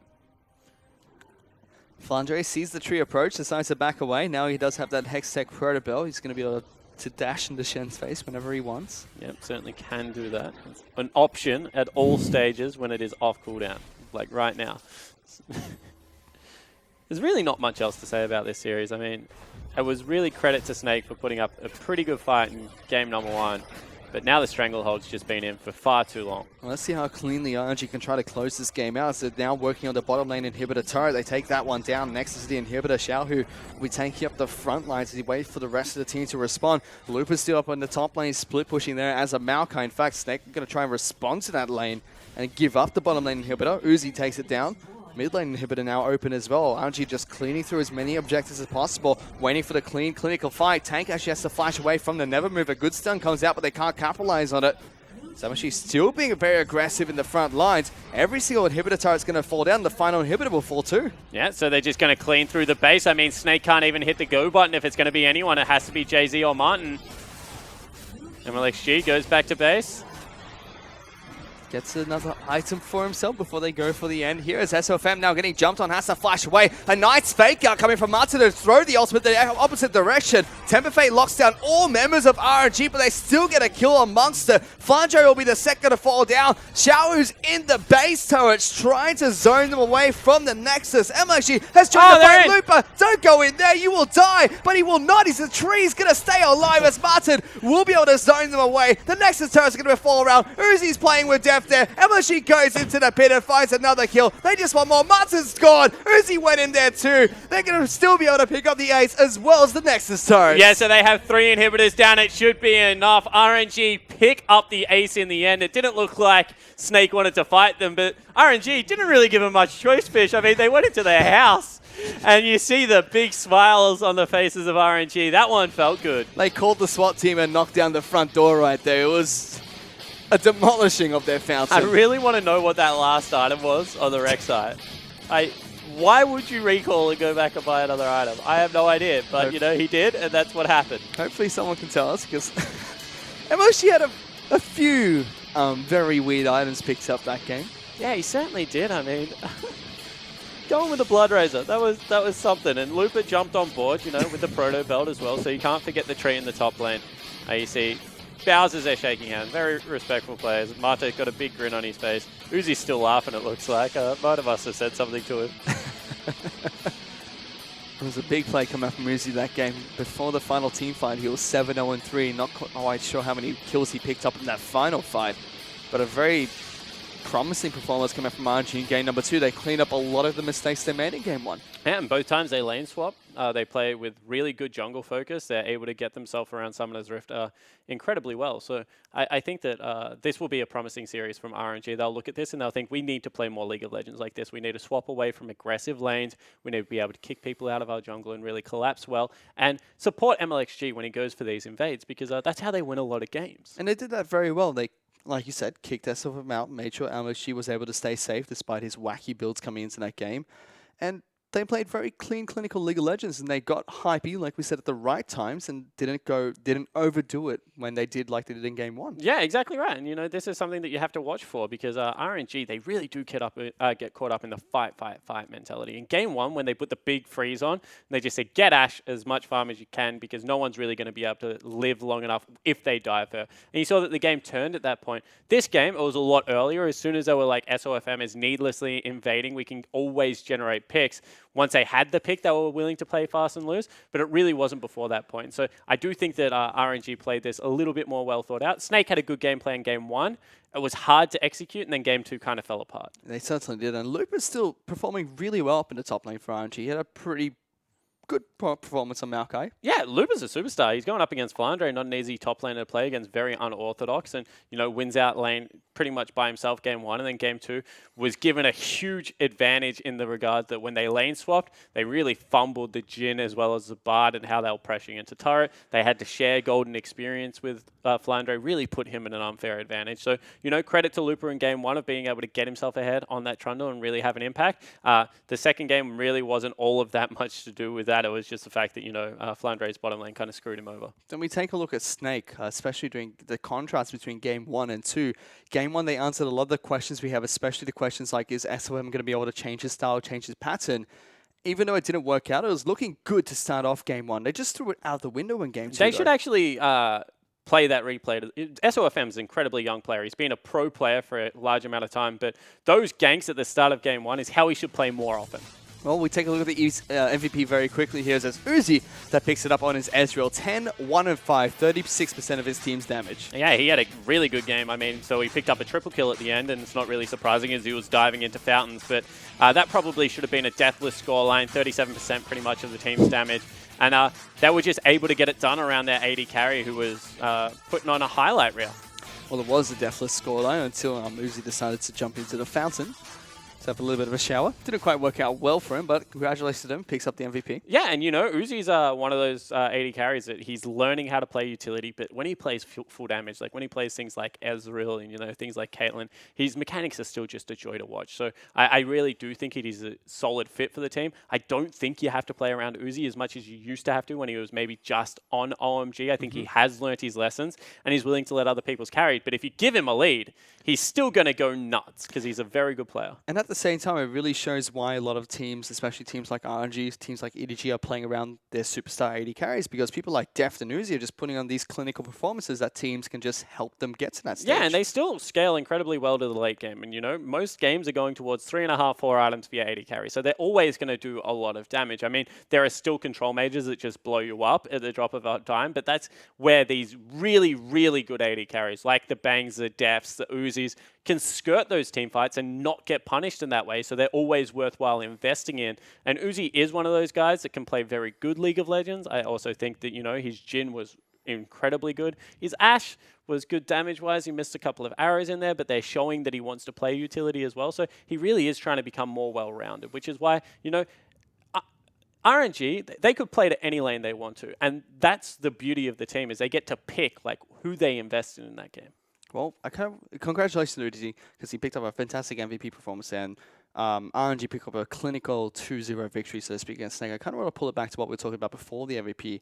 Snake, they looked good doing certain things, but they just weren't consistent in how they executed it, felt. Yeah, and once again, the 2 early ganks onto Xiaohu were fantastic ideas. I actually think that one of them should have worked even earlier when Jay-Z came up and, you know, dropped down the exhaust. They would have been able to blow him up. So that was well executed out of the Snake lineup. Then they go back, they get the repeat because, you know, Ghost is much shorter cooldown than Flash, and they're just able to get in there and really put the hurt down on Xiaohu. And then Tank had this huge lead. And when you have your Azir up 30 CS, couple of kills, you know, that early into the game, when you have a Trinity Force Hecarim around, it's about accelerating the pace of the game. And it was really RNG that, with their experience, made sure that didn't happen, versus Snake, who, you know, a little bit inexperienced, they were searching for fights. They just couldn't find them well enough. So do we still have the same questions for SOFM? Because this is a clinical example where he was just trying to go for that really deep invade and it cost him so much. Are we still going to be questioning if he can change his jungle pass, or did he answer a few of those questions enough in the first game? I think game 1 did answer those questions quite well, and then they tried to go back to comfort in game number 2. They were like, all right, cool. Our game plan was really well thought out. It didn't work. We weren't able to execute on it. Let's just play how we normally played. Let's invade hard. Let's do it as a unit. Let's get a Shen in there to really help him out. But the Shen fell too far behind, didn't really have that much of an impact, and then SOFM was kind of stuck there for himself. And don't get me wrong, they were able to repel invaders in this situation just as well as RNG were able to, but Snake made a couple of too many mistakes. And that was one of those situations right there where MXG gets caught out. Tried to escape with his ultimate, but a good use of Flash from Martin to catch him out. SOFM getting caught out again. Seemed like a trend here. He was either burning Flash or he was dying on some of this rift throughout the early game. But this time around, I mean, he does get away. He lives on no health. He goes back in to get some nice damage down as well after all of this. So he does really flirt with danger in a good way as SOFM. I think that he is a really promising young jungler, actually. So, you know, he didn't have the carry performance that he would have liked, but there's still sparks there for Snake that make you very excited to watch him. This was, once again, an overreach. He stuck around for too long, and MLXG makes him pay. Well, he has been really hyped up. Before he joined Snake, he looked really good. Their first few games, so Snake completely turned around what would look to be a slump. His big test is going to be when he goes up against teams like RNG, like EDG. It's going to be the next few days across conference that really show. I think the big test for someone like SOFM that plays a very linear style of League of Legends, like in-your-face engage, it's when you get to best of 5s. As we see, this is actually where Uzi goes nuts and just lands every skill shot. When you go into best of 5s, because that's when a jungler gets to sit down with your VODs for like a week beforehand and just watch exactly what you're doing. How does he path? Why is he pathing that way? And I think that it will really prove when you get to that point where he's like, okay, cool, he gets Krugs on respawn so many times in your side of the jungle, because junglers don't generally check their Krugs, that will be a telling point where if SOFM can actually do what he likes to do in those situations, then he'll be a great jungler. Well, let's see if he can, but that was it for RNG versus Snake. It was a 2-0 victory for RNG. We're going to be back after a quick break for EDG taking on Team WE.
Welcome back, ladies and gentlemen, to the English broadcast of the Chinese LPL. I'm Matthew Fish-Stewart, and joining me is Jay Spawn-Tiberi, who has still yet to rip his shirt off like Uzi on camera. How are you doing today, Jay? This is actually a nice shirt, I'll have you know. So not today. One day I will. When I am in a cheap, crappy shirt, I'll rip it off in triumph to reveal RNG colors underneath, because that is one of the Chinese teams I do have. However, yeah, no, I'm doing good today. You know, we just saw a great best of 3. I mean, RNG able to take it to Snake, but, you know, we saw the growth from Snake in game number 1, so I was happy with how they actually played that one. And I think that we have an even better best of 3 coming up now with EDG versus We. This is going to be a big game for them to play here today. Team WE, you know, well known now for the 35-minute team. They like to play their games very long. A little bit too long sometimes, maybe, especially in their last match against same team. EDG, on the other hand, they like to make things very fast and very quick. Yeah, they certainly do. I mean, there is a huge contrast between these two teams. But to go back to the Saint series, where WE, you know, they just traded too long. Saint aren't a great team right now. They have a good player across in Acorn in the top lane that's playing well, and then the rest of the team slowly getting it together. I mean, STYZ stepping up a little bit, but you shouldn't have to trade with them. WE should have been able to close them out in much better fashion. So a little bit disappointed in that regard. And I think that EDG is going to make them play a different game today. EDG is more of your 18 to 27 minutes, make everything happen. If it's going into 30, it's because they're closing the team out. And they have been pretty impressive lately in that regard. And they still yet to drop a series here in the LPL Summer Split. They dropped a few games, and they played against RNG, the top team in Group B, in their first match across conference. They dropped a single game there, but looked really dominant in even those 2 games against RNG. Yeah, and you know, the game that they dropped, it was actually a really cute gank down into the bottom lane that just catapulted Uzi into the lead, and they just absolutely decimated Def. So there was really no way coming back, and no one else has really been able to replicate that. I mean, they dropped a game versus OMG. I'm trying to think of a couple of other teams. They dropped one versus Newbie when Cassidy went off and Dade was able to carry through. But otherwise, our EDG have really looked good throughout this split. I think that their new players suit their way that they play the game very well. Scout and Mouse have done a great job in meshing with the team.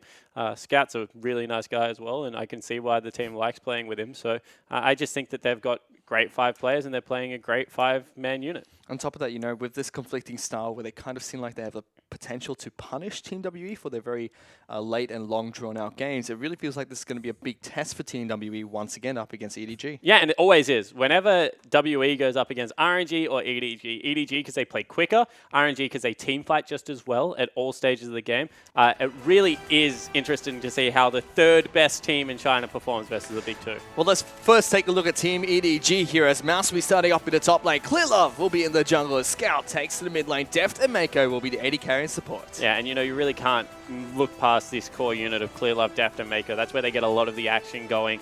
You'll see it in their kill participation and their KDA. Those really are the big 3 players. I mean, Mouse doesn't have to do anything. 58 kill participation. He's really about controlling sidewaves. Scout, he gets involved a little bit more often, but it's the other 3 members that really set the tone for EDG. They certainly have. Deft and Mako have been looking fantastic in the bottom lane as well. And Clear Love, he's just doing Clear Love things. He's still king of the jungle at the moment in the LPL. Yeah, he certainly is. I mean, 10 KDA, he's getting back up towards there. He plays everything in the current meta. He's had a couple of cheeky Skarner games in there. He's had a Kha'Zix game in there as well, Fish, if you don't mind. Cheeky Evelyn game too.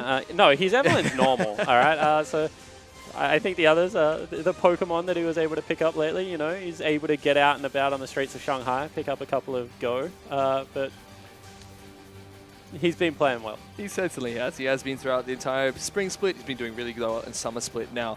We'll have to see how he matches up against Condi here today on Team W, who has been standing out as a jungler himself. Yeah, the son of Baron, he's going to go head-to-head with Clear Love, and I think that Condi is definitely up to the task. They play a similar cerebral style of League of Legends as we jump into the WE lineup. Let's take a look at that lineup as 957 will be starting up in the top lane. Son of Baron, Condi will be heading into the jungle. Sia will be taking to the mid lane up against Scout. Mystic and Zero will be trying to battle out against the best bottom lane of the world, being Deft and Maker. Yeah, it certainly will be. You know, you have their sub and spiritual leader, Aluka, sitting there. Shout out to Atlas. But this is a really good 5-man unit. And I think Frost says it best. The closest they've got to a superstar, probably Zero in the support position, but everyone else is just like an A+ player, and then they come together to make like an S team, and they're very good at all the team aspects of League of Legends, like vision control, team fighting, you know, setting up sidewaves in the 1-3-1. So I really like how WE go about it. If they ever can consistently get the early game rolling. They pick themselves into late game more often than not, but when they play the Twist of Fate, we have seen they can do it. They should just go to it a little bit more often, in my opinion, and really throw that curveball out there. Well, let's see what they do here in their first match against EDG, because Team WE, they like to take these games very long and drawn out. And like you said, since Spring Split now and Summer Split, they are a very team-focused team. And look at Zero, one of the first imports that came over. I mean, he played on Starhorn Royal Club with Uzi. He really is a class act, and he's a shot caller. I mean, he's been in China for so long now. I think this is his 3rd season in China. So it's just, I really enjoy watching Zero play, and he's done a great job with a young lineup. I mean, 957, he's still a kid. Condi, not much older. I mean, they came through from WE Academy. Condi had a stint on M3. Now he's back on WE, and 957, same thing. He was on WE Academy when they promoted in. So I really like this lineup. And Mystic has a big task here today up against Deft. You know, if you look at the MVP rankings, it's Deft, Uzi, and Mystic all up at the top of there. So he's got a big task here today to try and match up against his superstar ADC. Yeah, he certainly does. I mean, Mystic and Zero actually have a huge task ahead of them, and they're both Ezreal players. I mean, Mystic after the Q and Def just because he's that damn good, and I want to see whether they're able to go toe-to-toe. Well, let's see what they can do as we head into Champions Select for game #1 between EDG and Team WE. Already Elise and Rek'Sai have been banned out by EDG, so Son of Baron getting less tools to take the Barons away, as Vladimir and Rise, two of the more staple red side bans, going to be coming out from Team WE. Yeah, they certainly are, and this is something that EDG has a luxury of doing, picking on junglers, because Clearlove does not play the social norm, Fish.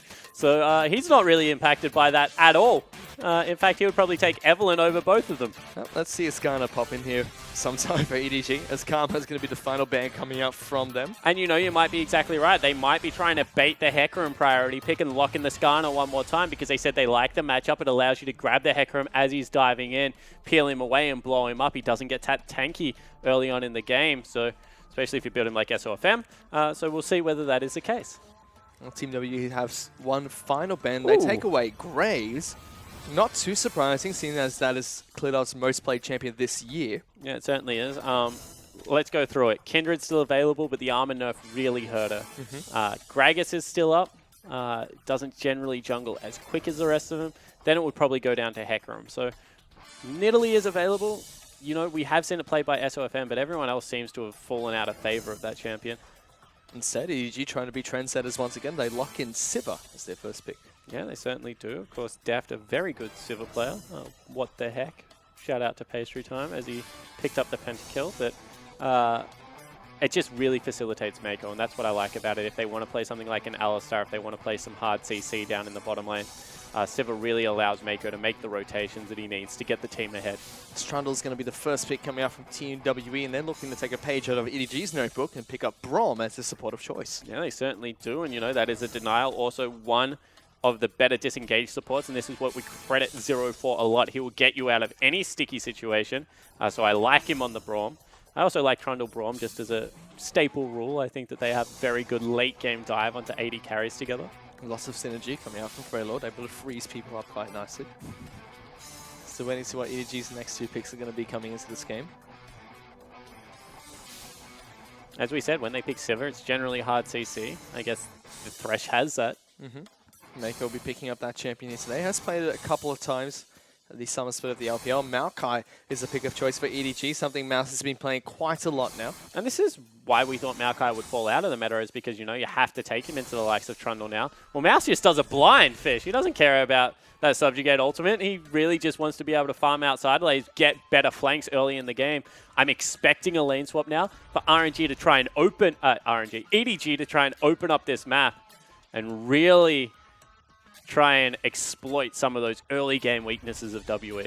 Still no junglers being picked up by either team, as Team W are looking for their next two picks. Hecarim is being hovered over, like we said earlier. It's probably one of the more contested jungler picks after 3 have been banned out so far by these two teams.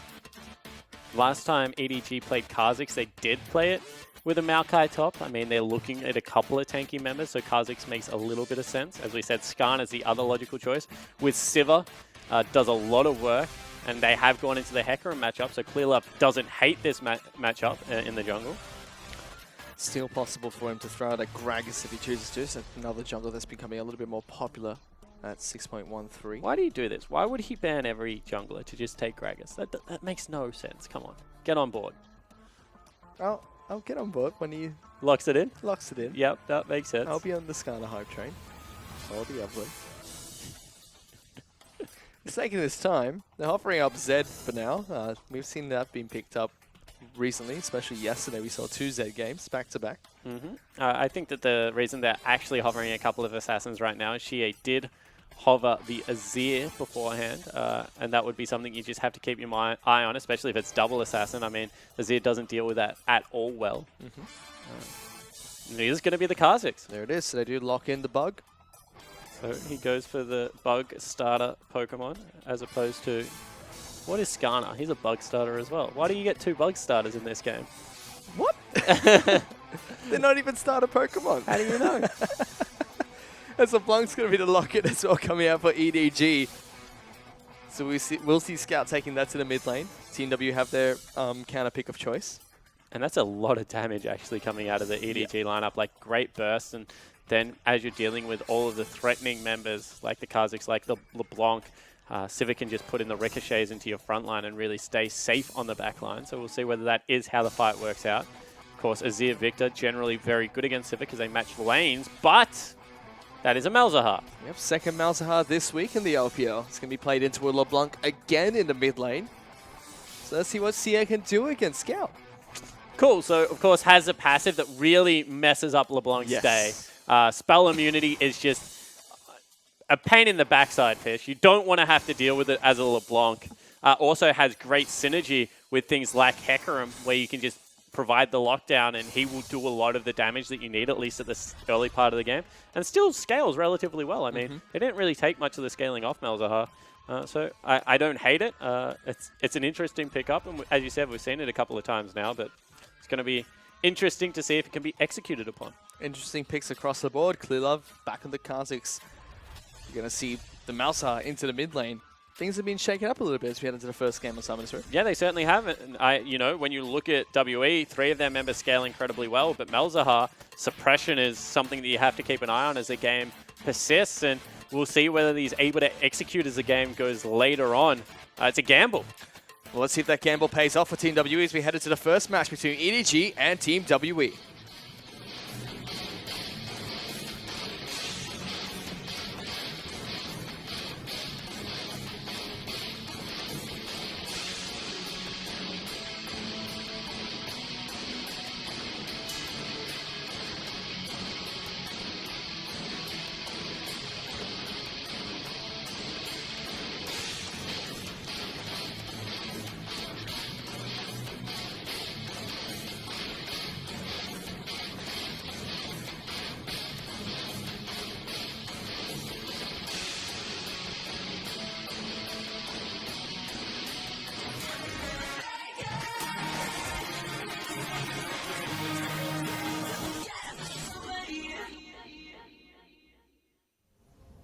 We're on to Summoners Rift for game number 1 between EDG and Team WE. That is a Getting infernal hot. spawn. It's an infernal dragonfish as we get onto the Rift. Knowing EDG, they're going to fight for that one. Yeah, no, 100%. Clear Love has already got his eyes set on that infernal drake. And you know, that's one of the reasons that you take Kha'Zix. Great neutral control and so many Lords of Thunder on Summoner's Rift. Even Kha'Zix picking up one. Thresh going for it as well. Mako adopting something that 5 does quite frequently. Malzahar is even picking up Thunderlords here. Yeah, I don't mind it on Malzahar. I think the last Malzahar we saw went for the Deathfire touch. That's due to the E just repetitively ticking over and reapplying. However, when you go for the big combo with the ultimate, Thunderlords does come in quite handy. And I'm really interested to see if Xie can make this one work. I think that we've seen a couple of top Malzahars over in the LCK and one mid Malzahar in the LPL. I don't believe it's been... I'm going to get crucified for this, but I'm going to say it anyway. I don't believe it's been played in the NALCS or the EULCS, although I don't watch every game, so that's a bold statement for me to make, but I'll look at the stats every now and again. Well, I've only seen Malzahar played as a jungler in solo queue. So I'm no better. As we see Team WE start on this Gromp camp for their bottom lane AD carry and support. EDG will do the same thing to the Krug camp, so we're going to see standard lanes come out from the two teams. Yeah, we certainly are. You see that Condi actually started a major camp, so he's a little bit quicker through the jungle so far. Well, the Gromp buff will help Kha'Zix as it goes along. And this is why people like Clearlove and Spirit can get away with playing Kha'Zix. And this is going to sound weird. They actually make their top laner tank so much. Clearlove makes Mouse tank like 4 shots at the start of it, whereas you normally take 2, I think, at the most if you're any other top laner. And Gamsu does the same thing for Spirit over on Fnatic. And they're the 2 most prolific Kha'Zix players, I think, at the moment in the world. And that's pretty much why they can get through their first jungle clear very healthy, because their top laner tanks the first camp. Well, let's see if that's going to help Clearlove out. And there's a Maokai, so he heals up quite nicely. Well, it already has helped out Clearlove, because he's on his second buff, and I mean, he's only just had to start his second potion, whereas Condi a little bit quicker through. Also trading back and forth down in this bottom lane, though, as Deft and Mako getting some nice flays back on towards Mystic. Zero's been doing a good job of making sure he stays alive. There's a Thunderlord's proc coming out from Mako. Yeah, actually really nicely done. You got to remember that Deft has a Warlords, so he's going to be able to keep himself topped off in this lane incredibly nicely. Actually a good trade there comes out. Yeah, Scout really understanding how that passive plays around for Malzahar, but Condi very early visit to the bottom lane. Yeah, and he's seen how aggressive this lane is willing to play. It is pushing in, so it's going to be a hard gank to execute upon. But if EDG posture much more aggressively, certainly will be a window. Condi's being very patient in this bottom lane, waiting for the right time to strike. I'd be interested to see if they go for a dive. I don't think that's actually going to be possible. So in the end, he's just wasted a heck of a lot of time. He's still waiting there.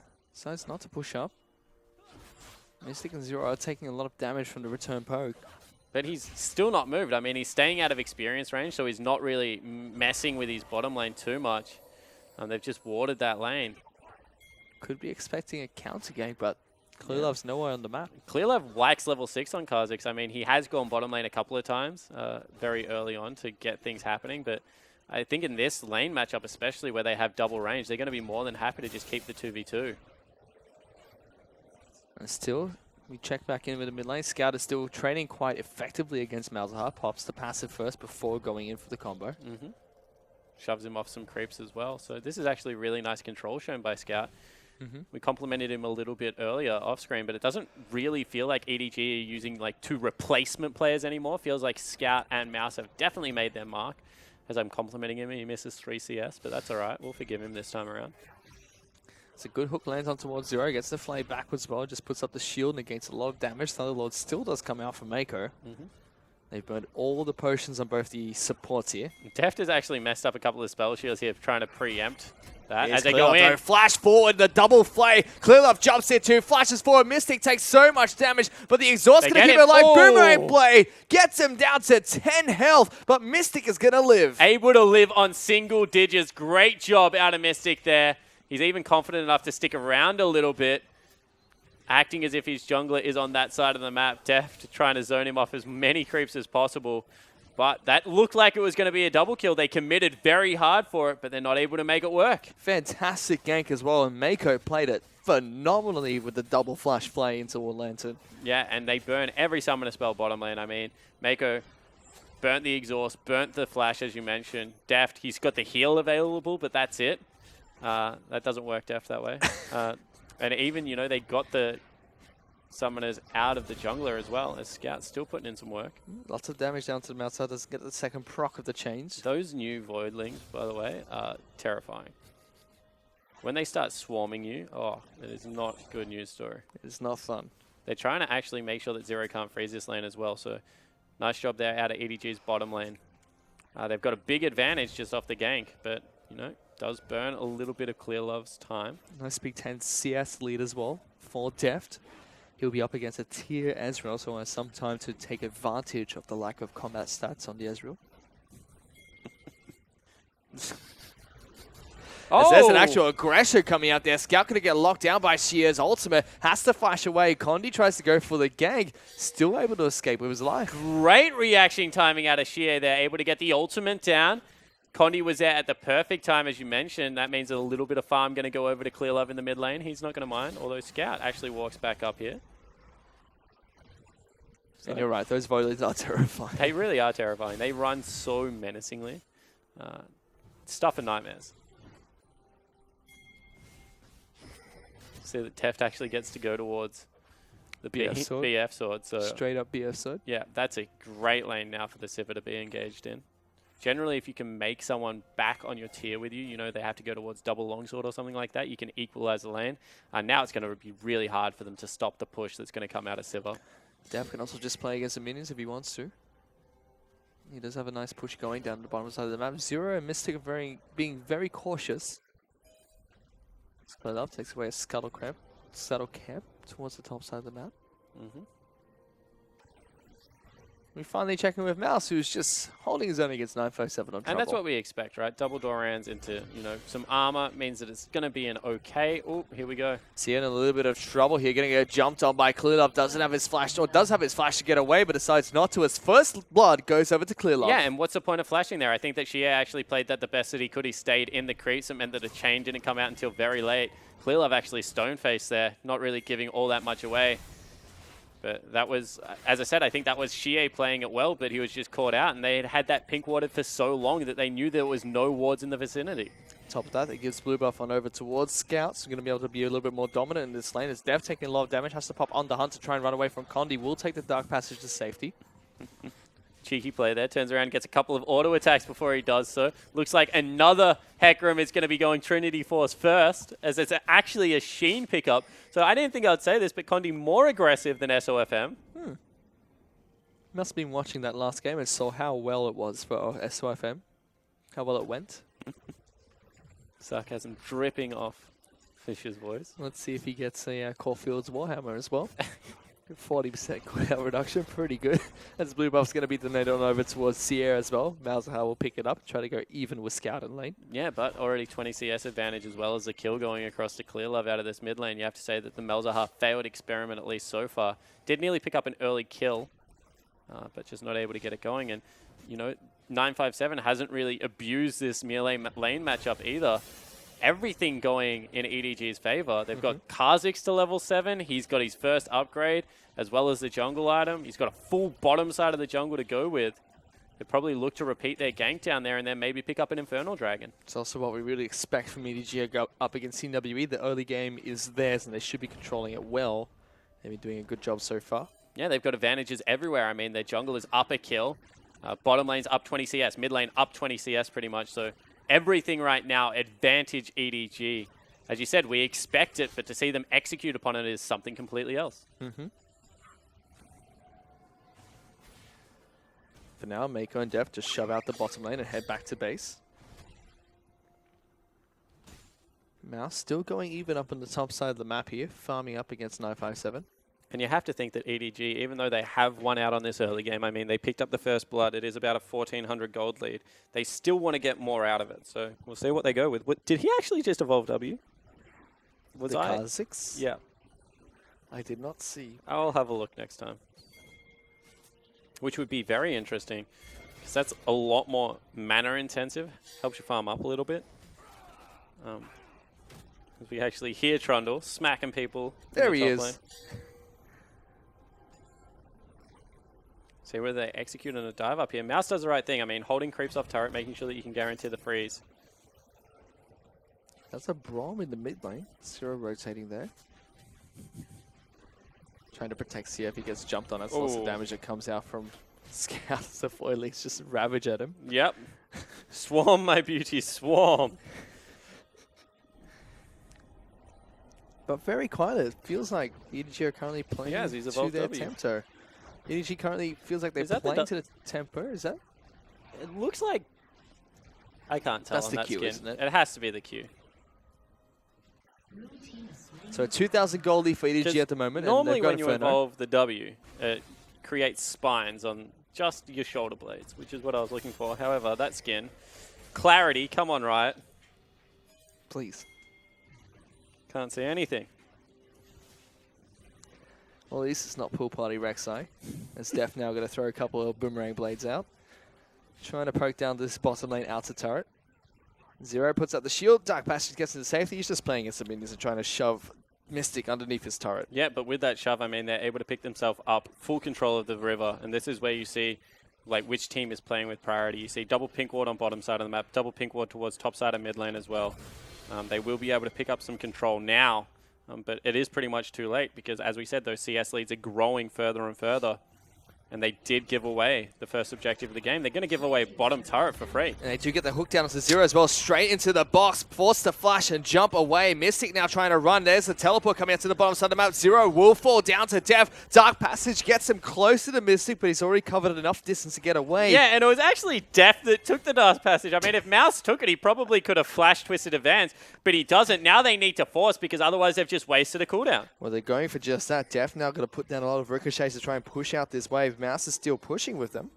They already took down the Infernal Dragon, so no major objective towards the bottom side of the map. Yeah, they actually just walk into the Fog of War, try and pressure away mid lane potentially.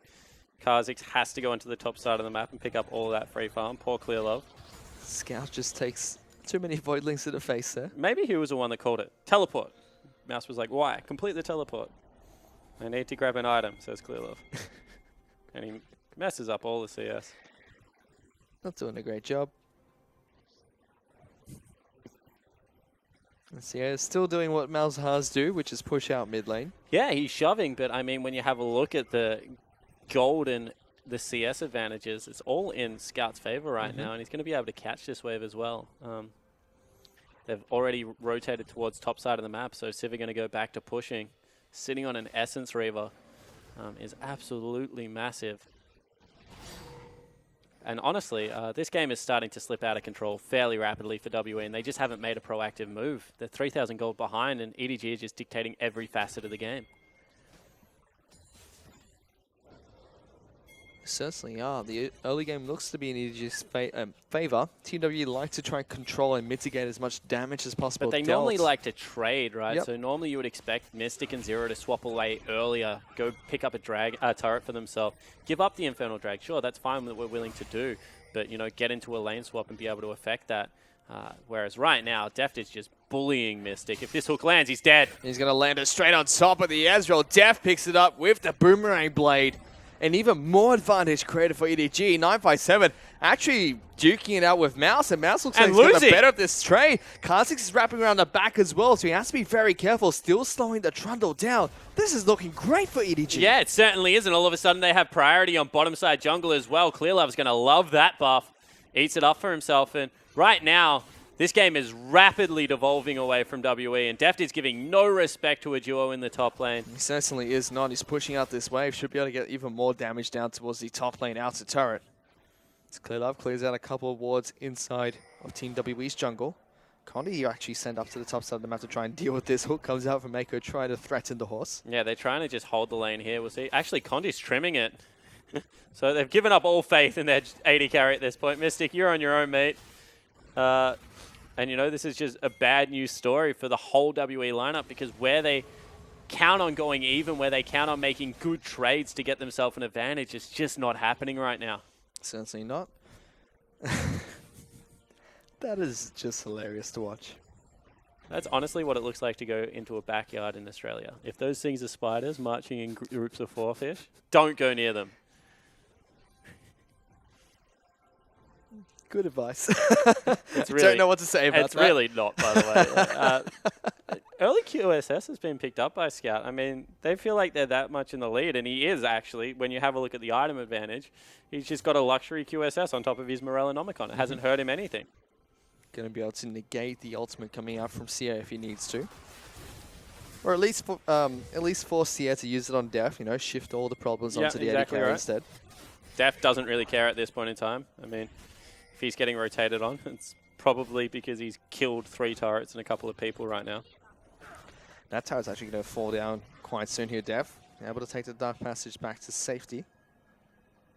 And still just pushing up this wave, chipping away at the turret slowly. Sia, it's passive popped again. And you can see that Scout really is weaving that nicely at this stage of the game. I mean, he's just popping in, throwing out 1 Q, getting back nice and safe underneath either the turret or into some Fog of War. Condi's on the top side of the map. Ooh. Kha'Zix is here though, and so was LeBlanc trying to rotate. Def able to dodge out the ultimate coming from Zero. Doesn't even take the Dark Passage. Still just training damage back towards Team WE 3-on-1. He is so confident on this Sivir. Both of them are. The duo lane is just so confident. I mean, there's no flashes. They don't use anything at all. Just a Dark Passage to get you away. No, you don't want to take it. Okay, let's turn around and fight this. Now Mouse in a bit of trouble against 957. Still more than happy to go toe-to-toe for now as Clearlove makes his way up towards the top side of the map. The turret is going to fall down. EDG now 2 turrets to 0. And Team WE just look lost at the moment. They're collapsing under the EDG chokehold. And, you know, they've even rotated another member into the top lane because they need to stop the bleeding. But this is not how WE play League of Legends. They want to trade. They don't want to staunch. Instead, they want to shift pressure somewhere else. But honestly, EDG is giving them no chance because they're losing every single lane. And they're taking every single buff, getting as much vision as possible. Now, red buff under contest. Condi wants to come in and try and go for the steal, but Zero has been locked down. Clearlove will pick up a kill. Mystic and Condi have to be very careful. Here comes 957 is up here. There is the teleport coming in as well for Mouse. He can't quite decide what to do. Mouse flashes in, goes on top of Mystic. Lots of damage will be popped out. Clearlove looking for an opportunity to go in, but Sia gets lots of damage back down on towards LeBlanc. Mako has to try and run away. Thresh still alive. I don't know how Mako's done it, but he's lived long enough for the rest of the teams to just demolish the TWE lineup. Clearlove picks up a double. Scout goes back in, and 957 will get taken down. That's 4 kills and over to Team EDG. And EDG absolutely smashed Team WE. I mean, they go in, they try and repel, but it is too late. You have waited for a 7,000 gold lead to accrue, and they're going to take down another turret, and this is an absolute whitewash. Certainly is. EDG now 3 turrets to none. They have the Infernal Dragon. Next Dragon's back up, but the first, let's take a look at this replay. Spawn. Okay, cool. So they grab the pick over the wall, and they just hard commit. They single him out, and this is what we said. Double Assassins, they'll do that. They rotate 957, but it just wasn't soon enough. They're already fighting at a disadvantage. Mystic gets stunned up, has to use all of his spells onto the tree. And Deft and Mako just put in work on the backline. Scout cleans up the rest of the team fight, but really this is a 5-man EDG unit just outplaying their WE counterparts. I even got confused throughout that fight because I thought that surely Team W were putting down all this damage onto LeBlanc. They were chasing down Mako. Yep. And he put in some work to try and get away from that. Well, they can't focus fire LeBlanc. I mean, she's so slippery. She only used the W to get over the wall. She already has the QSS, and you see the damage that comes out of Kha'Zix. I mean, we make fun of the champion pool that comes out of EDG in the jungle position, but it is honestly one of their biggest strengths, the fact that they don't have to play conventional and can still win. Mm-hmm. There was a lot of damage that came out from Clearlove. He played that fight quite nicely, getting a couple of resets in the midst of it. As Def now looking back towards the bottom lane inner turret, there's a 4-man squad of EDG looking to take this one down. And you know, you said big test for Mystic because he has been constantly sitting at the top of the MVP rankings. He's amongst gods with Uzi, with Deft, and this game has found him well and truly wanting.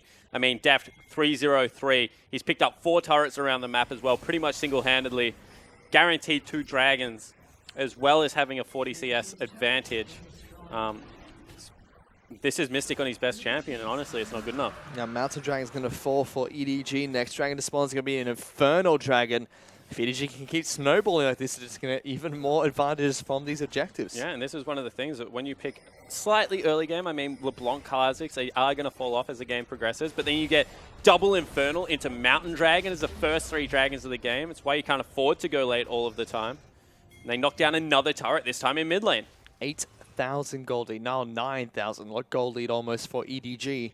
Looking very strong 20 minutes into this. Team W at 35-minute team. He might not even get that far, though. And when Dragon used to give Goldfish, if you were up 6,000 gold at 20 minutes, with a couple of Dragon gold, you know, in there, about 1,000 gold a pop, you would be like, that's game over. There's no way you can climb back in. This is 10,000 gold and 3 dragons. I mean, this is such a hard hill to climb for WE. If any team can do it, it's probably Newbie or WE, to be fair. They are the 2 late-game team-fighting geniuses, but I don't even think they have a good team-fighting comp this time around. I mean, they peaked very much to counter lanes, and it just didn't work out.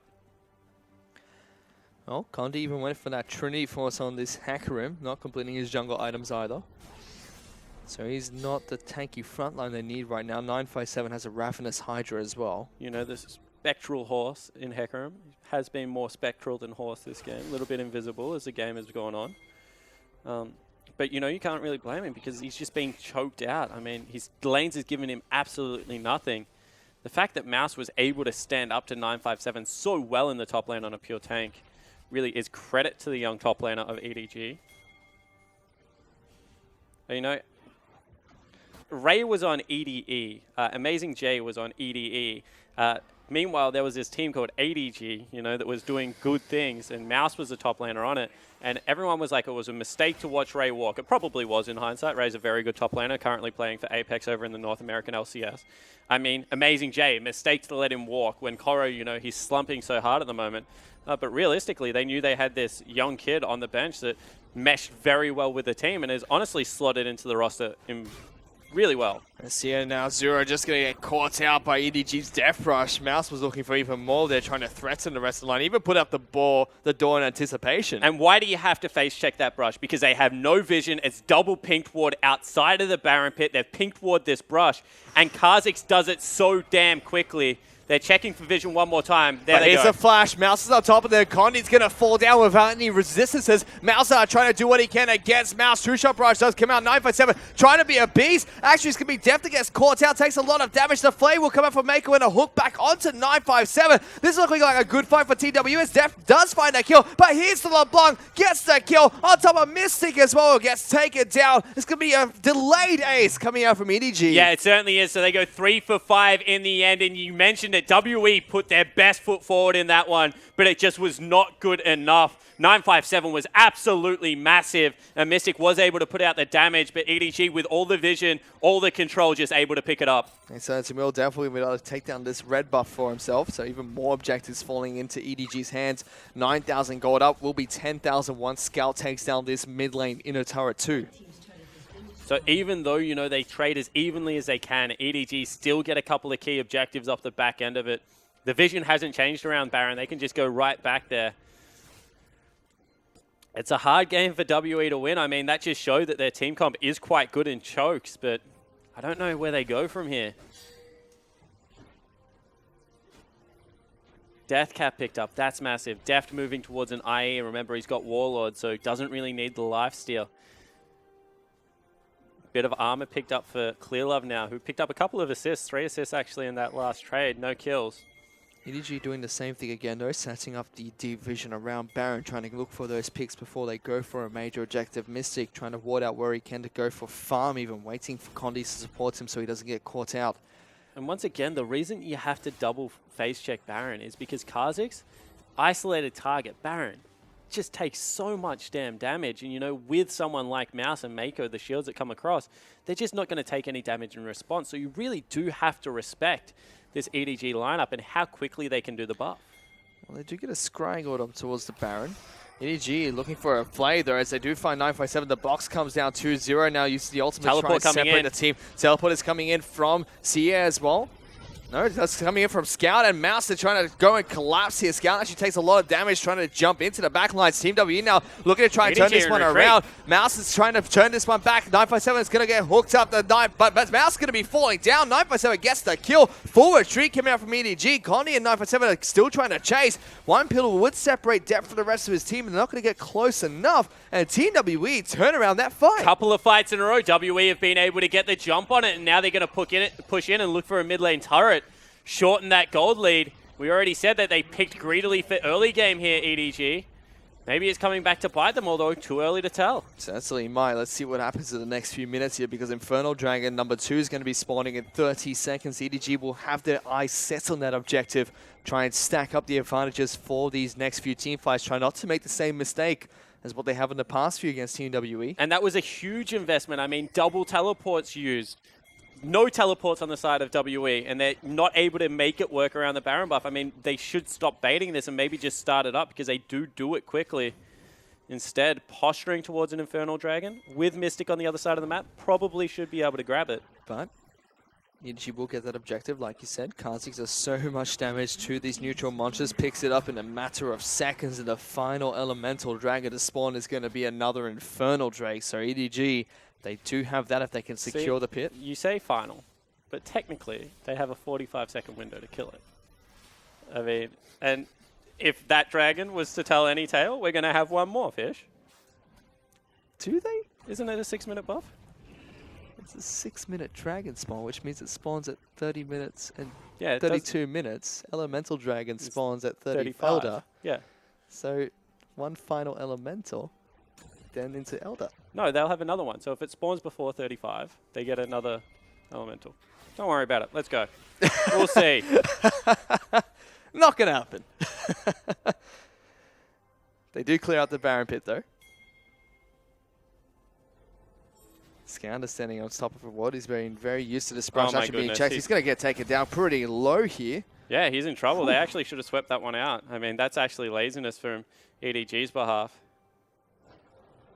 They have been baiting this Baron for an awfully long time without pulling the trigger on it. As Raz would say, at some point, you just have to actually hit the damn neutral and try and get it done. They're still waiting for Maokai to come with his teleport. He's still doing a good job of 1v1ing 957. However, that ultimate is starting to really shut him down in team fights as we expected it would. I mean, maybe another couple of tank items out of the Trundle and he can actually 5v5 team fight. Big items for Def, though. He's gone back and picked up the Infinity Edge. Already had that rapid fire cannon. So lots of damage come out of Sivir. Yeah, it certainly is. Extra range would help out a lot too. Being a 500 range AD carry. But once again, the dive is there on the back line.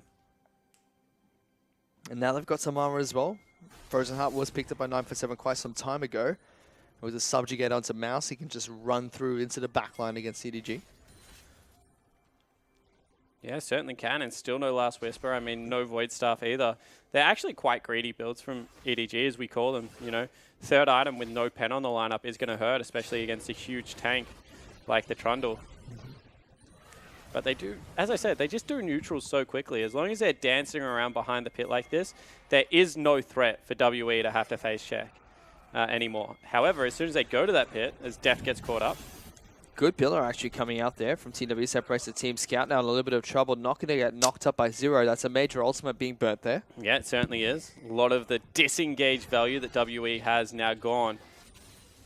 And they're still not going towards it, Fish. They really want this face check one more time. I think they can even two-man it.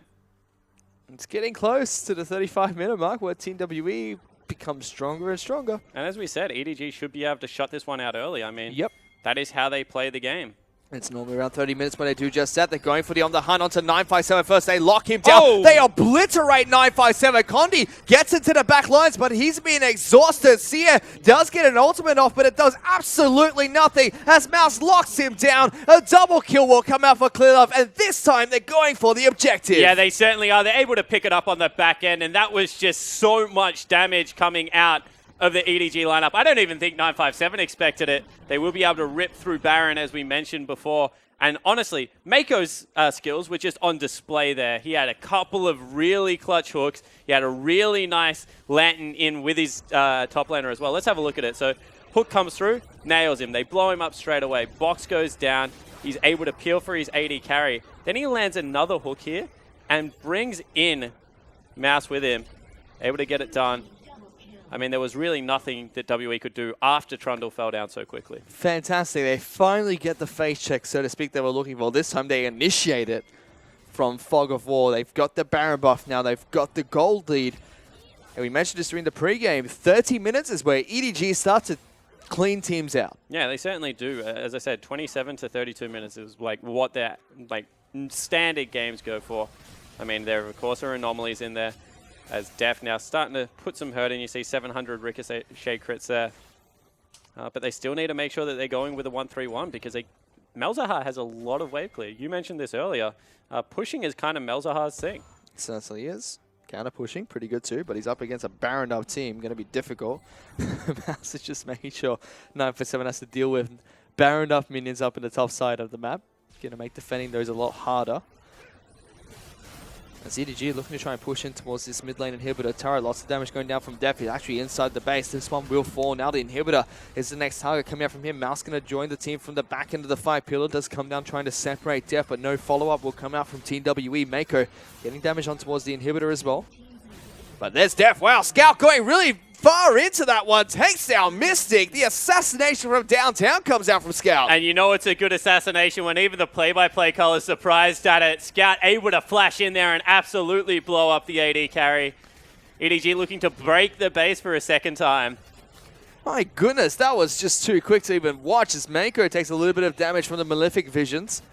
Scout still trying to be a pest to move into the back lines here. Def now has the Baron up, minions moving towards the base. Mouse actually has a good, he used the clap down, trying to get on towards 957. Locks down Zero instead. Def finds a kill, them onto the inhibitor next. 957's the target. Condi is into the back lines where Scout flashes away from the ultimate. Meanwhile, 957's being ignited. Scout's going for it. Doesn't get him, but gets Seer instead. EDG have broken the base. They're going for the Nexus. The death time is a little bit too long. They're going to be able to pick up game number 1 here against Team WE. Yeah, they certainly do, and it was such a clinical performance out of EDG in the end. They're going to look for a couple more kills before the Nexus dies. They'll grab them. One for Deft, one for Clear Love in respect to each other, but honestly, that game from WE was way too slow. EDG they had 4 turrets and had opened up the map in standard lanes before WE even blinked. They closed out the game before 35 minutes, which is where we assume Team WE start to get rolling. And it looked like they had glimmers of hope, but they were just glimmers. EDG just shut them down every single time they came up. Yeah, they certainly were just glimmers. And, it was in these choke team fights where EDG were trying to make them face check, trying to get them in there. And with Trundle, especially if he got the subjugate down onto Maokai, was just able to put in work. But, this was the first team fight that EDG just absolutely smashed them in. This was a teleport incoming from Mouse straight on top of Mystic. Lots of damage to come down here. TWE just couldn't do anything. He tried to chase out Mako so much, but the rest of the EG lineup were just cleaning through Team WE. Yeah, they certainly were, and they overcommitted onto 2 targets. They initially overcommit onto Mako, who pretty much just peeled them back time and time again. Then they overcommit into Clear Love as well. This was one of the more touch-and-go fights, I believe. This is where Condi got obliterated at the start of the fight, but 957 just left untouched, clobbers through people. Def gets a little bit greedy with positioning too. Yeah, and it took a very good play from Scout to even turn this one back in the favor, because right now it looks like it is going to go WE's direction. But Scout, the hero, did arrive on time, saves Def's life. And they find one more team fight after that, but that is all they get, as this was the fantastic play from EDG. They finally get it. 3rd time is the charm, and clean up Team WE. Yeah, exactly right. And they really needed Condi 957 going in at the same time, because otherwise it was just no one tanky enough. And as we said, Mako honestly put on a clinic on Thresh this game. Shows why he's one of the most respected. Oh, this is what you were talking about. There you go. Flashes in, just blows him up. Really showed why Mako is such a great support player right now. His Thresh was really good in that game. And time again, we're saying Deft, picks up the kill. But when you actually go back, look what it's from. It's because Mako's landing these clutch hooks, able to get him out of the way and keep him nice and healthy. Well, that was the first game going over towards EDG. They pick it up quite convincingly against Team WE. We're going to go into a quick break, but we're back with game number 2. Don't go anywhere.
Welcome back, ladies and gentlemen, to the English broadcast of the Chinese LPL. We take a look at the MVP for game number 1. It's going over towards Mako on his Thresh.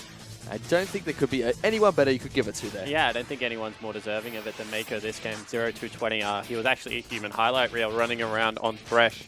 And that was after he had the Braum picked away from him as priority. And this is where it started, you know, threading the hook on. That was just an instant kill. I mean, nothing that Mystic can do apart from not get hit by it. And yeah, he was on fire the whole game. I don't know what else to say. Yep, this is where he took a lot of the focus away from his team too. Tried to save them wherever possibly he could. But yeah, a very promising game here for EDG, and EDG in general just played fantastic. Yeah, they certainly did, and WE, you know, they got it together in the late game team fights. As you know, they're even able to trade pretty evenly this time around. But it just was too little too late. When you play against EDG, you have to go in with a really clear game plan. Are we picking for the lane? Are we picking for the team fight? You know, are we lane swapping against them? And WE looked like they went in there and they're like, we're just going to stall. And they did a good job of stalling. I mean, if the game had gone for another 10 minutes, they might have well and truly been right back in it. But EDG had a great neutral control. They had great vision and great priority around the map. And we said at one point there was, you know, 4 pink wards, 2 either side of mid lane that just allowed them to pick up early Infernal Dragons. They grabbed a Mountain. They grabbed another 1 Infernal with 1 spawning.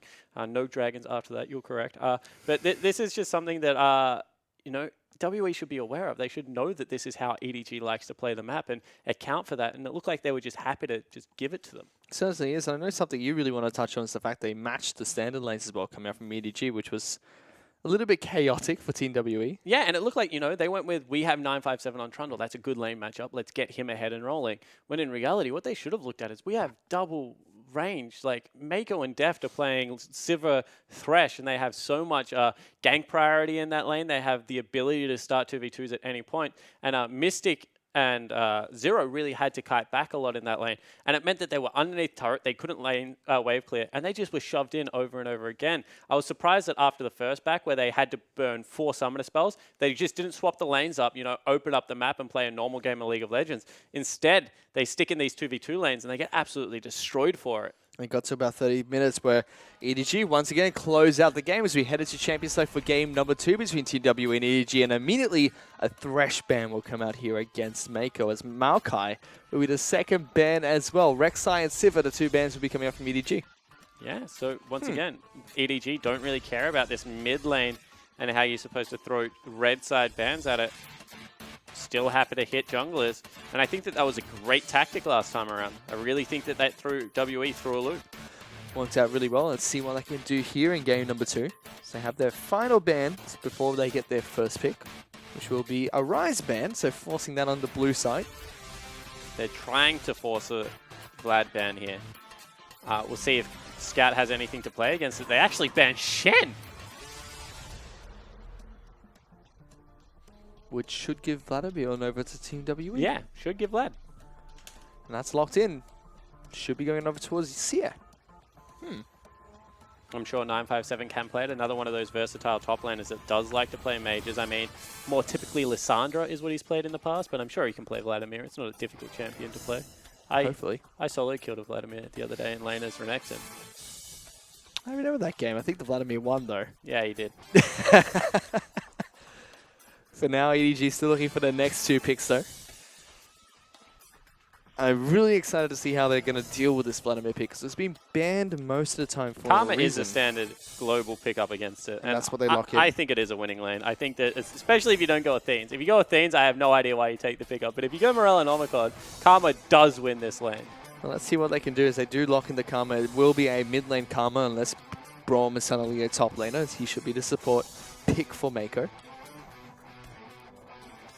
And now I wonder if, Zero goes towards something like his Bard and that they try and play the double range into the Braum. Something that EDG are historically great at navigating around in the 2v2, but is something you have to keep an eye on.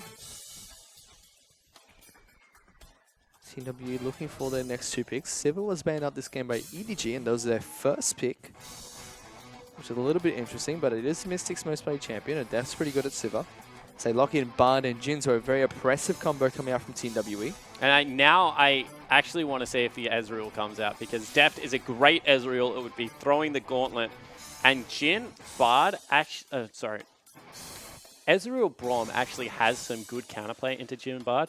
You wait for the Q to come out from Bard, and then you arcane shift forward, and the Braum follows you with Stand Behind Me. Because you don't want to actually put any bullets into the Bard in this lane, Braum in this lane, just because you only have 4 as a Jin, and Ezreal fights at much better consistent pace. So it is a winnable lane for the Braum Ezreal if you're very good at it. Kog'Maw Braum, sure, whatever. Def's a great Kog'Maw player. Has played it recently. Well, let's see what they're playing another Protected Kog'Maw comp. Do eventually decide to pick up. So they're waiting for the next 2 picks coming out from EDG. They've already got their mid laner and their support, or 2 support S champions already picked up. They played Kog'Maw recently. And it's going to be Kog'Maw. Twice, I think. They played it once against Vici, and they've played another game. So they've only played once this split. Have they? Okay, cool. So it was the Vici game then that I'm thinking about. Now I want to know, because it is 6.13, I believe, whether this is going to be a crazy Ardent Sensor mid lane Karma. Possible. Because we saw it today in the NALCS. Ninja bought it.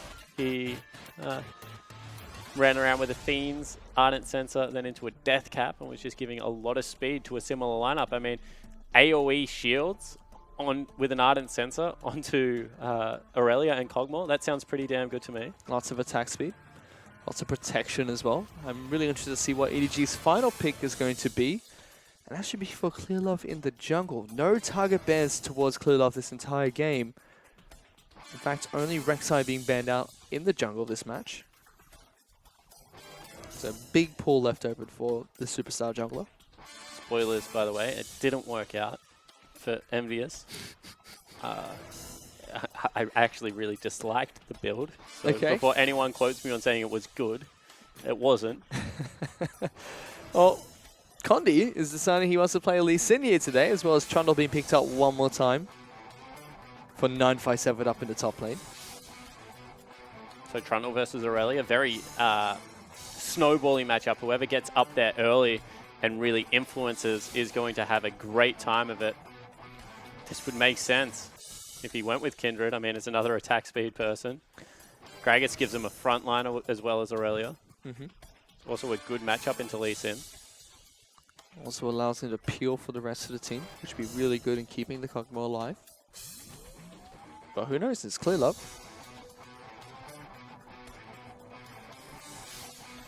See Rapid Star up there, actually very vocal.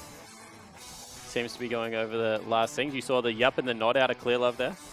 They're locking the Gragas, so Rapid Star's orders makes him pick this champion. All right, cool. So, weird segue, but I just saw him speak English, so I'll use it now. EDG, common English right now.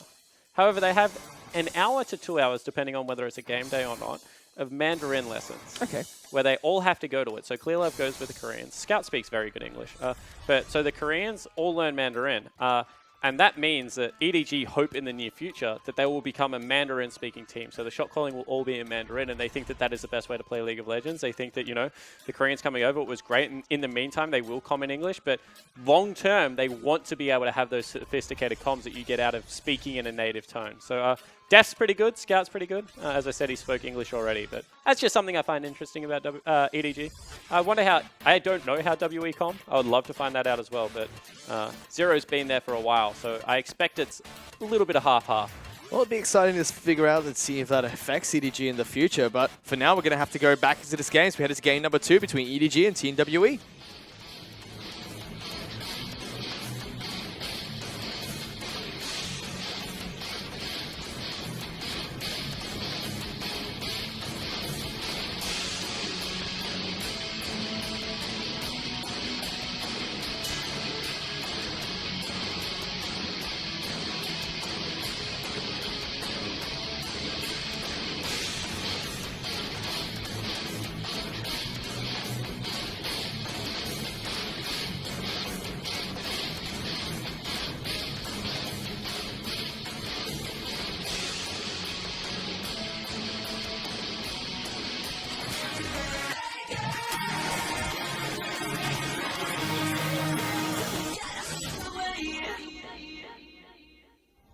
We're back on the Summoners here for game number 2 between EDG and Team WE. Currently, EDG leading the series 1-0 against WE.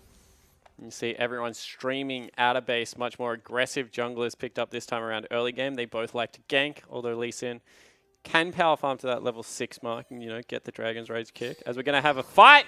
Nah, we're not. He missed. Threw the chair, didn't get it. Cogmore with W level 1 pops that chair real quick. So don't know what to tell you. I thought they were going to blow someone up. They didn't. Unfortunately, it didn't work. I was wrong, man. I stepped up. I apologize. But now we can take a look at the Keystone Masteries coming out from both these two teams. Team WE sticking with quite a few Thunderlords here in the bottom lane. Whereas Vladimir and Lee Sin looking for strength of the ages. Further a battle for the Cogmore and for the Aurelia. Lots of attack speed coming out. Certainly is. I guess a weird one is Deathfire Touch in the mid lane. Scout going to use that for the poke as opposed for late game where Thunderlords off the W comes in handy. And let's see if they do use that. But EDG actually sending Deft and Mako up into the top side of the map. So they'll be starting on the Krug camp here. Be able to take that one down pretty quickly. And it looks like the lanes are going to be matched coming out from Team WE. Zero and Mystic actually going to be invading early, but it is spotted out by a ward. So EDG know this is coming. Yeah, certainly do. And now they're going to actually maybe be spotted themselves, or they could just patiently wait. They do wait. This is really cute because they know they have to come back. And they're going to walk. Actually, the ward's gone. No, it's still there. There we go. They're going to find him. Mystic has to flash away immediately. Deft is chasing. Does get the stun down. Exhaust is going down too. Mystic's in so much trouble here. Grasp of the Undying even coming out from Mako. The heal comes out. But is it going to be enough? No, it's not. Zero's now in trouble. Finds first blood. And now Zero's going to get locked down too. They have to be careful. A good dodge comes out from the Cosmic Binding. But what a disastrous start coming out from TW. Mako wants it. He's not going to get it though. Yeah, Deft pops the hill, gets underneath that turret, builds up a huge wave. This is going to push in incredibly fast. And one more time, they're actually going back to match the lanes. Deft's going to get a free shop. This is dangerous from WE. And this is a scaling AD carry coming out from EDG. Already starting off this game very strong. Great and I love the fact play. that I called it off the back end. I mean, Cogmore pops it so quickly. This time around, they do hit the chair, and they get all of the summoner spells out as well, apart from the flash from the Bard. So WE in a commanding position in this lane. Level 2 for both Mako and Deft. Mystic in so much trouble, and a 400 extra gold onto the AD carry. But Scout has to be a little bit careful here. Pops the shield, trying to go a little bit faster. Condi doesn't hit the resonating strike. That would mean the gank would not be successful against Scout. And Scout actually threw a ward at him and pops the Raptor Sense. That's a little bit BM, I'm going to say. I agree. Just puts one in the middle of the lane. Says, you know what, mate? You want to gank me? You don't get to have a Raptor Sense for the rest of the laning phase. Insult to injury coming out from EDG here. Already off to a great start. It's only a 400 gold lead, but you can only just imagine how this lane's going to go for Mystic for the rest of this game. Yeah, and you can see that, he goes back, grabs himself pretty much a luxury cull as well as a dagger. Cogmore scales incredibly well off attack speed. Already mentioning it a little bit, but wonder if Scout goes towards an Ardent Sensor or something of the kind. And they go on one more time. Mako being aggressive. That's a teleport to the top side of the map. Mouse is going to come in. No, it's actually going to be Scout that comes in here. Locks down Mystic. There's the magical journey coming out from the bar, but it's another kill for EDG. And you can see the love that they're giving each other, because Def says, no, you teleported in, mate. You take this one. Take it into your lane. Make that winning, because right now I am absolutely crushing my lane. And, with how quickly the Karma runs around, going to be able to get back to mid lane without any trouble at all. Scout might have thrown that ward into his lane just to take the Raptor Sense, but that ward up to the top side map was purely for the gank. Now Clearlove is going to make his way towards the mid lane. He's been having fun, just farming the jungle, watching his team win the rest of the map. Yeah, certainly has, and they've actually burnt another teleport into this bottom lane now. This is really dangerous because all of a sudden Mouse can kind of replicate the success that everyone else has been having around Summoner's Rift by ganking top lane with his teleport, and there's no answer. There's a big wave that's going to be crashing on towards 957's tower. Mouse has been doing pretty good on this Aurelia so far. Doesn't usually play carry champions. This will be his second game on Aurelia. A couple of Trundle and Fizz picks in there too. Yeah, he likes Fizz as his carry of choice, which was always a little bit strange. However, is doing an all right time, having an all right game this time around. Contagious. Contagious. 957 has been able to freeze up the lane here. So Mouse did use the teleport to get back down there. Yeah, it won't freeze for long. It's on his side of the lane, so it will eventually push back unless Mouse really wants to shove back into him. Def to make her go and take down the Crunk camp. SOFM has really been contagious for Condi here. He's gone for Tiamat first item. Whoa, he is too. So Snake beat WE. And this was one of the picks that they used to do it, if I am correct. And you can see that he's just a fan. Copy's Hacker build. Copying now his Lee Sin build. Scout is actually playing this lane quite nicely here, being very passive when that wave is pushing towards his tower. Doesn't want to die to a gank from Condi. Here we go. Scout maybe looking to flash the wall. This is dangerous. Mystic still doesn't have flash for another 15 seconds. Scout decides not to go for it though. Yeah, actually just goes up there to put a ward. See, Clear Love level 6 has actually beaten his counterpart to the punch, and it will be Scout going for a Maryland Omicron. So. Scout needs to be a little bit careful though, taking a lot of damage from CA, who's already popped the Ghost. The shield will come out trying to mitigate some of that damage. The ultimate is available for CA. He's going to go in with the E and the W. There's so much damage going down. One more heal is going to be enough. Doesn't get us a good flash away from Scout. Keeps him alive. Yeah, really nice play from Scout to get out of that. But at the same time, you have to applaud the Vladimir for being able to put down so much pressure. But once again, Clear Love just shows up in this lane. He's going to help him push it out and get a free recall. Yeah. Only 10 CS behind at the moment, Scout. Normally that'd be a huge deficit, but he did pick up that single kill up at the top side of the map. As Mouse actually in a little bit of trouble, going to be trying to dodge out the Sonic Wave. Resonate Strike does eventually come down, does get the slowdown, but it's actually 957 that's tanking up this turret. Condi going to get stunned. 957 can't tank this any longer. Will get taken down by Mouse. That is catastrophic mistake coming out from Team WE. Yeah, an absolute disaster. He lands another Q, and in comes the Vladimir. Although Condi now in trouble. He's going to get taken down. Condi going to take a lot of damage from the turret. Still lives to tell the tale, but Mouse has done his job there. Soaks up experience and gets a kill in return. Yeah, beautiful rotation actually out of Shie to get into that lane. All of a sudden, he has a kill as well as a 17 creep score advantage. Good job from Mouse the first time around, but second gank was too much. Now, finally, Summoner Spells are back up and available for Team WE's top lane, but the damage feels like it's already been done up here. So there's a flash forward coming from Mako. He's taking up the turret. Mystic's going to go down here. Def's been exhausted, though. Has to be a little bit careful. Will get the execute. Zero's going to be the next target. Takes the magical journey up, but gets stuck in the middle. Mako throws the chair at his face and takes down the bar. And look how quick the reaction times are. Throws the chair to the left, flashes to the right instantly to make sure he doesn't fall down to the deadly flourish. Real captive audience, actually. So really nice play there out of the support of EDG. 1, 0, and 3, once again, proving how much of a linchpin he is for the team. They are really taking control of the top side of the map in that 2-on-2 lane that was matched by Team WE.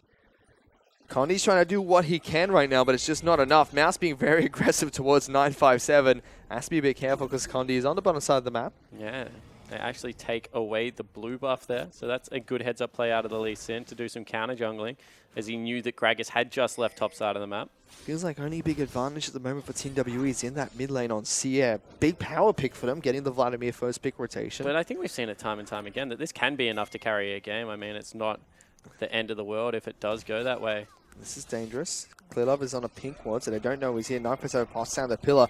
Condi not going to show himself just yet as 957 uses the subject to try and keep himself alive. Mouse has to be a little bit careful. Condi does get the kick down. Clear Love a little bit too slow. The teleport will eventually come out. Yeah, it wasn't too slow. There was just nowhere he could go. I mean, the Aurelia should have been in the middle of the creep wave and gets kicked outside of it, so not really all that much Gragas can do.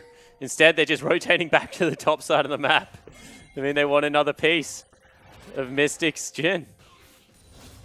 2 deaths already down towards Mouse. Oof, that chair connector would have been disaster. Yeah, pausing for the W is a little bit risky at this stage of the lane. Big wave pushing in. He's pretty much been doubled in CS. It looks like they want to try and freeze it. Def looking to pick up a Rage Blade. It seems this is his first time still on Croakmore. So, same build he went last time. Gwynch's Rage Blade. I speculated quite hard whether he would go for something like a Youmu's into a Trinity Force. Just because Trinity Force changes seem to suit Cogmore right now, but looks like Rage Blade is still all the rage. Def trying to get a lot of damage down towards Mystic and Zero there. One chair from Mako is enough for him to push out and try and poke. He's already 40 CS ahead of this Jhin. And they know that Condi doesn't have the kick available. Clearlove pokes his head in to just check if the Lee Sin is around. Instead, remember, it does Tricky execute damage. buddy. So, Deft in a great position. Clearlove coming in for the dive. Zero Mystic has to be careful again here. Clearlove will pop that captive audience. Body Slams to try and get away. Does get locked down by the stun to teleport. Cancelled. Going to be cancelled. This Condi is trying to make his way up towards the top side of the map, keep his bottom lane or top lane duo safe. Yeah, he certainly is. I mean, they're spending an awful lot of time here, the junglers. But it really just seems that Deft is unrelenting. There are two pink wards. Sense one more the time. Wolf sense on the top side of the map here. Clearlove needs to be careful. And they've just backed everyone away. I mean, this is another organic turret going down at 11 minutes into the game. EDG, their duo lane is unstoppable right now. They certainly are. Deft and Mako look fantastic. Not only in game 1, they're doing the same thing in game 2. Not a drastic goal here, but Sia's actually taking a little bit of damage in this mid lane up against the Karma. And you know, they let it push back in. They're going to, I assume, going to swap Mouse back into that top side of the map. Maybe look for a fight down here beforehand. Dragon being pinged out. They have to do it right now. They know it. So Condi trying to get the Infernal started up. Looks like a free Dragon. Is an Infernal Drake, which will help Team W out if they are able to get to the 35-minute mark of this game. That will fall down. No contest coming out from EDG. The next Dragon to spawn will be a Ocean Dragon. So that's the first up. Heads-up play that we've actually seen out of WE this whole set. They acknowledge top lane turret's probably going down anyway. So what we're going to do, we're going to recall early. We're going to be in position for our Infernal Dragon. And we'll lose out on the gold, but we'll get the scaling buff. That is much more of what we expect out of WE as they play League of Legends. Just trading away, you know, okay, you got a bigger advantage, but we'll at least take a small advantage. That's going to help us out, especially with a Jhin as this game progresses. So I like the play. See whether they're able to get any more of them here. I think you mentioned this as well. Vladimir, Jhin, the two champions that benefit from the Infernal Dragon quite well. Yeah, just because of how their passives work. They like to be on top of percentage AP stats and percentage AD stats, respectively. Well, it gives us some time to check in with the items being picked up. Berserker Greed is being rushed out here by Dev, has the components of his Rage Blade, so that's be a big power spike for the Cogmore. Mystic still struggling in this bottom lane. The Hot Cocoa being denied by Mako. She just steps on top of that. You can see the Deft is so comfortable in this. 3 members heading up top. Mouse has scouted them out. That is very disciplined play coming out from Mouse. Yeah, it certainly is. But, I mean, he has the luxury of being able to do that. He doesn't have to win his lane. Look at what Deft is still doing bottom lane. Goodness. Mystic's got to deal with this lane. Later on in the match, he's got to deal with an Irelia. This is not great. Scout now being jumped on by Sieb. Uses the Hextech Protobelt to try and close the distance, deal a little bit additional damage. Clearlove. But one more time, Scout, he doesn't even have to deal with his lane. I mean, now he's in a little bit of trouble. Ghost Flash coming out. Trades 1 summoner for 2. Yeah, so in the end, probably a good trade for Scout. Xie still wants to dive. Red team's turret has been destroyed.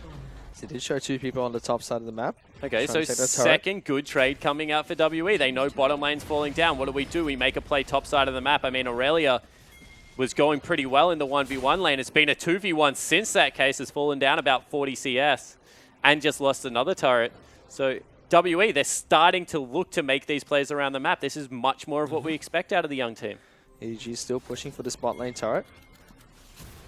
Deadly Flourish coming out from Jhin. Mystic needs to be a little bit careful. Here comes Clearlove. Doesn't get the predictive flash, but still gets the knockback. Mystic goes down before the Temper Fate. Teleports are coming down, though. 957 looking to try and separate Deft. They're stuck between a rock and a hard place. He's going to sit, spray, and pray as the exhaust does come down. Tanks the turret. He's just going to stay still. Flashes backwards. Good micro mechanics coming out from Deft, but here comes Xie on top of 3 members of the team. Will come out of the pool really quickly. Deft trying to stay alive. Does get locked down shortly. Sia going to get taken down eventually. Now EDG retreating through the turret, but Sonic Wave comes out. A double kill wall come out from Mouse. He's not done yet. Gets the reset on 0. Gets the stun onto 957. He's going for the quadra kill as 957 will go down here. But the curtain call is not going to stop just yet as Clearlove has to tank it up for his team.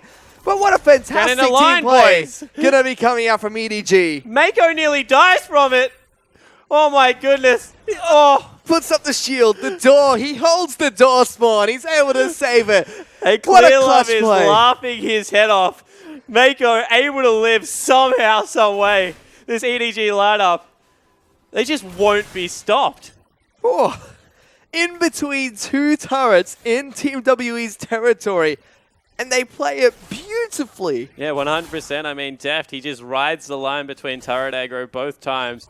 It was honestly beautiful. There's nothing else you can really say. WE, they make the best of it.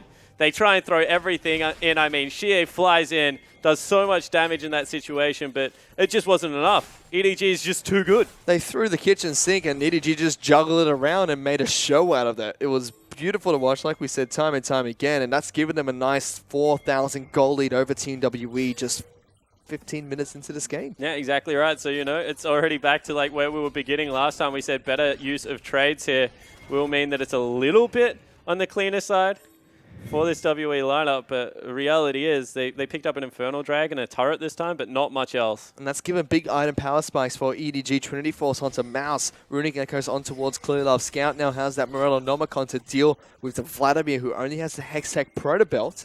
Rage Blade already completed by Def, and he's getting a fast track towards his next item, which should be Runon's Hurricane. 957 now dealing with this Kog'Maw. Here we go, Fate coming now. The pillar was already being put down previously though. Connie's actually trying to chase away Clear Love. Dash over the wall, kicks Def into the team. He will go down to the bite and the jump coming out from Zero. Connie's up here too, but they'll only be able to get one kill. So, in the end, Braum able to get over the wall with the nice stand behind me. They commit all their members into that top side of the map. Give Scout a little bit more time to catch up, but it's still the right move. They've shut down the Kog'Maw for now, stopped some of the areas of bleeding, and they need more of this if they're going to be anywhere near successful as this game progresses. Scuttle Crab does get taken down by Clear Love as well towards the Baron Pit. Dragon's going to be back up in 40 seconds. It's an Ocean, I believe. So not really the Dragon that they're looking for right now. Although I'm sure they'll take it. He's out towards Zero there.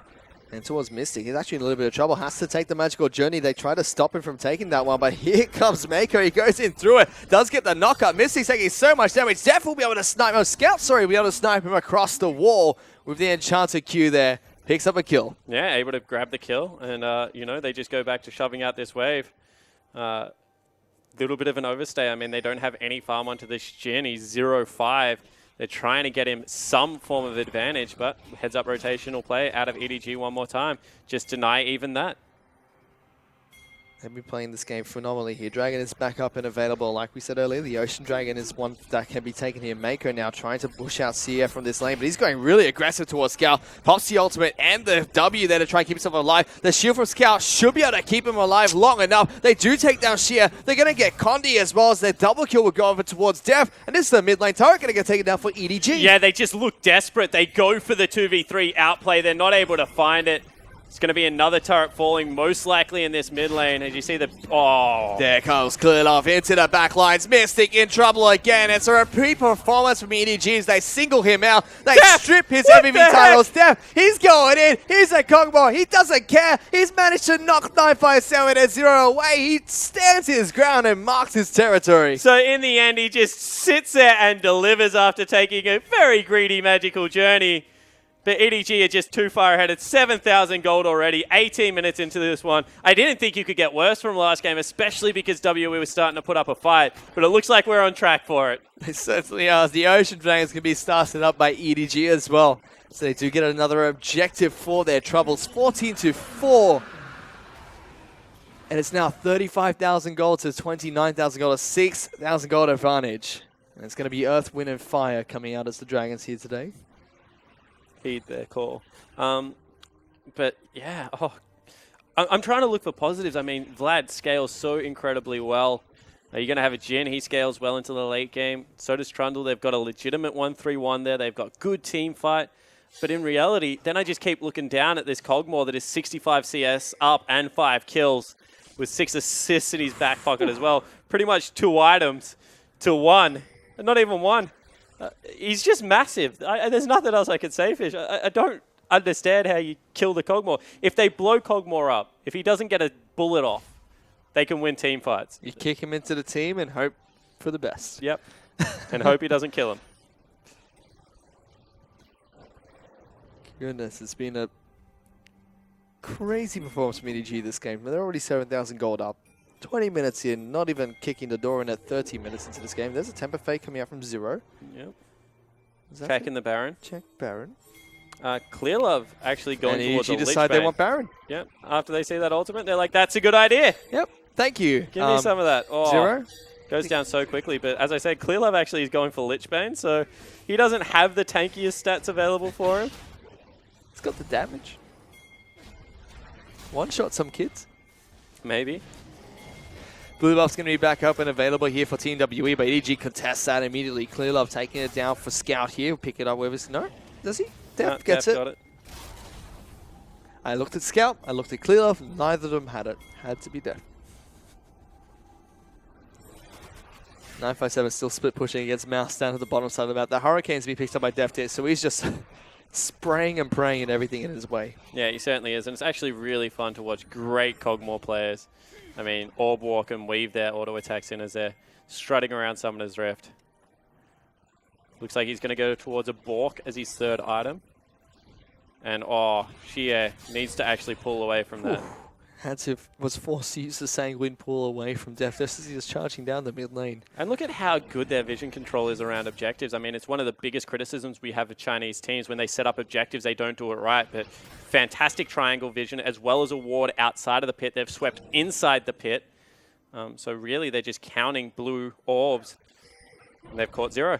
Has to use the magical journey to get away towards the safety of the rest of his team.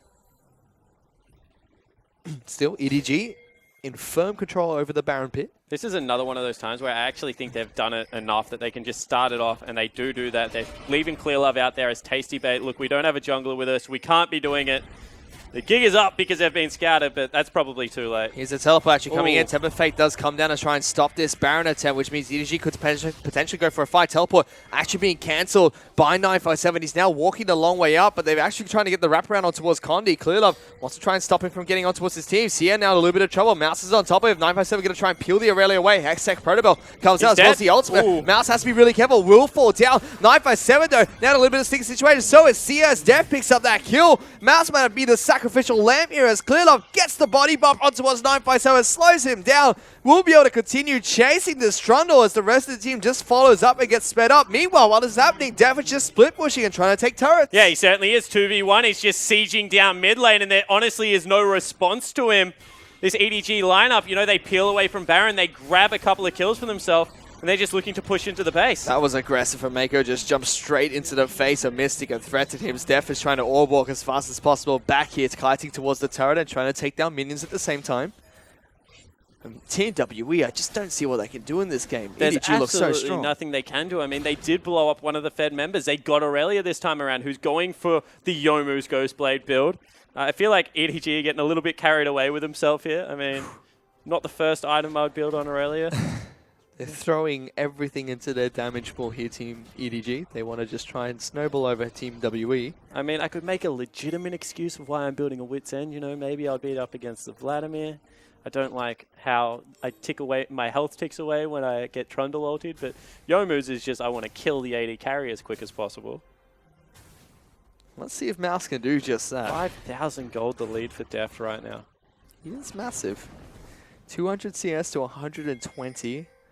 Got first blood before minions even spawned, so it was a disaster for Mystic. It has been this entire game. Sia's actually moving down towards the bottom side of this map. Everyone wants in. They've got the flank. It's two members of Team W that have been cut off. Condi and Zero trying to help them out and close the distance. They do successfully do so. 957 have a little bit of a sticky situation. Gets taken down really low. Mouse finds the kill. Temper Fate locks down 3. Kurt's call will come out, but does absolutely no damage to EDG at the moment. Mouse got to be careful not to tank that crit shot, though.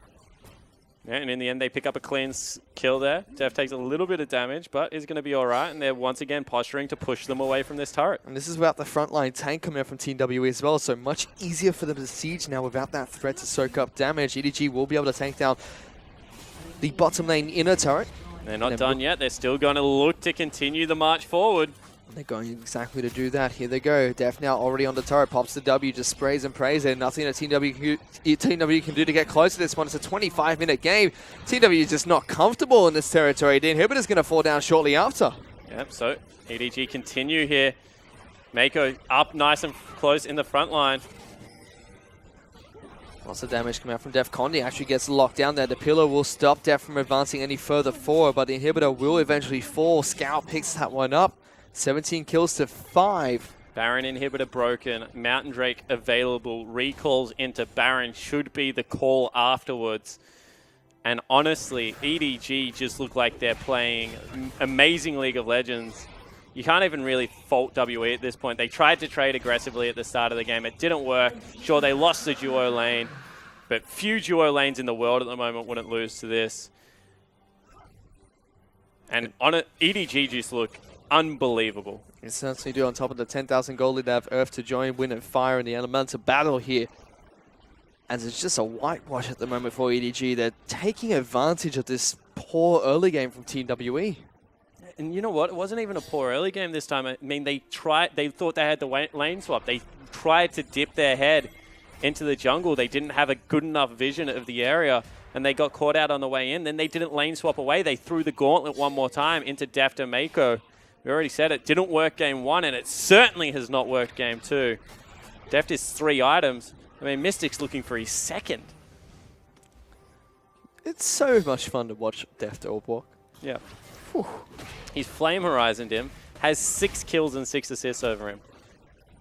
I mean, at this stage, it's just that they're a different class of player, and Mystic is a great player, do not get me wrong. But this Deft Mako unit is just so damn good. Fortunately, no Ardent Sensor coming out from Scout here, going for the more generic damage build path for the Karma. Baron's been started. Def is just chipping away at this one, trying to micro bounce back and forth wherever he possibly can just to show off, it seems. This Baron's gone. Cleared up, picks it up.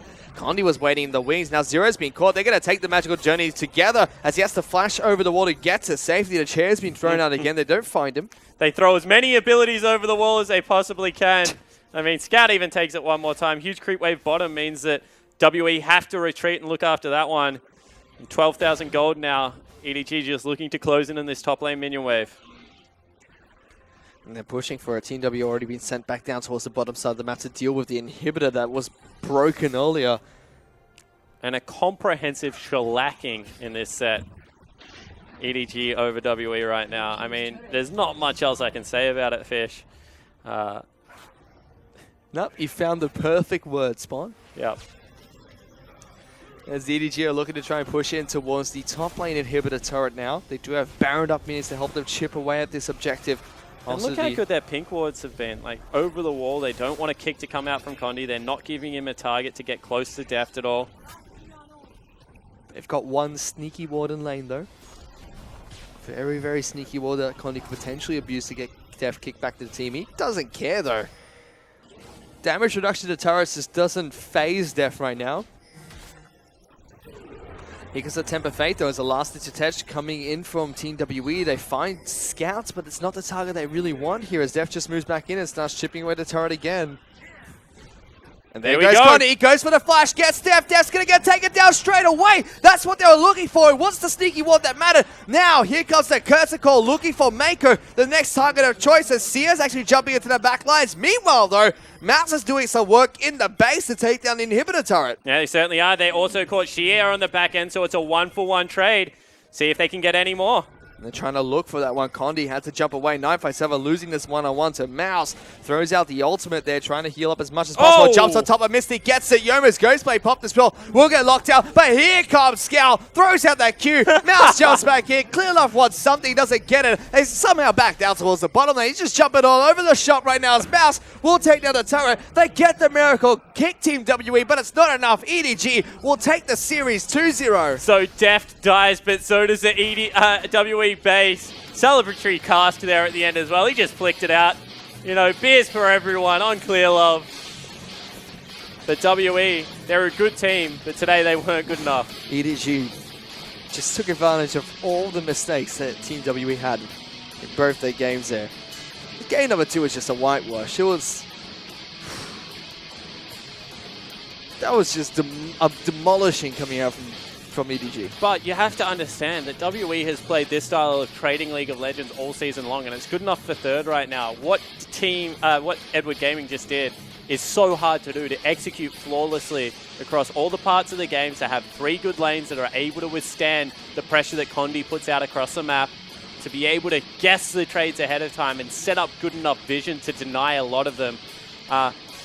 You know, I'm more impressed with EDG's victory and how they went about it than I am shocked at the fact that WE lost, because EDG just, they're a whole nother beast in the LPL right now. I cannot stress that enough. This team looks so damn good. Not even going to raise like where they stand internationally because I don't want to jinx them, but in LPL, no one else is king right now. EDG is once again the best team. I agree. I mean, RNG went to MSI, had a great performance, came back, and EDG was just a different monster to deal with. They're still undefeated now after that game against Team WE, moving further into cross-conference, only dropping a single series to RNG like we talked about previously. And they've shown they've got multiple tricks and strategies up their sleeves to just throw out at any given time against any team. Yeah, 100%. They play utility. I mean, they had a Sivir AD carry game #1. This time they just go raw damage in that department. They have a Cogmore. I mean, they play everything from Maokai to Aurelia, their top lane. Mouse is showing that he isn't a tank one trick, that he has other things that he can go back to. Scout plays support. He plays control mages. He plays assassins. He had a LeBlanc game. Clearlove plays everything to a very high standard. They are a very good team. And teams having a lot of troubles drafting against them as well, because we saw a lot of bans coming out towards Clearlove at the start of this match, and he just played Classics instead, showing they have very versatile champion pools. But as you take a look at results for this, a 2-0 day here today, as Game Talents dropped both their games to Vici in the first match of the night. Yeah, and Vici starting to look like the team that we hoped they would be. Lung, Easy Hoon, Dandy, what a top side of the map. If they can get it together, that team should make a deep playoff push. And it was followed by RNG taking down Snake Esports, a very awkward game #1, but a very quick and decisive game 2. Yeah, it certainly was. And then we rounded out with Edward Gaming versus WE. Edward Gaming, I think they had about 58, 59 minutes on Summoner's Rift altogether. Rounded out for a nice early night. Conscious of our North American viewers, you know, want to get them to bed. And it gives us some time to take a look at the standings as well. EDG still sitting on the top of the table. Snake Esports just behind him with Game Talents now 5-5. Newbie are 3-6. There's IG 2-7 and Saint yet to pick up a win. And Group A, you know, they're starting to drop some games cross-conference. We thought that they were showing, you know, putting the foot down that the raw aggression works. Well, Newbie's really struggling. IG, I mean, they're playing rookie AD carry at the moment. God knows what's going on with that team. No one really knows as we take a look at Group B. RNG still at the top of the table here. Ironmay 6-3. Team W 6-4. Vici now 5-4. LGD no longer one game out of playoffs, but OG are still 2-7. And, you know, they have another game to play tomorrow, Fish. We're about to see it, so don't you dare take my line. LGD, I think, going up against OMG tomorrow. Well, let's take a look at those next matches coming out tomorrow. It's going to be two games. Newbie will be taking on LGD as Saint take on OMG. Yeah, so Newbie versus LGD. You know, still a slumping Newbie. They have a shot there. Saint versus OMG is going to be an interesting one. OMG actually took down IG, so definitely have to be favorites going into that game. But a lot more good LPL League of Legends coming your way. Certainly is. And I mean, those are two very interesting matches because, like you said, LGD need to win if they still want to stay for one game into playoff contention. And Saint really need to start somewhere. And bottom of the table coming from Group B is definitely somewhere to start. Yeah, it certainly is. But really, Group B looks good at the moment. So I don't know if that's the somewhere that they're looking for. Maybe they will take a sneaky game off Newbie when they come back across conference. But honestly, I expect Group B to put up a really good showing tomorrow and just continue to win. EDG seems to be Group A's last hope. Well, let's take a look at EDG's MVP for game number 2. It's going to go towards Mako on the Brom, 3-0-15. And honestly, finally the guy's getting some credit because it's only his 3rd MVP for the whole split. But, you know, he sets up the level 1 incredibly well here. Gets the kill over. They shove the lane in. They play with priority the whole time. He's just such a good support player. He gave Def the tools to succeed and showed some micro-intensive prowess himself in a couple of team fights. Yeah, he certainly did. I mean, he leaps forward here. This is a scout gank into the top lane. Really impressed with EDG as a whole here because they actually leave it. I mean, Def doesn't shoot him at all. He hits a minion to give it over to Scout because they're like, if you're willing to burn a teleport to get us further ahead, we're going to get you ahead as well. And, you know, make sure that you're not left out to dry against a Vladimir. Fantastic play as a team from EDG. It certainly was, and that's kind of been what EDG have been doing this entire summer split, playing really well as a team. Great strategy, and they've just been sitting on top of the standings for that. It doesn't seem like anyone can even contest where they are right now. Yeah, 100%. And this is something that EDG pride themselves on. Aaron says it best. I mean, League of Legends 5v5 team game. You can't keep people around that aren't carrying their weight. They thought that Korra was slumping, Pawn was injured. Let's have the overhaul now. Let's get ourselves back in a winning position. I mean, they've just looked fantastic. All of them went to MSI. They were on the Chinese analyst desk, and all of them were really happy for RNG, but devastated it wasn't them. That's how they phrased it. And now they're proving that they want to get back to that international performance. It's a great mentality coming out from EDG as well. And, you know, we still have Coro and Pawn as the substitutes for EDG lineup, but like we've been talking about quite a lot during this series, Mouse and Scout have just slotted in quite seamlessly to this team. Yeah, 100%. I mean, and as I said, if they had champion pool issues, if they weren't able to play multiple styles, which is what EDG is known for, I mean, if they were really holding the team down, you would make an argument for bringing the superstars back in. But Pawn was injured. Like, he needs time to rest and recover. Otherwise, his career is going to end prematurely, and no one wants that, let alone EDG. And, you know, Coro versus Mouse, it just seems right now that Mouse is doing his role. Why would you fiddle with something that's not broken? And with that win coming from EDG, that wraps up stuff for us here tonight. On behalf of myself, Spawn, Atlas, and Rusty, and our entire production crew, thank you guys so much for watching. We'll see you tomorrow.